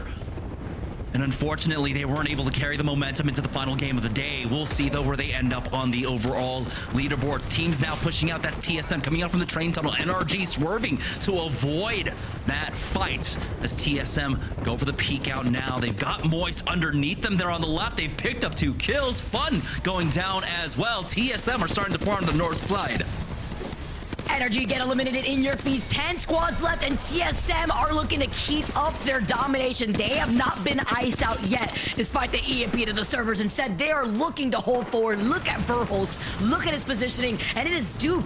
On the other side, after they were able to take care of NRG right here too, they're now able to hug the rock away from the line of sight of TSM. Falcons are coming in for the flank, though. Hal takes a lot of damage there as he makes first contact. Jen Burton, though, throws down that generator for his squad. Zap falls. It's going to be aces this time to help out TSM, getting the knock onto Imperial Hal, but they've got the smoke coverage. They've got the Watson Gen down, and they go for that reset to get him back on up. Jen Burton, though, tries to play forward for his squad, and he does buy enough space for them to get the reset onto Hal. Oh my, and playing around the Gen here too for some extra makeshift cover with the amount of teams looking at them, having that nice slip to now reset here. Yup, are on the other side of Falcon. CCE, they could see an opportunity to maybe inch forward. They don't have all that information. They're gonna have to show their face, and that's exactly what Team Falcons are looking out for. How many ultic cells were they able to get off these bodies? How many was Jen Burn actually able to hold on to with that passive for Watson? It looks like at the very least 1. And they're going to need this Beast of the Hunt to try and walk in. As you can see, TSM now just ratting this one out. It's all up to Evan to try and secure as many points as possible. Elevate as well. Oh, Zach Mazer right underneath them. It's Rat v Rat. Evan doesn't want any part of that. Will back away. But that leaves him vulnerable now to CCE running in from the western side. Ain't no way that Zach Mazer and Verholz right now are playing ring around the rosy as Rats around that one crate for some extra cover. Falcons now closing the distance though. Huge damage pressure though as Zero closes in that space with the bang ult. They have to move forward. They are stuck against the circle. They get eliminated in 8th. CCE meet them right back in the lobby, and look who is still alive. Verholz on the other side with Fluffy Aimers taking the high ground. The Rats are still alive here. You can see Zach Mazer on the other side of the blue bins will smoke himself off as Verholz is trying to buy as much time as possible. But it's Weave and SSG that are there. Verholz gets spotted out. Zach Mazer survives. And now with TSM gone, who's in the power position? NGNL, I think, are also ratting this one out. It's Fluffy Aimers who are able to maneuver out from Epicenter, now taking the high ground off the banners, off this rock. An incredibly strong position for them. Sitting in 11th place overall and looking at the entire competition below their feet. Space Station in the safety of this truck for now, working into the catalyst to bunker down here, but still while trying to clean up some KP because they literally only have 1 kill so far. Yeah, they took this position early on and really didn't have too many opportunities. Like we said, they didn't have the Watson, so they can't play big, but they can't push out here. And I think that was another Rat they spotted out. But for the simple fact that they have Fluffy Aimers to their top, they can't go too aggressive here. They want to pick up the kill points. They're just not able to right now. This final game and winning a dub would be huge for Fluffy Aimers since they're sitting in 20th place on the cusp within North America in the overall standings. We have to see how they play this right now as Space Station inching forward, Final Circle closing in right behind them, and Fluffy Aimers are the ones on height. Are going to slowly lose ground there and drop down, but their priority on this zone is incredibly strong. You can see SSG backing away. They needed to top off their coffers. They started this position so early on. Their economy was suffering for it, but now that they've made it here, there is a reasonable expectation to believe that they can actually win out this game. They spotted out, I believe, Zach Mazur still alive for Elevate there on the northern side, but again, can't push out too far because of the ever-looming threat of Fluffy Aimers above them.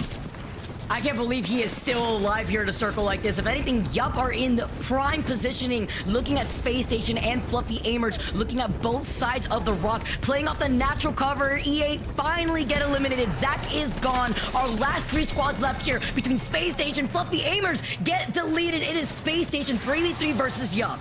Can Yup take 2 victories on the day? They do have the armor advantage. It's red versus the purples of SSG, and it's the height advantage for Yup here as they pop that Beast of the Hunt. Osivian up top now. They do have to contend with that wall, but it has just fallen now. They've got the utility. They're going to go for that drop down, but Duplex is the first to fall. He does trade away 1 for 1 at the very least. Now through the smoke, Osivian is trying his best, but he doesn't have the perfect scope for this. There it is, the knock onto Phony, bringing this down to a 2v1, and Yup might do it. They get a second win and finish off the day with a huge victory for them.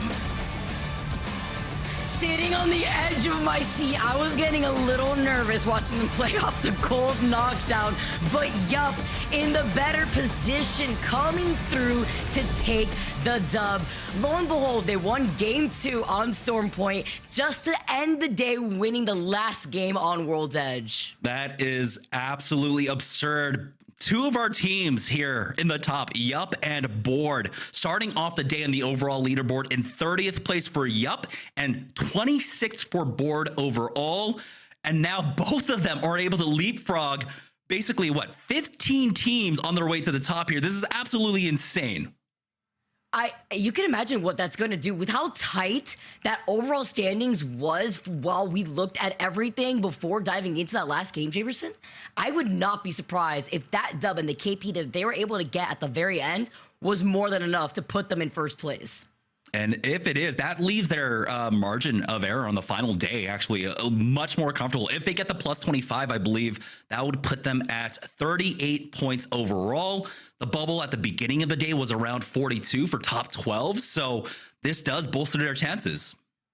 Wow, that is insane to see how some of these teams that we really weren't expecting to make the come up. And the last time we saw these groups, it was very shifted around in a way that we just were not expecting the squads to come out on top with a dub. I gotta bring back Dia in here to break down the action because Yup, they do it again, and I cannot believe it. But they have definitely changed their approach into those zones. My oh my, Vicky. Isn't that the 30th place team coming into the final round, right? Isn't that the team that literally could not drop a spot further down, coming out and beating potentially one of the, even being in the conversation for beating the best team in North America? It's wild that we're seeing Yup rise to this level of success after a season that has been fraught with difficulty, and especially Jamerson.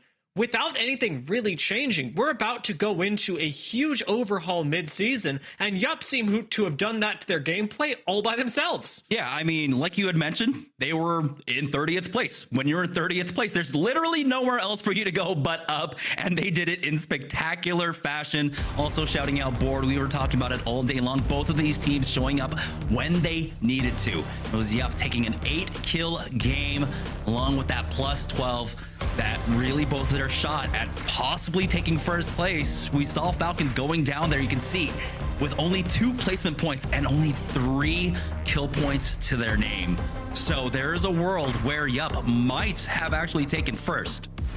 It's so ridiculously close, and we are going to get those leaderboards tabulated on the back end. But before we take a look at the overall scores, we are going to look a bit further down the leaderboard. It's important to note that Elevate did manage to make top 4 here and clinch 10 points in the process, which should significantly boost their standings in the overall leaderboards for today, where teams like Board that we had our eyes on did manage to get 2 points, which should actually keep them in the conversation among the top squads, albeit falling a bit further down than they might otherwise have imagined. LG, a big surprise, I think, on the day, Vicky. I've seen them in the bottom 10 more often than I would have expected.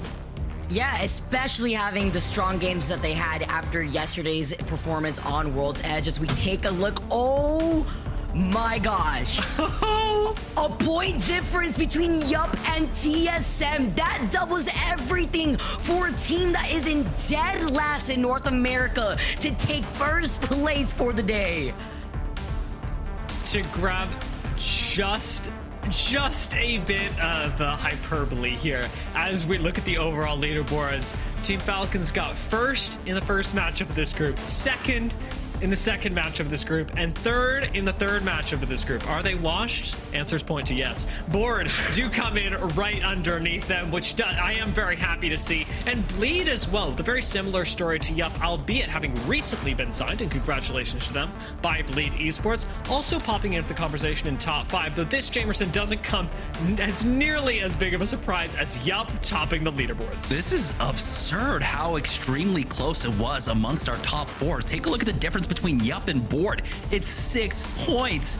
If Board could have survived a little bit longer, if they didn't end up losing out on their third on that rotate through Skyhook, there was a world where they could have lasted and possibly secured 6 more points. But Yup did a damn good job on their rotate, coming out, I believe, from the tree side to make it all the way up north like that. The urgency in their rotate must have been absolutely immense. Wow, what a story for the day. And it just boosts them by so much, especially in the league standings. This is Yup trying to avoid relegation, perhaps make it to land, but even that seems so far away. Let's take a look back at how we got here, because with our last 3 games on World's Edge, the final circles were on fire. Vicky, we started this whole thing off with a Board win, and it was anything but boring as they managed to emerge from the bottom of Overlook and take the game. They played out of their minds today, aside from winning game 3, coming through with a dub for game number 4, but it was their timing and rotations that actually allowed them to benefit not only off of the dub, but getting the KP here too. You see Bleed taking this fight, trying to get the dirty, because look who was right behind them. It was no other than Board looking at Not Moist and Empire fight it out, even with a nice Kraber shot to open up this fight. Arc, with these wall bounces, trying to get into position, cannot protect themselves from the third party that was Board coming in right behind them in game 4. A lot of our teams playing really well here as well. Moist rotated a far ways through Overlook and actually were with Board for the majority of the game. But again, that nicely timed third party makes all the difference, and Board with clinical Apex Legends end up taking the first game. Match 5 is where things turned around, and this, as a bit of an anomaly, Jamerson, was the first time that a team in the top 10, in fact, the only time that a team within the top 10 in the league won a game at all today. Yeah, that's kind of absurd. But it does, of course, come down to the simple fact that Yup and Board were both playing out of their minds here from the bottom positions. This was just the masterclass, though, coming out from TSM, learning their lessons from a very similar zone that they had not too long ago, and basically utilizing what they learned from that game to perfection. Of course, though, you do have to shout out Reps for hitting a monstrous shot, I think, onto Gen Burn to open things up for TSM to really be able to utilize that advantage and, of course, take the win. And control the height, ridiculously important in a zone like this, and you can tell exactly when TSM know they've won, because it's when they give it up.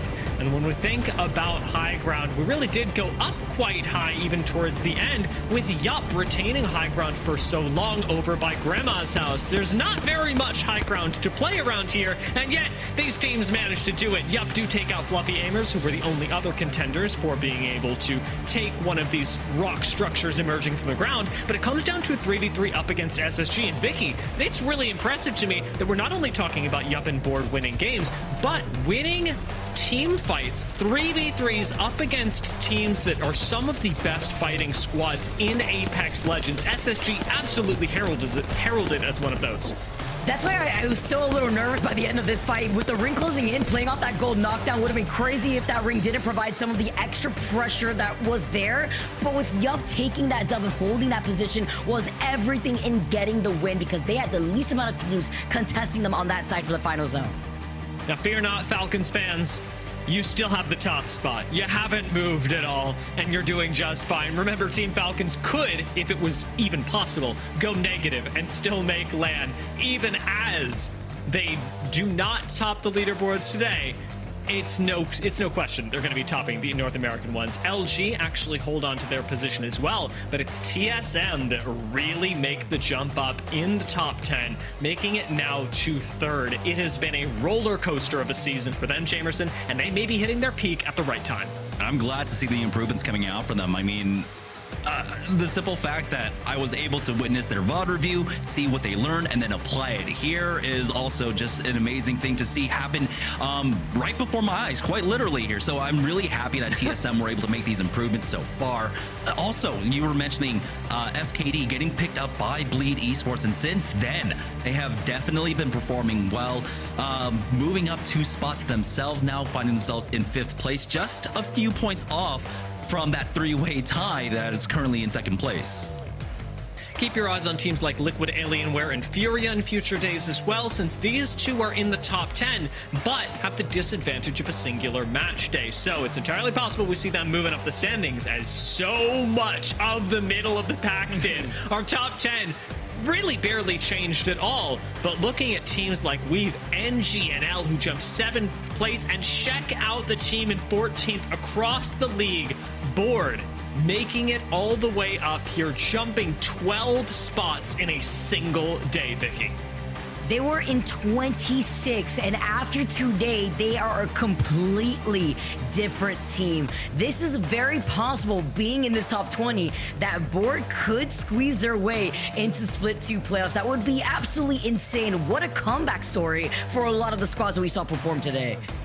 EA managed to move their way out of the relegation zone. They're still in a bit of danger, but let's take a look a little bit further down. Those squads that are in the relegation zone, and it's Yup that is just barely avoiding it again. The jump from 30th place up 9 spots has just put Yup out of that position where you are really worried about having to fight for your spot again come next season. Temper are at that cutoff right now. The bottom 8 squads really the ones most in danger, and it should surprise everyone, although they'll have a chance to fight back, that teams like DSG are here. From almost winning an international title, DSG are in the same category as Yup right now, and it is really surprising to watch that happen over a very short amount of time. But I want to give some love to our squads and to the players, the teams that performed the best. I'm going to start things off with our MVP. This match, it was a really difficult choice to actually pick an MVP because we did have Falcons going pretty crazy. I was really liking what we saw out of Yup and Board. And ultimately, it really came down to the fact that Yup, with their performance, were able to make great calls and ultimately take the day. It is Duplex who we're relying on as the anchor for and huge voice of the squad to take Yup to these kinds of victories. And from Catalyst to Watson, able to claim victory across multiple maps, I had to give it to somebody who's not only putting up great numbers, but clearly able to navigate the squad and team fights in such a fantastic way as to make such a big difference in their performance. Of course, Prodigy, with the final clutch up, does make things look good, but you know him, you love him. Dupe takes the MVP with 4.3k damage over the course of the day, and a lot to be proud of over these 6 games. Yup, real story of a come up, and in this particular case, 0 to hero as they came out today, again, from the very bottom of the barrel. Really impressed with that. However, I've been talking about Board for a while, and I love what Yup gave us. I want to talk to Board about their rise up. We've got an interview with Ayo from Board to round us out for the day. And so, Ayo, welcome to the ALGS broadcast. Thank you for having me. Thank you for giving us such a fantastic story today. It has been really wonderful to watch you and the squad find multiple wins. And I want to ask you about this because it is only recently that you and the rest of the team made it out of Challenger Circuit and into the Pro League. How did you find your team? What has teaming with MJ and WizardCoin been like? And how are you doing this well in Pro League this late in the season? Well, in the very beginning, MJ and Wizard have been playing for like the past few years, and in the last CC, they just decided to pick me up, and we just had a really good run. Ended 7th in POQ, and kind of scraped our way by, and weren't really doing so good. And had a big talk yesterday and the day before after yesterday's Pro League, and I don't know, we locked in today. I don't know how else to say it. We really, all of us showed up and did what we had to do. You don't have to answer if you don't want to, but sorry, I am going to follow up here. No worries. Yeah, I got you. It's been exciting.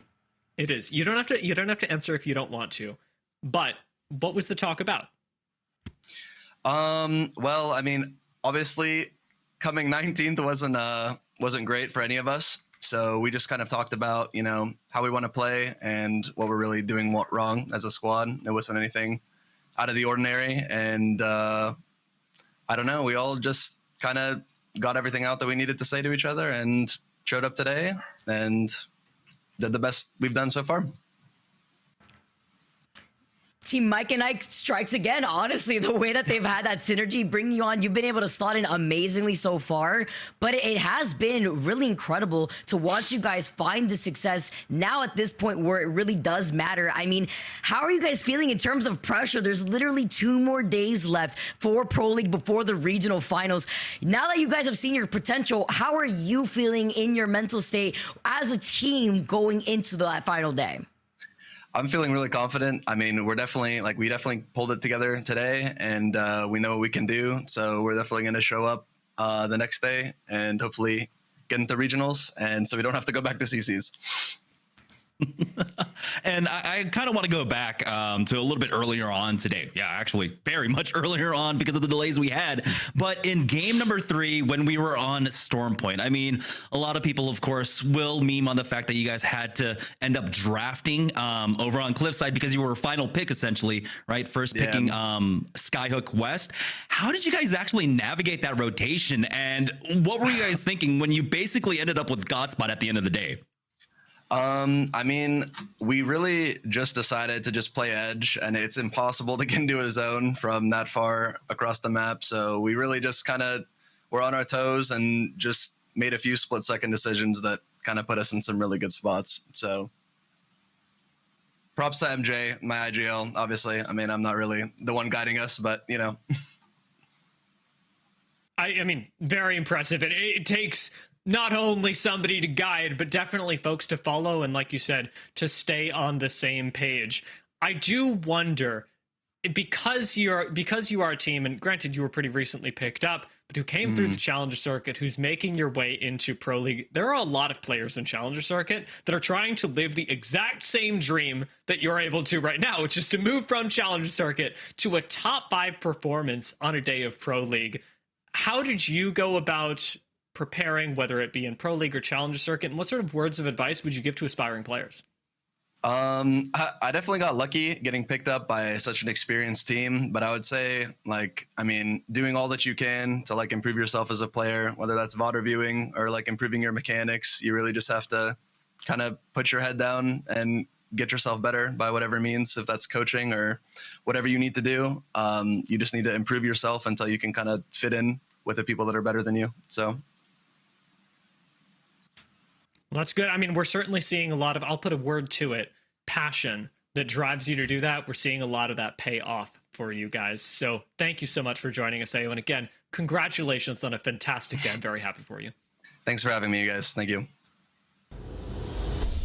And with that, we've got our interview, we've got our 6 matches, we've got a lot of questions about North America and what on earth the standings could be from here on out. One thing is certain, Falcons don't seem to be going anywhere. They are staying on top, but that middle of the pack, even those teams that were counted out, Vicky, towards the bottom, seem to be coming back.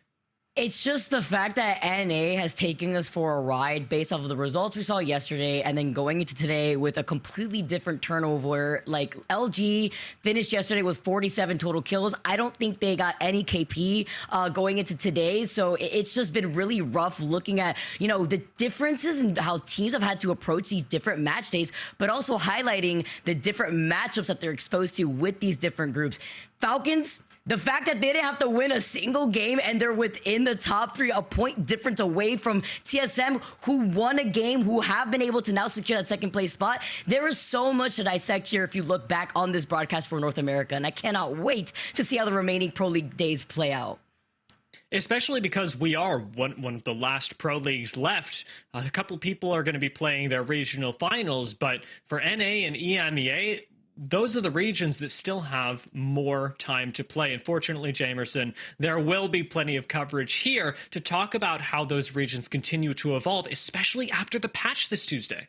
Yeah, there's going to be some time off. That's the nice thing about this patch coming in, right? Because I believe we are taking a pretty extended break until after the 4th of July festivities, luckily for us here in North America. So it's not going to impact them immediately. There is going to be some time to adjust. We'll have about 2 weeks of scrims for them to really figure out if the zone behavior has been affected,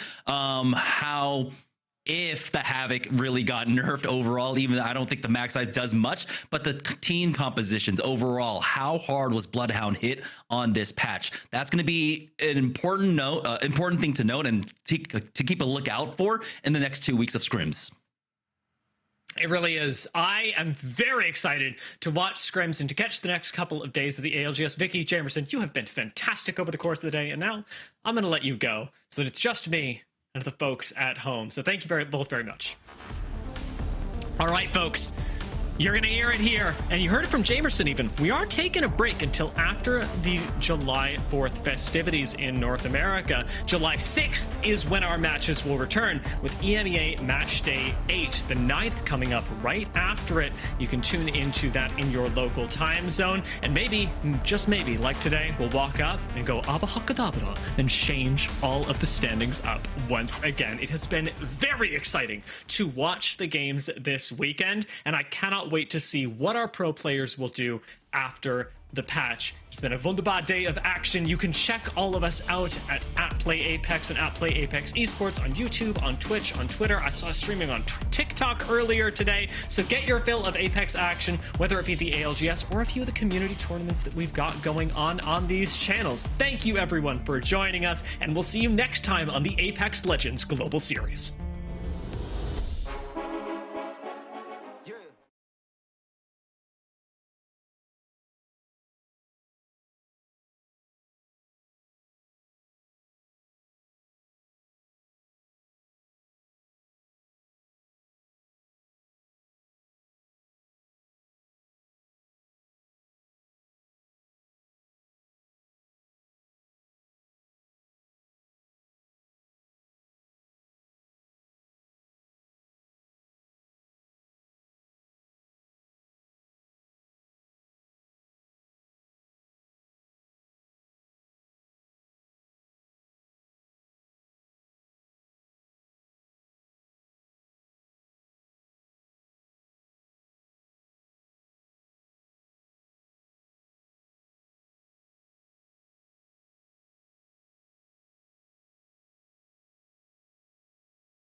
Thanks for watching. Subscribe to the channel.